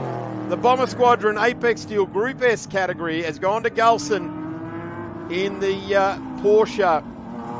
Joseph Bartolo, what a fantastic drive there in car number 2, the Chevy Corvette from 1969, the Stingray. And we start to welcome the cars to the line. Doug Barber gets through in the 911, Alex Webster in the number 7. So Alex ultimately home there in 4th, but he'll miss out on the Brown Brothers NV Cube Premium Sparkling Brute in this one. Yeah, here comes Narkowitz in another of the big Chevys through that final corner, heading for the start-finish line. Well, Joe Collegia also in a Chevy. So Chevy's Corvettes in 2, in 6, and in 8. Yeah. Porsche's 1 and 3, 4. A midget in 5. The Giant Slayer in there as well. Joe Collegia home in 6 there in the Apex Steel race for the Group S Bomber Squadron. Had a bit of fun with it, radioing into the tower there. That's what it's all about. It was well done. But, at the moment, finishing off day number 2 of the Racefuels Winton Festival of Speed. Gulson doing a terrific job. Got P2 yesterday. Led, really, from light to flag in this one. And sadly, really sadly, Wayne Seabrook going to be a DNF in this one. So he'll start from the rear. For us watching on, Phil, that's going to be exciting. Yeah, absolutely. 100%. He'll work his way through the entire group, I'm sure. And I just noticed that Hung Do got a couple of witness marks on the side of his car too. So here's our results. Graham Coulson, clear winner in position 1. Joseph Di Bartolo in 2. Douglas Barber in 3. Alexander Webster, well done, in 4. Damien Meyer in 5 in that wonderful little car. Joe Collegia in 6. Samuel Narkowitz in 7. Hugh Harrison in 8. Tom Westab in 9. Ross Jackson in position 10. We turn the page over here as results continue on. Hung Du to Farquharson, Catch Love, and let's go to a quick break here at the Winton Festival of Speed.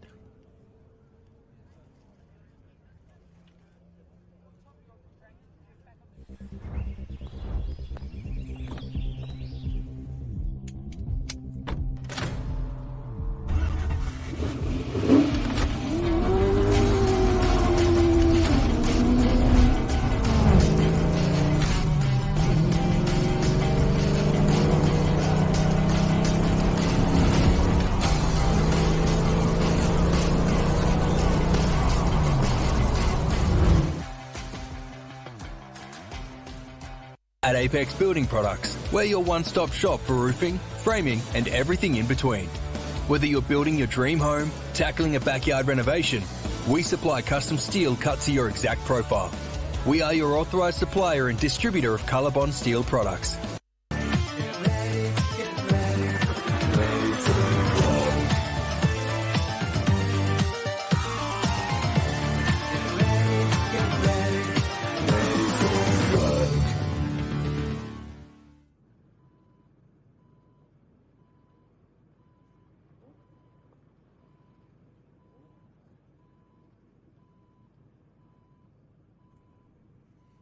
Cars in the lane now down there, the Worth pit lane, Worth Australia, over 55,000 customers, have 22,000 products and more than 40 years keeping Australian workshops, work sites and fleets running at full throttle, from fasteners and power tools to adhesives.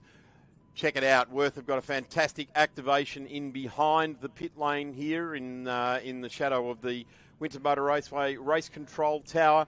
They've got kids face painting down there, a really good activation. You can test your reflexes against Will Brown, and there's lots of other bits and pieces. They've got the World Cup Soccer Challenge going on down there as well. So Worth have been very, very proactive in being part of this event, and of course the entire pit lane decked out in Worth signs. We really value the contribution to making this event as colourful and as vibrant as it has become this year. We wave goodbye to the Bomber Squadron. Tower out. Bomber Squadron return to base. We're about to go racing with the McDonald Automotive Touring Car Tribute Sprint number 2. So not racing, so a sprint. Very, very interesting. I'm looking forward to seeing how Richard Renato, who has been the fastest, goes in this one. And John Bower was the second fastest car in this. Brett Florence has joined me, and this is a field of cars, Brett, that I'm going to say you should be out there doing it, mate. Yeah, I know. I've got the curse of opening my big trap on a certain podcast about being here. How good's the Grassroots Racing podcast, it was mate? Great, mate. It was great, yeah. But, unfortunately, I cursed myself. But, anyway, my car's parked here on display, and that's about where it is at the moment. So, but anyway. I got to say, it is great to see the car out in the daylight.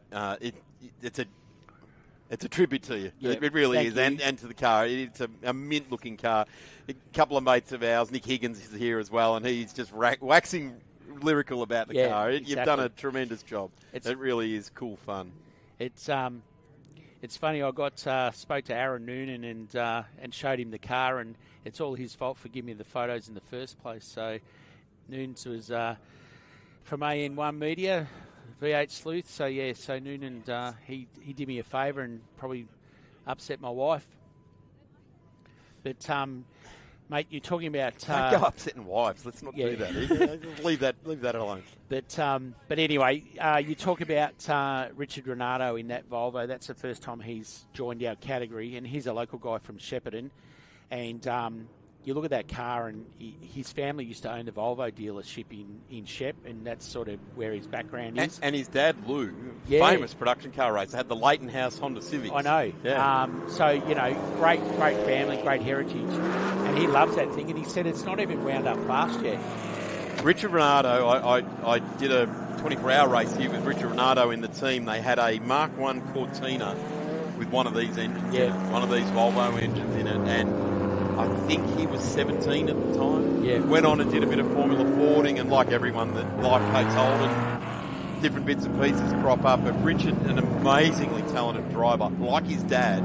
Yeah. I reckon it's really cool that they've found their way into this category. They love their Volvos. They were Volvo dealers, and it is really cool. And welcome Richard to the scene. I'm going to have to go and give him a tap on the shoulder. I didn't have this colour hair when I last saw Richard, so it's a long time.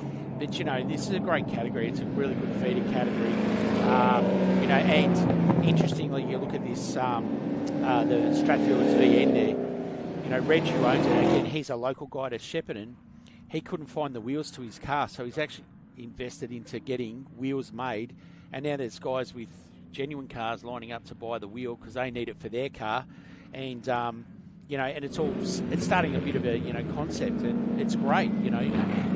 Classic Wheels has taken his wheel on board, and that's you look at the little Porsche running around. That's owned by I can't think of his first name now. Smith, anyway, Cam Smith, and he's taken him on board and he's running with it. It's great. Interestingly enough, the John Bowers here in this category, Sierra as well, in this category. Now, this is not a tribute car. This is actually a genuine article, but it doesn't have the COD paperwork done on it. Yeah. And it's interesting, JB said this is probably the most legal Sierra that he's ever seen. Yeah. So they were pushing the envelope in that Group A era, weren't they? 100%. And, this is the Murray Carter car. Yeah. Like, it's no slouch. No, it was... It was thereabouts in the certainly in the privateer world. It was more than thereabouts, as Murray's career was. Really, it was. Correct. He was huge in it. And it's great to see JB there. Like, I mean, he's a guy who's won everything, as we know, and he's having a ball out there. I suppose when he goes, this is great fun. Be interesting to see because he wants to get out after Richard. He was like that thing. I raced those Volvos, and it's got some sniff, that thing. So JB's going to give it a go, and I know Richard will be. He'll be relishing this. They know this track very, very well. Got the old bucket face open helmet there too. You know, and that Walkinshaw behind it, Dylan Innes's car, like that is spectacular. You know, if anyone's here over the weekend, you've got to go and have a look at that car down in the marquee, down the skid pan area. It is stunning. You know, and Dylan puts a lot of effort into his motorsport. And the accuracy of the car is brilliant. You know, other than the twin throttle body manifold, you'd think it's a real car. Richard Renato there, just watching on board there, getting right out there and amongst it all. Lock up there, only in lap number 1. He's already pushing on pretty hard there, just testing out the twice now. Those locking up the fronts and really trying just to get away, get a bit of clean air. And this will be, I actually like what Richard's doing here. This will be absolutely like a red flag to JB. He'll be going, that thing's getting away from me. Oh, no. That's not what we wanted to see. No, you're right. It's the 42 car, and it is making its way in. That's Reg coming in. It's Richard Bernardo, who was fastest car in Sprint 1, 132.39. John Bauer, 133.35. So there's just under a second advantage there with Richard Bernardo.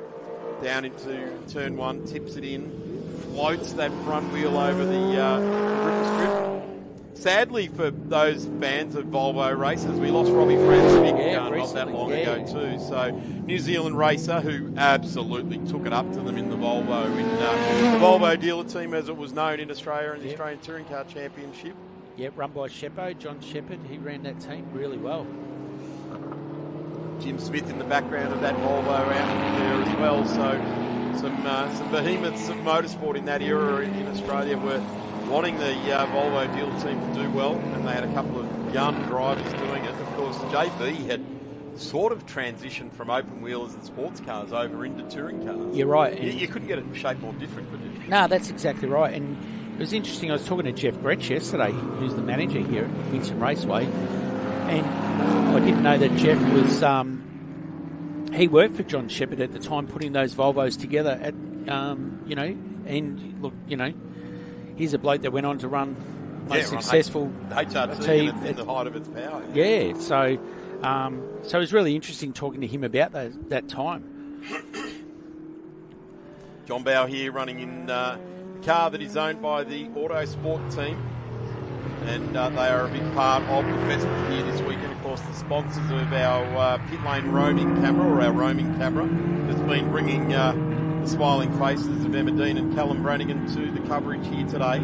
That's right. And I didn't realise they own Valeo seats as well, which is, you can't get much better in the way of seats. That's for sure. They're a very good thing. They've been around and been doing it for quite some time. John Bauer now sits right in behind Richard Renato, albeit quite a large gap, but JB will be working up to it. If anyone knows how to bring a Sierra on for some pace, he'll be doing it. How cool is this? The IROC type of Porsche. And that's the beauty of this category. Like, we're not limiting it to touring cars. When you look at, Cam Smith out there in that Porsche, he's a stalwart of this category, and that car is so consistent day in, day out. And it's so cool to look at, done in the Danny Holm colours. How much better can you get, and then you've got that product Commodore as well. Needs very little introduction, doesn't it, that livery? And I've got to say, if I was going to do a tribute car, a VH in red, are we allowed to say special mild livery, not the Brock livery, the Harvey livery? Exactly, the red, white and black colour scheme. Yep.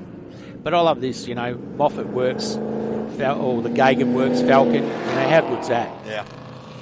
And this is, you've got to admire these guys because they've not started with something. They're not restoring something. Yeah. Possibly because the goalposts are too far away to restore some of these cars, and Oh, I don't yeah. mean anyone that wants to can restore a car, but the goalpost might be just getting that car in the first place. That's right. Find a coupe and assemble the parts. The thing is, you'll see coupes. There's 2 coupes running around in this category. You don't see a coupe anymore in heritage touring cars. Which is unfortunate. Yeah, it is. Richard Renato now. Bowie's just dipped under 2 seconds off the back of him. Dylan Innes, 137 in 4th. Then it's the 50 of Rao coming in there as well. So that's a good push by David Rao, the Tasmanian. Came in 20th prior to this sprint. And number 50, David Rao, is now in P4. Cam Smith there. The 111 of Paddy Kirby. And then his cousin Travis is right behind him. Yep. So they're pushing on nicely. McDonald, Ramsley, Barkler rounding out our top 10. There we go.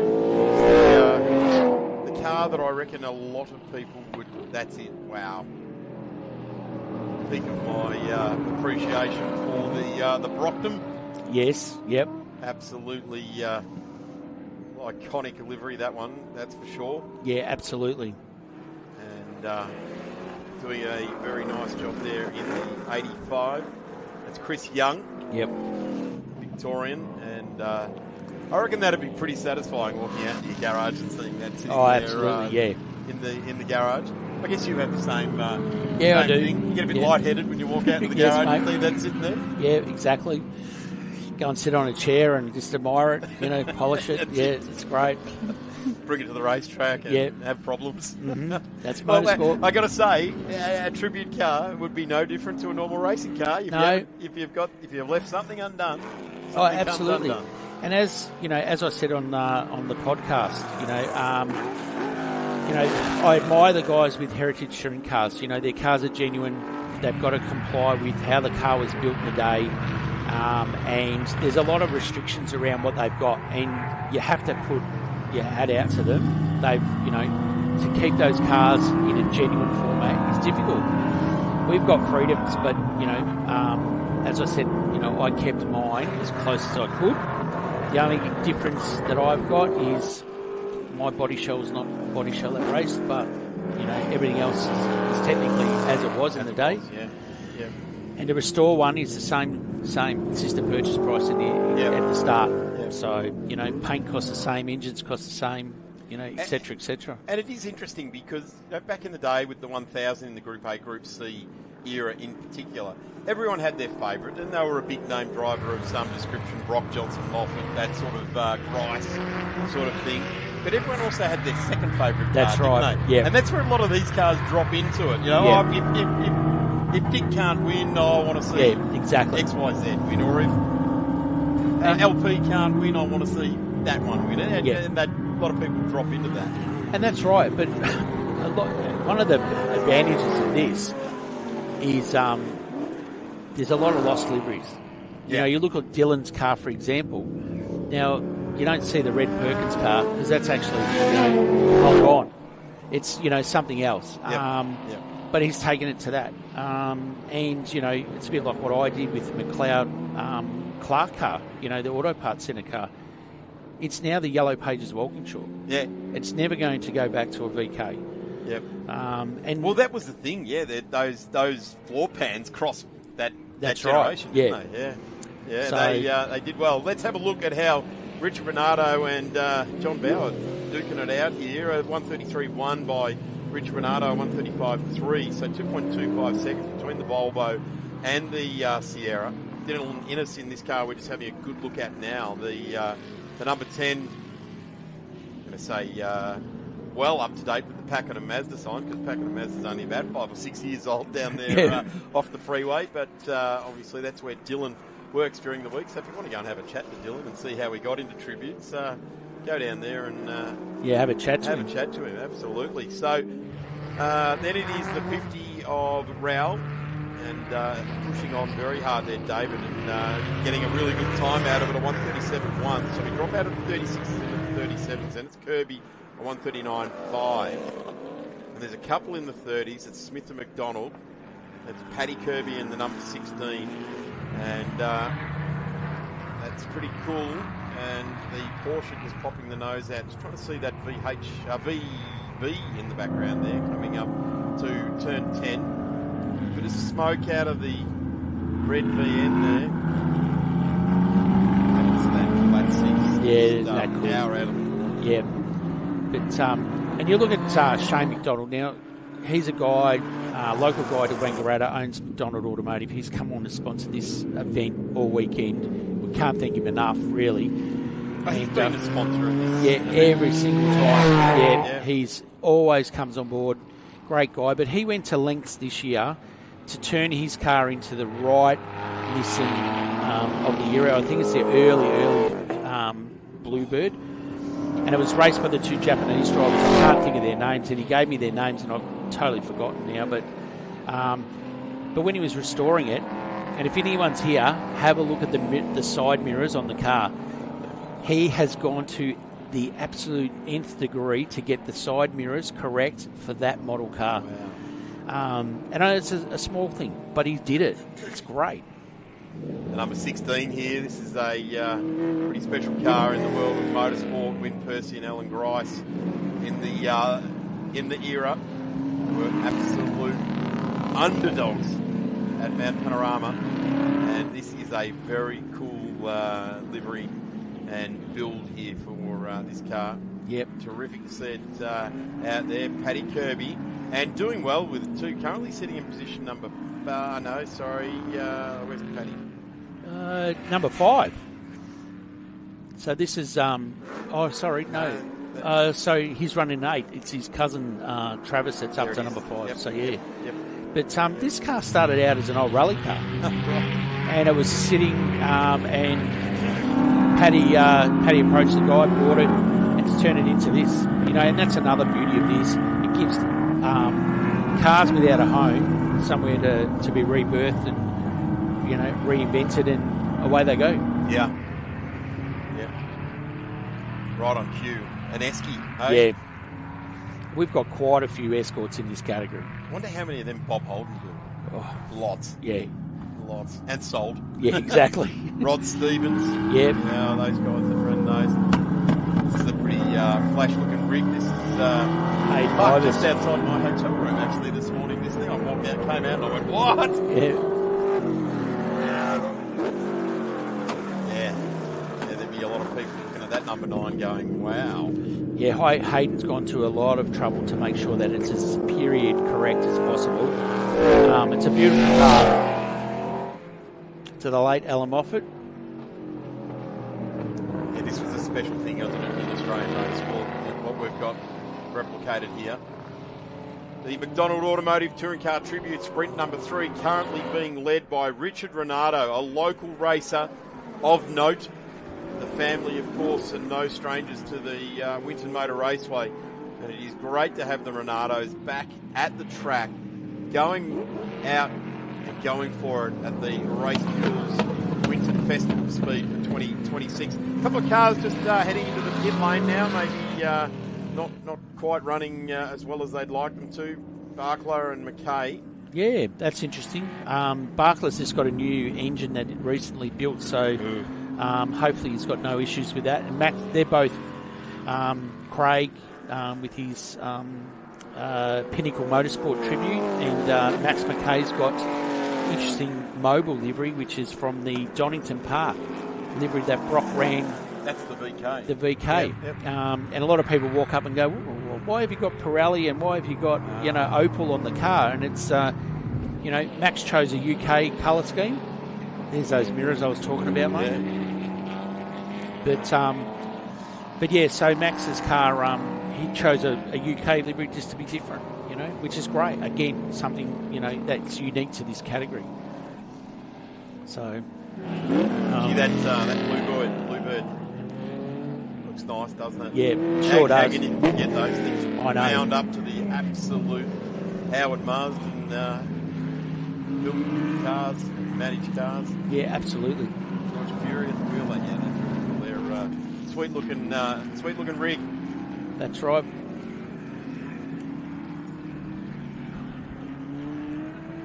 sure is. And like I said, Shane McDonald from McDonald Automotive, can't thank him enough for coming on board for this category this weekend. So if anyone locally to Winton needs a good mechanic, Shane's the man. Absolutely. And we just need to have a look at that race car and go, Yeah. we can do that. On the 100%. side, imagine what he's doing for his customers. A couple of minutes left in this sprint. Richard Renato remains on the top, and he has not been eclipsed by John Bow. Both him, John Bow, and Dylan Innes have all done 10 laps, as has the number 6 of Cameron Smith. So haven't turned the wind down too much. 133.11. A turbo Volvo hasn't returned to that time, but it's just been ticking the boxes. I reckon he's probably watching the clock and will, like JB, just give it one more push in the next sort of 30 to 60 seconds. That's right. He said he's running it to 5.5 and he's only got it tuned up to 16 pounds. Sure he has. Yeah, and he said tomorrow, if it's still alive, he'll wind the wick up in the last session. Yep. No, good on Richard. Great to see him back at the track. Yeah, absolutely. And a competitive family that did a lot of racing. Michael Escort here as well. And that's pushing on pretty hard as well. Scott Graham, Victorian. And again, Scott comes to every single event in this Escort and consistently the same. And he loves it, Unfortunately, we had one of the Escorts yesterday. Currently sitting 17th in this sprint. Failed, but that's just what happens in motorsport, really. Unfortunately. Donald Automotive putting their name to this one here this weekend, and great to see that. There it is, the Bluebird. Just riding the bumps nicely, riding by the number 16 there as well. That's exactly right. I love this. I believe the real number 16 of that sat in the reception at HSV for a long, long time. No, I think it was the Walkinshaw. Maybe Walkinshaw was. did. Yeah, maybe it was. Not the VN. Yeah, that was the VR Walkinshaw that was there for years. I think the Eccleston family now own that. Yeah, right. But, how iconic can you get? XU1 Tirana at a racetrack, again. But, and this car's consistent every single time it comes out. And then there's the Dave Ramsey in his XA Coupe, the John Goss Coupe. I mean, that's a cool car when you go and have a look at that. So, Andrew Ortlip on screen now, the 28. And those Bathurst Globe rims synonymous with it. Checkered flag has dropped on this session, and it'll be Richard Renato that comes through. Bowie hasn't managed to, I'm going to say, even close that gap. No. In fact, what has happened is that Richard Renato has opened it up, even though the both cars went faster earlier on today. So I guess maybe the track's bit of heat. Yeah, we've had some low-hanging clouds sort of descend on the property and then move away again. It looks like it's coming back, but anyone that's watching at home, there's going to be a ripper race, the last race of the day with Heritage Touring cars. We've got Group N over 2 litre coming up next. Yeah, I know. So and then, a couple of rippers, isn't there? Yeah, and then which is a twilight race, so these cars are going to light up in the semi-dark.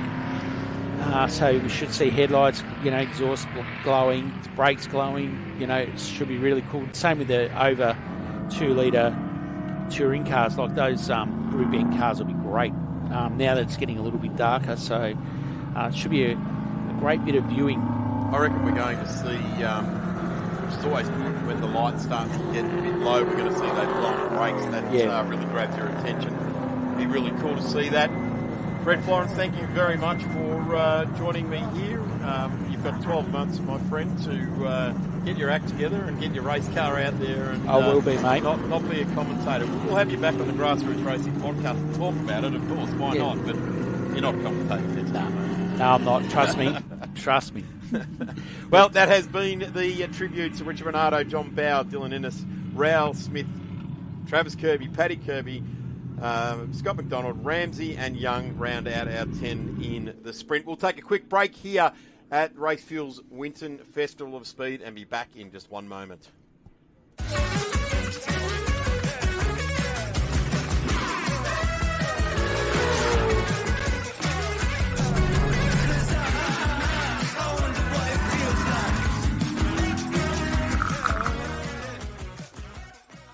At Apex Building Products, we're your one-stop shop for roofing, framing and everything in between. Whether you're building your dream home, tackling a backyard renovation, we supply custom steel cut to your exact profile. We are your authorised supplier and distributor of Colorbond steel products. The original and still the best. Servicing the motorsport community for over 45 years. Come in store or check us out online. For the races, by the races. Autosport.com.au.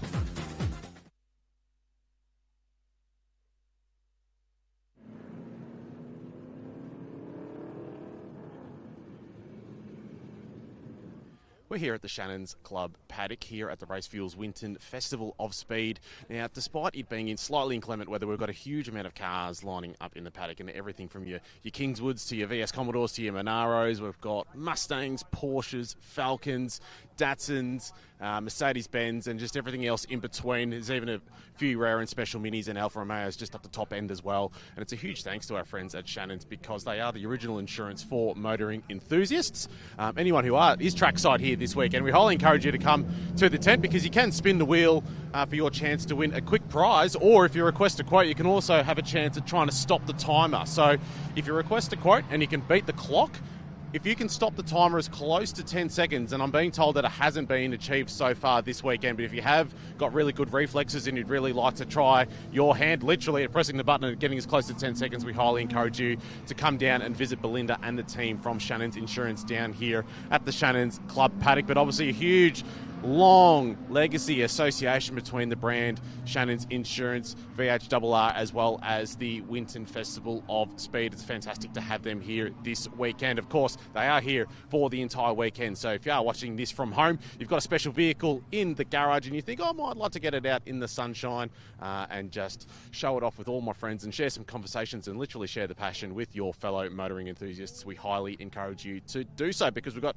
a massive day of action coming your way all day Sunday here at the Racefuels Winton Festival of Speed. Welcome back to a beautiful day here at Winton Motor Raceway. Don't let the hoods and raincoats fool you. It is not raining. It's a little bit of cloud descending on northwestern Victoria here, but I tell you what, it is absolutely worth coming to the track. I got to say, a couple of fantastic races still to go here today at the Racefuels Winton Festival of Speed. The Group N Racer Industries over 2-litre cars on track right now with Paul Stubber will be leading them away. I'm Darren Smith, and right alongside me, the guy that needs very little introduction when it comes to Group N or any sort of touring cars is Darren Knight. Welcome, Dazza. Just talking to Brett Florence. You were a guest on the Grassroots Racing podcast in the lead up to this, and I think you and I and Brett and Gary all said this is one where got our eyes peeled for. Certainly have the return of none other than the number 31 Chevy Camaro from Western Australia, Paul Stubber. His first meeting here at Winton for 20 years. Quite amazing that it's been that long. Last time he appeared here was a part of the old Bianti Historic Touring Car Championship, supporting the V8 Supercars right here at the nation's action track. And funnily enough, didn't take the victory there. A bit of contact there with the great Eddie Albanese and his Mustang, so didn't take the chockies home that weekend. So his first visit back here, and wasted little time, Darren, in lowering the lap record in the first race yesterday, and went quicker again during the top 10 shootout last night, which is amazing. That car has been running since 1999. So Paul and his team, Matt and Pat, they know every inch of that number 31 Chev Camaro. Paul definitely knows how to steer it. Probably a lot more time in a race car than most of the competitors. He's always out there having a steer and certainly putting all that experience to great use. Now, Daz, you said it wasn't raining. It's looking a little bit shiny on that track there. That's going to make it interesting. It is. Let's have a look at the race registered Group N grid. Cars making their way out on track. Darren's just introduced Paul Stubber, a racer of note. Scotty Pearce, still relatively new too with this style of racing, and he'll sit in P2. Of course, Scotty got a 135.24 in the shootout. Yeah, so the shootout, night. folks, just to let you know, the shootout sets the grid for this race, and then the result of this race is progressive, so the race tomorrow morning will be set from the result today. So Scott Pearce looking to make the most of that. Great lap you were talking about, Darren.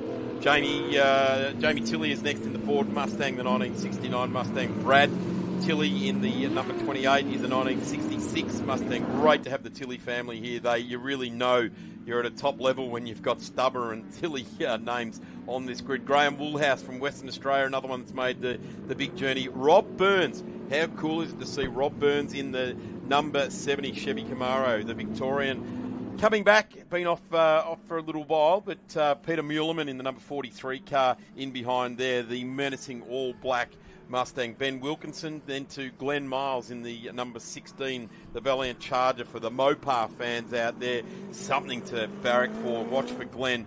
He's been very, very competitive at race number 3. Cars are coming out onto the track. So McNiven behind Monday there, Richard Fairlamb. Then we got Jones, David Crabtree, and Scott Pillikers making his way out. Stephen Pillikers. Now, right. I can't do this. We can't let this slide. I made a mistake there. The grid that I was talking about from the top 10 shootout last night was for the race this morning. So the grid we're seeing this afternoon is the results from the first race this morning.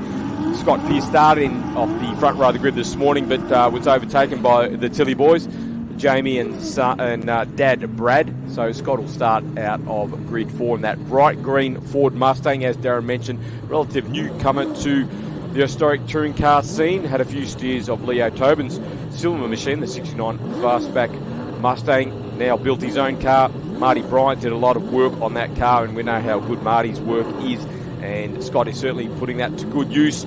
He'll start alongside the veteran Brad Tilley in the little 289 powered Ford Mustang. Brad has been running historic touring cars for many, many years, and son Jamie on the front row grid, the number 9 machine, picking up the mantle as well. This is going to be pretty tricky here. In fact, Pete McNiven, that won a race here, won the big race 2 years ago in the RX2. This could really play into his golf course. This weather, and we get away, and it's just wheel spin city for everyone at the moment. The Mustang's really just walking off the line there. Stubber managing to grab second gear, cuts down through the middle. Jamie Tilley has got the whole shot though. Graham Woolhouse in his little 289 powered Mustang up into second place. So Stubber and Brad Tilley, they both had very slow starts with plenty of wheel spin, and they've got some work to do, with Jamie Tilley not hanging around to find out. He's leading from Graham Woolhouse. Ben Wilkinson, the Victorian, up into third place in front of Paul Stubber. Let's beat McNiven and let's see if we can get that Tirana up. Tilley very sideways, I beg your pardon. Jamie Tilley out of turn 2. He's lost a lot of ground, was leading, so Graham Woolhouse up into the lead, Daz. Stubber draws alongside of the number 9 there with Jamie. Here comes the Pete McNiven Mazda, watching for Stephen Pillikers in the XU1. That's what they did back in the day. They were good in all these conditions.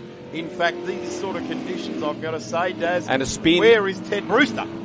Yes, Teddy's hung up the helmet, unfortunately. We've got a spin in the background there, just trying to pick up. That might have been Rob Burns in his 69 Camaro. Might have ventured out into... No, it's Darren Jones. In fact, he had gearbox issues earlier in the day, so unfortunately it looks like the Mustang number 5 of Darren Jones is going no further, as Graham Woolhouse continues to lead from Ben Wilkinson. Stubber third. Jamie Tilley has gathered himself up, is now back into 4th place in that black Mustang number 9, but Woolhouse is our race leader. Paul Stubber not having the game on a string. The changing conditions have just thrown up a little bit of something extra for everyone here. Side by side Mustangs as they come down into turn number 11 now, and they're breaking duel.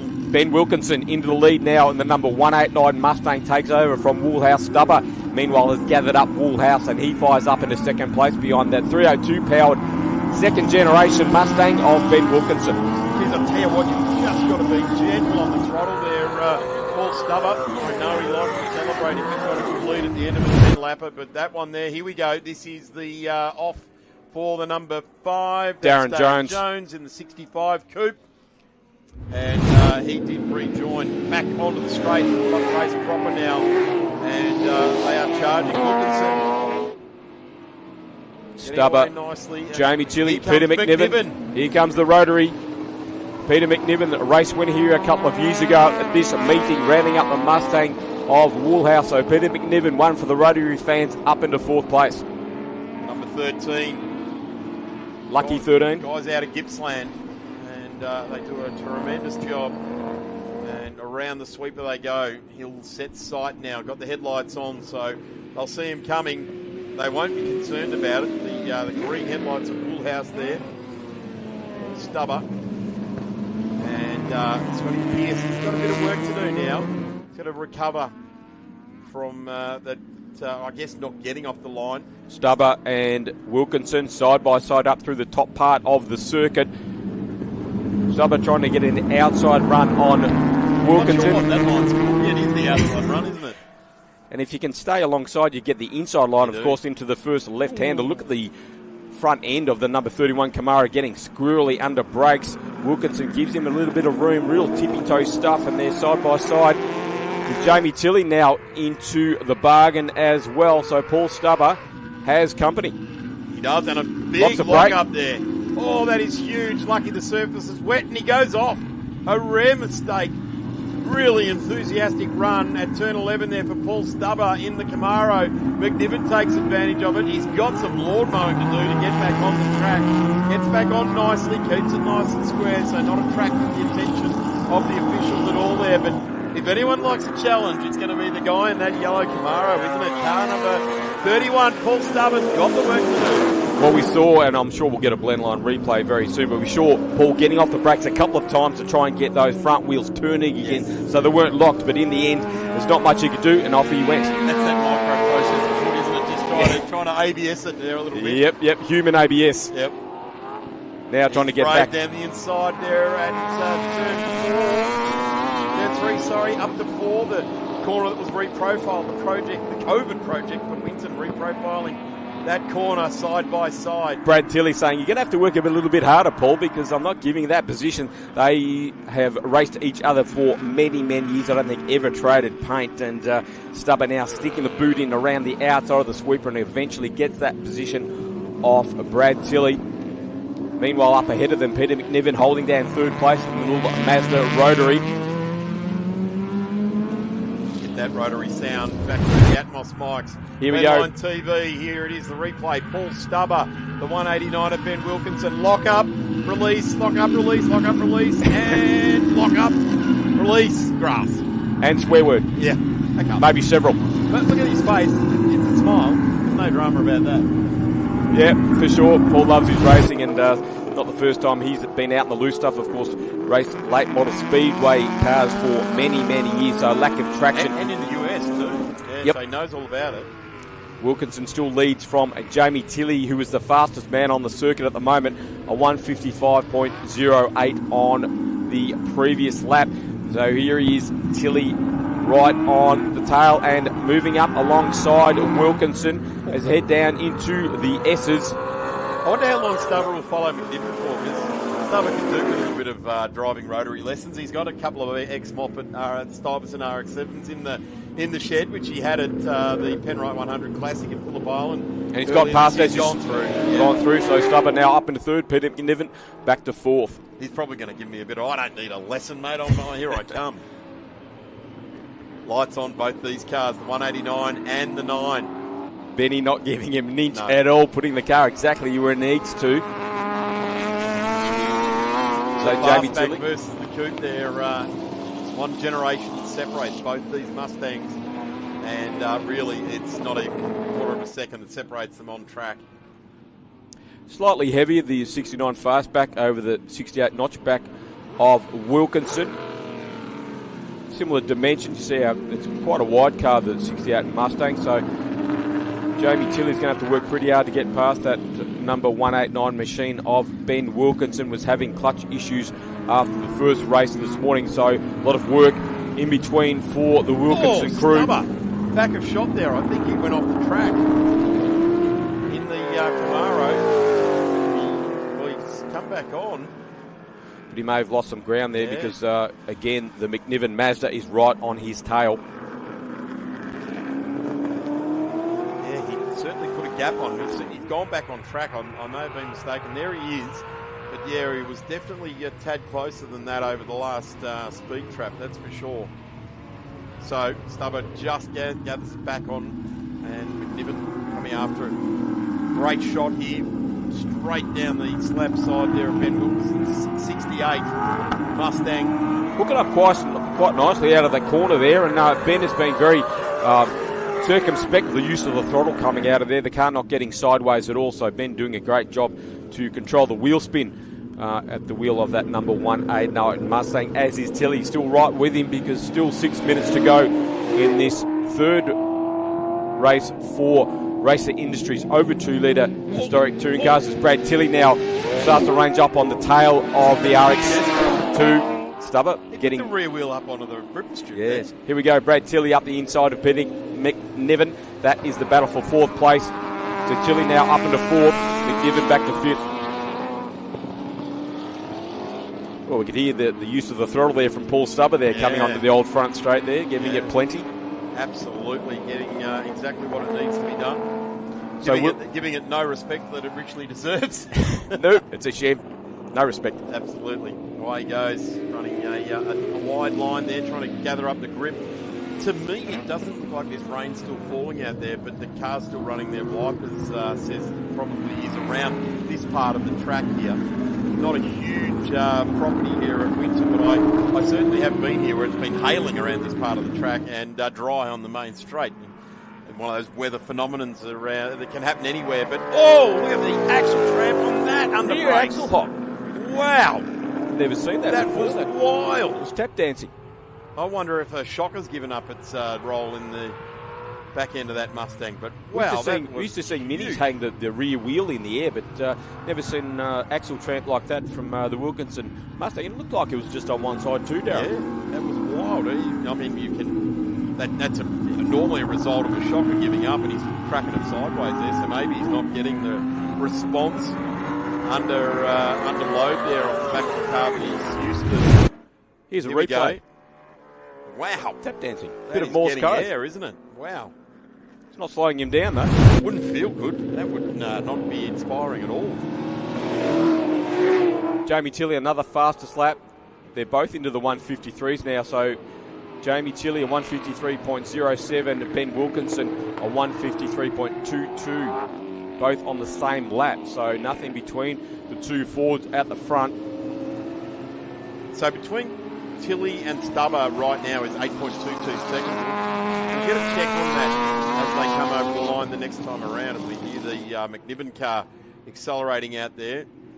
So our race leaders putting on a ding-dong battle for us. Really entertaining stuff here. Maybe around the outside goes Jamie Tilley. The long way around. Puts him on the inside at the cleavage. Pulls out at the right hangs time. On. Got a big long schnoz, the 69 fastback Mustang, and Jamie thought, I want to chopped off and pulled back at the right time. Ben Wilkinson's got a really got a handful here. He's put himself nicely. Now Jamie Tilley right on the inside for turn 10. The left-hander. It is. He's got that. That's a beautiful, beautiful gameplay there. What a bit of racecraft. He set himself up on the way into the S's and power down to Ben Wilkinson. Grabs it back again, but the dark green car, I think it's dark green of Jamie Tilley, black, just has to concede. Black. Is it the green headlights? That's, back in black, the green headlights. Bending my spectacles. Yep. So a little bit of wheel spin there at the end of the back straight for Jamie Tilley, and that allowed Ben Wilkinson to range up alongside and put the pass back on to regain the lead with only 250, just under 3 minutes to go in this third race. The fastest lap for Jamie Tilley, 151. They're both into, Ben Wilkinson the 152, so Jamie Tilley into the 151.9. Paul Stubber posts a 151.9 1:50.4 back there in third place, but will he run out of time? Brad Tilley now on 1:50. So a bit of warmth coming back into the track after that drizzling we had earlier on, and the heavy hitters are really starting to post some quick times. Just a little over 2 minutes to go in race 3 for the over 2 litre Racer Industries Group N Historic Touring Cars. Ben Wilkinson leading from Jamie Tilley. So we're quite a way adrift of where these guys race at in the dry. 1:33 by Paul Stubber doing a 1:51. So we're 18 seconds away.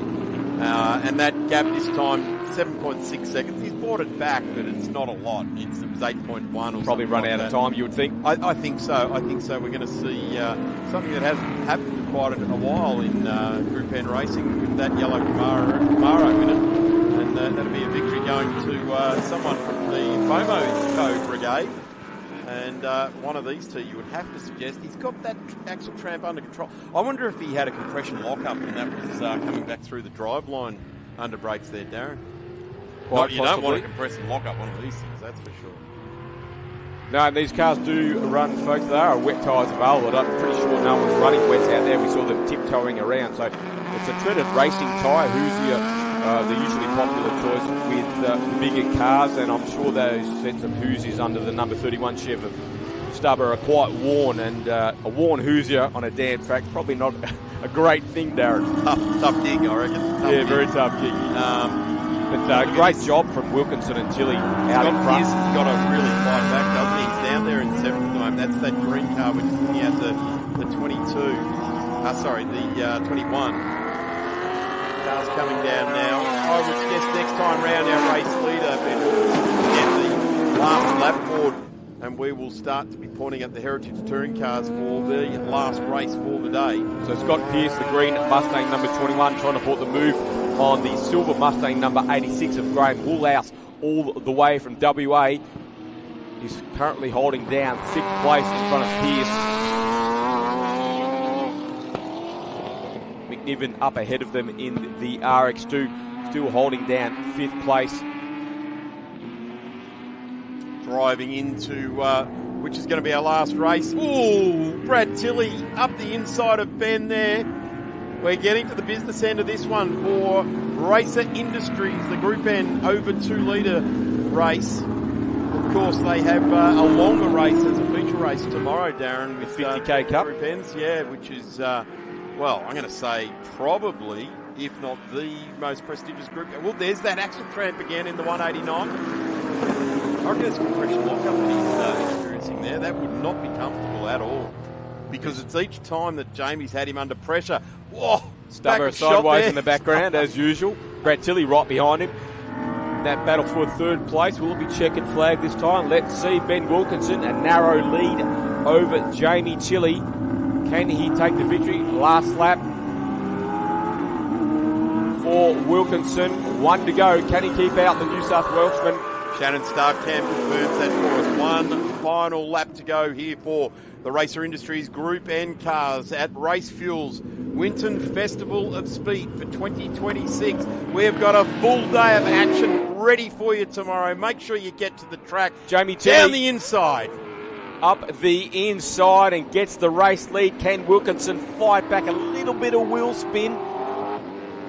Wilkinson desperately trying to back onto the tail. But great exit from Jamie Tilley, the number 9 Ford Mustang. That might be enough, but Ben Wilkinson is not going to go home wondering. He's been leading this race for so many laps, and at the final stanza here, Jamie Tilley has taken the lead, set the fastest lap. Paul Stubber now a faster lap into the 1:48.7. Has Wilkinson got anything more for Jamie Tilley? Nothing between the two Mustangs at the moment. 351 wins of power for Tilley, 302 wins of power for Wilkinson. Not counting for much though on this very slippery surface. That capacity difference, the final time for the over 3 litre Racer Industries Historic Touring Cars of Wilkinson. Well, he had to have a go there. He did. Really late braking there and chucked everything at Tilley there. Gathered it back up though. Now He's trying to fighting race back. up around the outside. Can he get around Big the move. outside of Jamie Tilley? And he does. He Ben does. Wilkinson, what a move. Jamie Tilley held the lead for 6 corners. The fight back from Wilkinson. Now it's a drag race to the checkered flag. There it is. Wilkinson Shannon start cam will take the win over Jamie Tilley. Paul Stubber third. Brad Tilley fourth. An unbelievable last lap that was, folks. Scott Pearce has got through on Woolhouse. Woolhouse fighting back though within sight of the flag. Woolhouse gets a bit of curve there, so Scott Pearce, he will vault up into 6th place on that final lap behind the 5th place Mazda RX-2 of Peter McNiven. Good fight back from Pearce after losing positions off the line. Paul Stubber a fast lap on that final tour, and here's the Glen Line TV replay. Jamie Tilley must have thought, well, I'm in here. Ben Wilkins says, no, you're not. I'm going to hook up nicely after running wide. Goes around the outside of Jamie Tilley. Jamie Tilley, the gentleman that he is, gave a little bit of racing room on the exit because he certainly needed it. And then just that human ABS, Darren Wilkinson. The wheels process the toe, mate. I wonder if he's got any gout that helps the micro process the toe, the burning toe. That's probably you and me before any of these blokes. That's right. Yeah, probably is. He probably is. Wow, what a ripper there. I tell you what, it sets the scene for that 50k plate tomorrow, doesn't it? That big race for the Group Ns. They'll certainly have to brim the tanks full. Here we go, the top 10, Daz. Ben Wilkinson, Jamie Tilley, Paul Stubber fighting back. Brad Tilley, Pete McNiven was thereabouts, and when the conditions change, he's there for it. Scott Pearce really got some hard work to do. Graham Woolhouse, Stephen Pillikers, Pete Muellerman. Can't wait to see what Pete can do out of position number 9 tomorrow in car 43. Richard Fairlamb in the number 34. Dave Crabtree, Jeff Monday, Darren Jones and Rob Burns rounding out our 14 in the Racer Industries Group N over 2 litre race number 3. Plenty more for these guys coming tomorrow. Daz, we're going to take a quick break because we've got Heritage Touring Cars coming up next, and you and I need to be in full voice for that one. Back in a moment.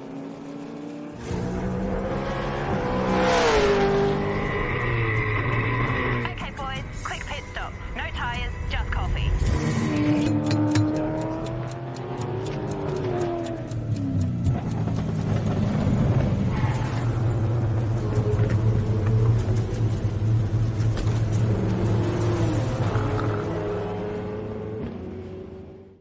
At Shannon's, we insure for an agreed value because we get what your investment is really worth. Get cover from Shannon's, Australia's original insurance for motoring enthusiasts. Call 134646 or jump online. Unhurried, long lunches. Thankfully, you wore your stretchy pants. It's a high country thing.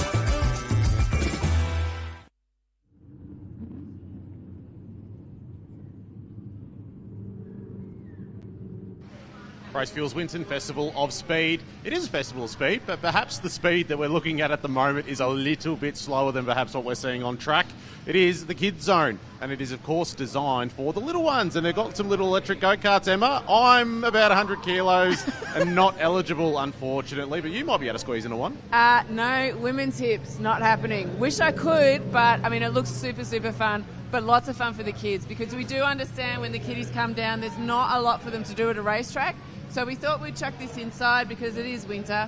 And we've got some little ones going around in the electric go-karts now. And we've got some little colouring in tables over here to the left and right with the Racefuels Winton Festival of Speed poster for the kiddies. I think I am old enough that I might be able to go and get my face painted at the Worth Australia activation zone. But for the time being, I'll keep annoying old mate and seeing if I can get a hot lap. Yeah, I think we need to tug on the shirt a little bit and see if we can both get a lap. But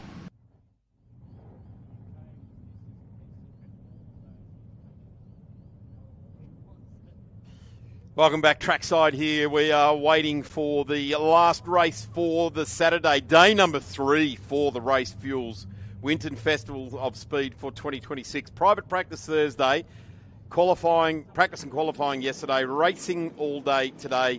as we say goodbye to the big bangers of Group N, the over 2-litre cars. We will have them, of course, out there tomorrow as well. Cars making their way out on track past the fantastic new fuel facility here that Racefuels have brought along. I'm going to ask you something, and you can come back to me tomorrow on this one. Racefuels have got the ELF 102. What does Spa-Francorchamps in Belgium and Winton Motor Raceway in Victoria have in common? Race fans that like to drink beer. Probably, yeah. Probably sleep in trees overnight like koalas. Yeah, I haven't been to Spa, but I've heard what goes on. Well, guess what? They've both got on tap Racefuels ELF 102. The great replacement for Avgas. We loved Avgas for many years, but for obvious reasons, we're trying to make this planet eke its way through its current ecosystem. The Race 102 is the replacement for that, and here at Winton, at a historic event like this, or a retro-style event, there's a lot of cars that would have run Avgas. They now run beautifully on the Race 102, the ELF Race 102 down there for Racefuels, that it's on pump, on demand, as is the Racefuels 98, Ron, the E85, the ELF 102 down there on Bowes 24/7. There's a payment terminal down there, a self-serve facility. Fantastic thing that's come live here at Winton. Certainly does, and it's a permanent facility. It's not an ad hoc thing just for this meeting, so it's there all the time, which is very important here at Winton Motor Raceway, because there's test and tune here every day, every Friday. Yeah. And then many days throughout the week as well, but it's definitely every Friday as well. So if you need to test your race car, come up here and fuel up with some race fuel. As I know that there's something you and I have got in common. We watched these cars on TV as kids, didn't we? Coming out now, the Autosport Heritage Touring cars, Group A and Group C cars. These are the real thing as they race them in the day. Field being led around now by Terry Lawler, yep. In the Dix Johnson Sierra. David Toe in the JPS, beautiful looking M3, and he is out there as well. Chris Stillwell in the other Sierra there as well. Adrian Ainsley, that's great to see that car after a horrible crash at Phillip Island, damaged that car quite badly. Michael Laducci in there, the Gerstle car, Dimitriadis, Surford, Elliot Barber has weighed in on this one. Peter Zibris has withdrawn because he's too tired. So Elliot Barber is on board there. Adrian Tenkat, Ian Ross in the number 59 Falcon. Big shout out to Ian, the man who's the chairman of the organising committee for this event. You reckon he's had a stressful couple of weeks putting this together? No, not at all. But the rest of the committee have. He was over at Le Mans. Well, he's a smart man. Exactly. But it's like herding cats trying to organise a race meeting, isn't it? Isn't it? What? I can say that because I'm not part of it. Justin Nilsson, now he's on the grid. I haven't seen the exit come out on track. Yeah, it's out there. Unfortunately, fell off in the race this morning. Took a trick through the tinted lid. I'm not sure if he got squeezed off or not, but there he is on screen there behind the XD Falcon of Ian Ross. That unique front-wheel drive turbo-powered Nissan built by Gibson Motorsport.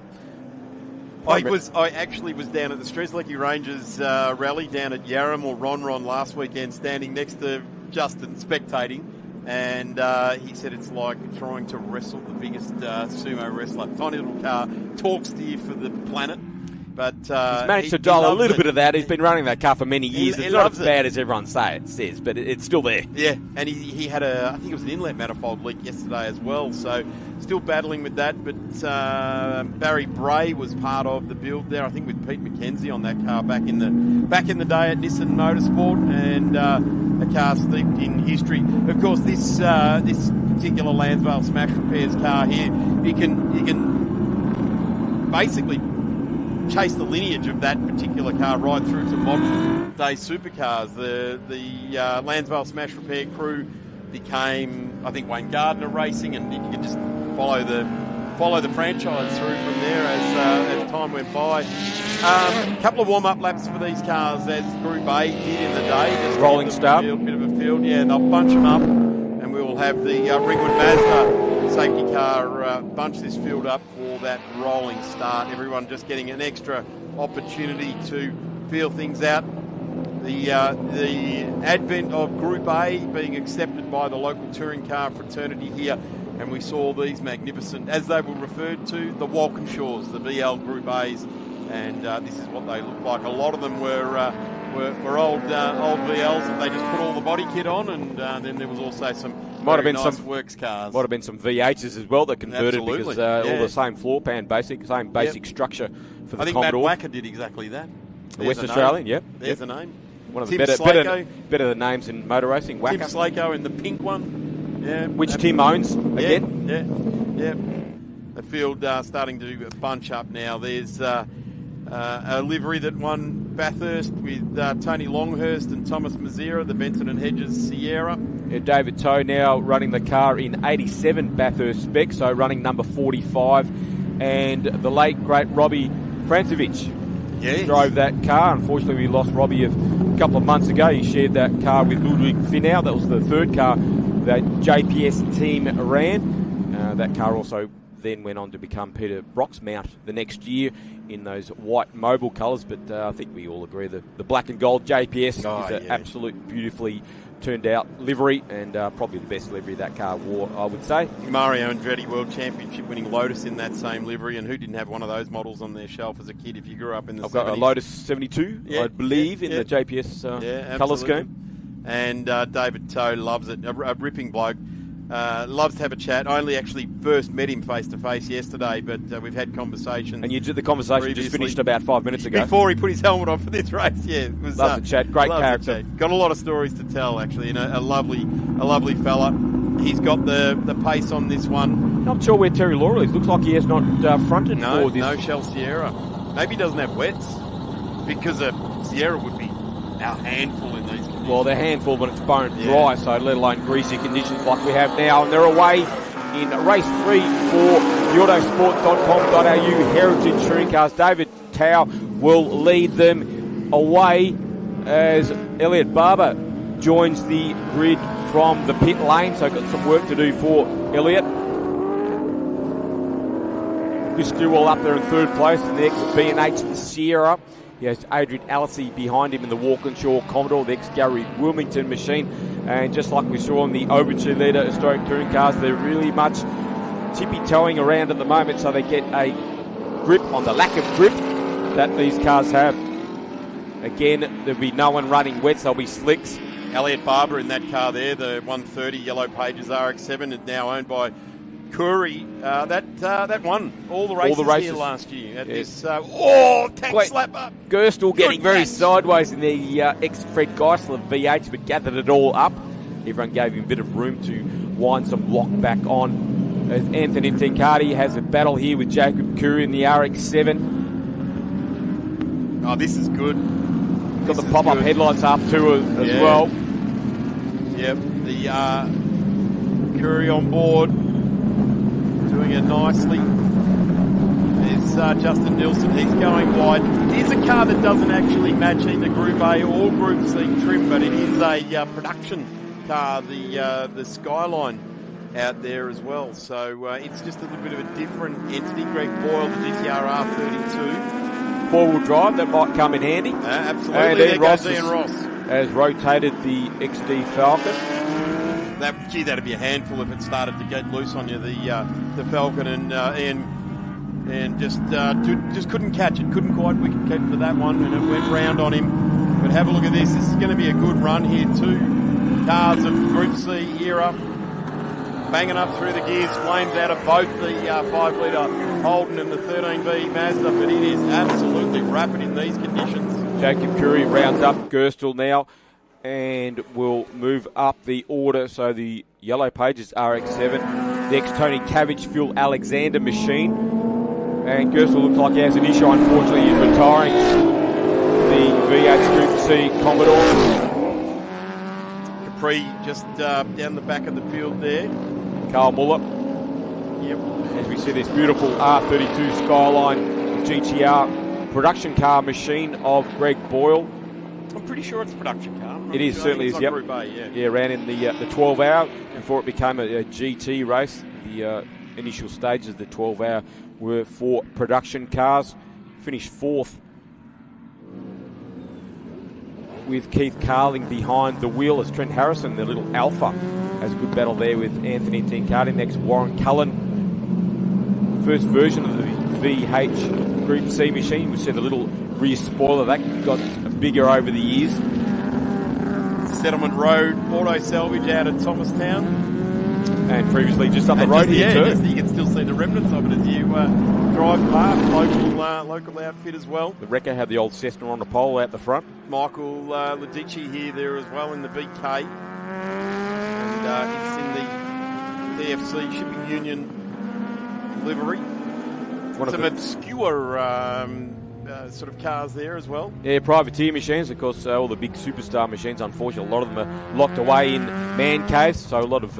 Let's have a look at this Adrian Ellerslie car because it was substantially damaged, and there's been a big fix-up on that car, and he's done a brilliant job. 77 Ignis Fridges car, which was that Alan Jones machine, which would have raced here back the very first Group A round here in 1985.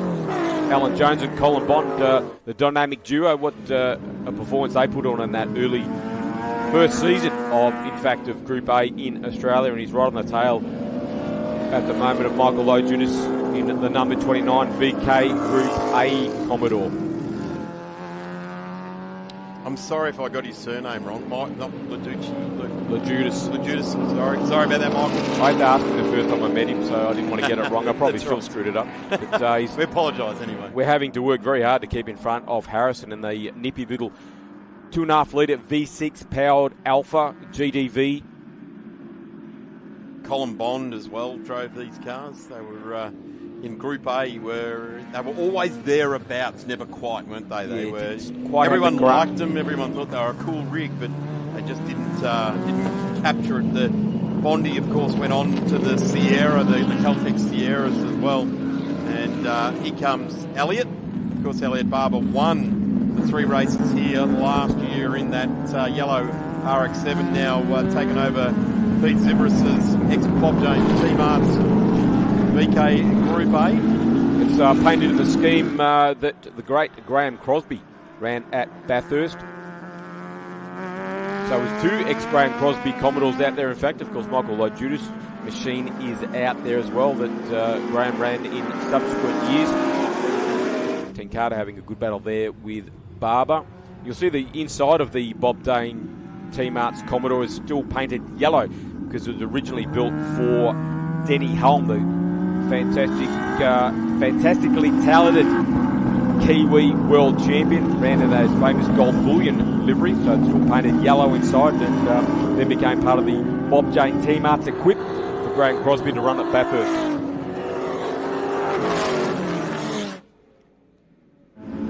A couple of drone shots being used late in the day here at the Racefuels Winton Festival of Speed. And we're getting a good look at a whole lot of Commodores ranging out there just in the top 5 there. The Harrison Alpha is in 4th. Barber puts a move on Adrian Alessi, so Barber moving up the order, should be about 5th place, I would gather now. So really putting the foot down with a little over 5 minutes to go in this 3rd race for the autosport.com.au Heritage Touring Cars Group A and Group C. A genuine article. There's nothing Heritage Touring Cars about Elliot Barber, current Trans Am racer. And he'll be the youngest driver out there. Yeah, he's always in the mix there, so we'll be feeling quite at home. Justin Nilsson now right round the outside. He'll put himself up one more spot there, gets 10K out of the way. He's still got plenty of time here for Justin to pull his way back through the field. Front wheel drive. A little bit more grip in the wet conditions too. Allows it to drag itself around the corner. It is, and you speak to anyone, a lot of the rally drivers do like a front drive car. In fact, Simon Evans used to refer to the Golf with the rear wheels were just to stop the back from dragging on the road. That's right. Everything was done through the front. Keep the fuel tank off the ground. Oh, tank slapper there for Michael. Are you going to call him Michael now? I'm going to call him Michael. You are chickening out, 21. Number 21. No, we'll call him Michael at least. Well, Justin Nilsson goes up the inside there. He's found his groove, hasn't he, Justin? So that will put him into 6th place. turbocharged machine, small engine, the front-wheel drive. Doing a good job in these wet conditions though. Low Judy's trying to fight back into the S's. Puff of smoke from the turbo as Nilsson continues in 7th place. Pulsar XR Turbo, Justin Nilsson doing a nice job just fittingly in these conditions there. Here comes the number 13 of Boyle as well, 4-wheel drive at the Avail. And right on the tail of the Dom Dimitriadis, Steve Reed, Trevor Ashby, Lansville Smash Repairs Commodores. How many Commodores did they have? A lot. A lot, yeah, and great cult heroes that became in the end the Ashby Reed combination. They did a lot of the Smash repairs for their fellow competitors as well. They'd bring them in, do it at the right value, and get them back out again. And always had yellow on the cars as well, so they really stood out. They did. Alicie in the Gary Wilmington Walkinshaw machine, that number 40 that Darren was talking about, had unfortunately back to the tyre wall up at Lukey Heights. Tony Storford facing the wrong way. Has rotated the ex-Alan Grice and on next hatchback. He'll get it turned around, didn't go out into the grass thankfully.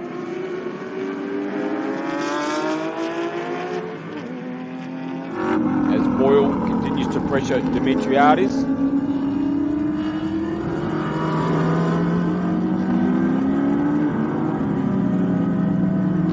Don, a very enthusiastic campaigner in the Heritage Touring Cars, has a small collection, and we get to see the odd car come out and putting it back where it should be on the racetrack.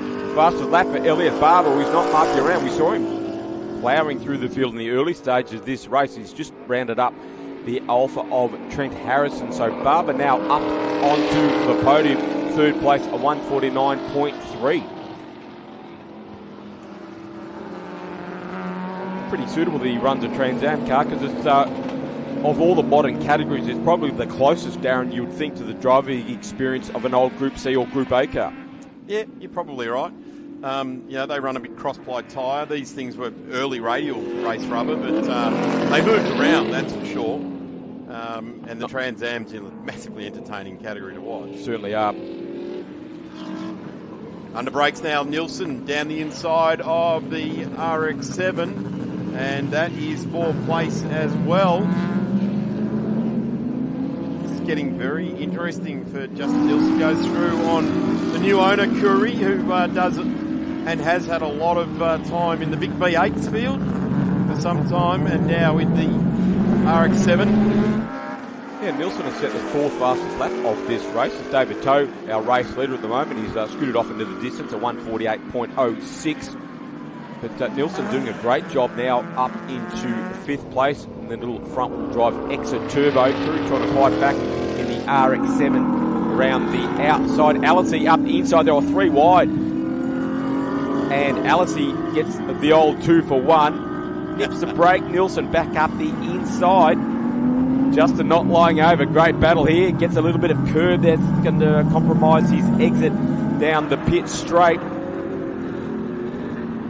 Alice will be looking to use that V8 advantage, which he does, and rounds up Justin Nilsson once again. But Nilsson will be fighting back through the corners here with that front-wheel drive. Alice almost holding him up through the corners. He's really trying to keep the car straight, keep that traction happening for the Walkinshaw Commodore. Tenkati now fighting back on Nilsson. He's on the wet line there too. Nilsson just holding that dry line. You can just see it. It's the bit of track that's not shiny. It's a bit dull. And it's the same bit that Elliot Barber's using as well. He's just gone back. Sorry, not Elliot Barber. Elliot Barber's up to P3. Just looking at the 30 of Curry now. And he's just disappearing backwards. So there's something not quite right with that RX-7 for him at this point. Yeah, Dimitriadis just ran it up very quickly. So perhaps Curry has an issue. Still circulating. He's fallen back now behind the GTR of Greg Boyle.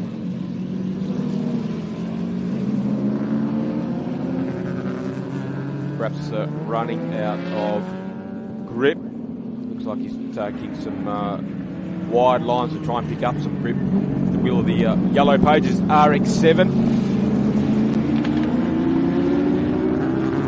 V8 rumble, and then there's that 13B rapping noise coming out of truck assist and down into turn 10 under brakes. 39 coming under a bit of pressure there now, Demetriadis with Boyle. And here's another change of position. Justin Nielsen getting the big challenge, and that's coming from Tenkate. And gets it done. I think we are possibly on the last lap. Looks like, yes, the board has gone out. Last lap, there it is. And Justin Nielsen got a bit of work to do. Alessi going through side by side. Low Judas now up the inside of Nielsen on this last lap. Can the Nissan fight back? Around the outside now. He's got the run coming up the turn 4, maybe just a metre or two far behind at this point to have a lunge, but the GTR Nissan Skyline having a bit of a look there at the Commodore. We go back up to the front. David Toad, what a magnificent drive in very tricky conditions, Darren Knight. This has been a tough old ask for anyone with a turbocharged car. I'm going to say in a rotary as well, the peaky power of a BMW M3 E30 as well would be a tough gig, but David has really put the helmet on here this weekend and has really brought the concentration right forward. Well, if there's any track that was going to suit the BMW M3, it'd be Winton Motor Raceway, and David has been running this car for many years, knows every inch of it, knows where to put the car, and has done a great job out in front, never been out of shape from what we've seen.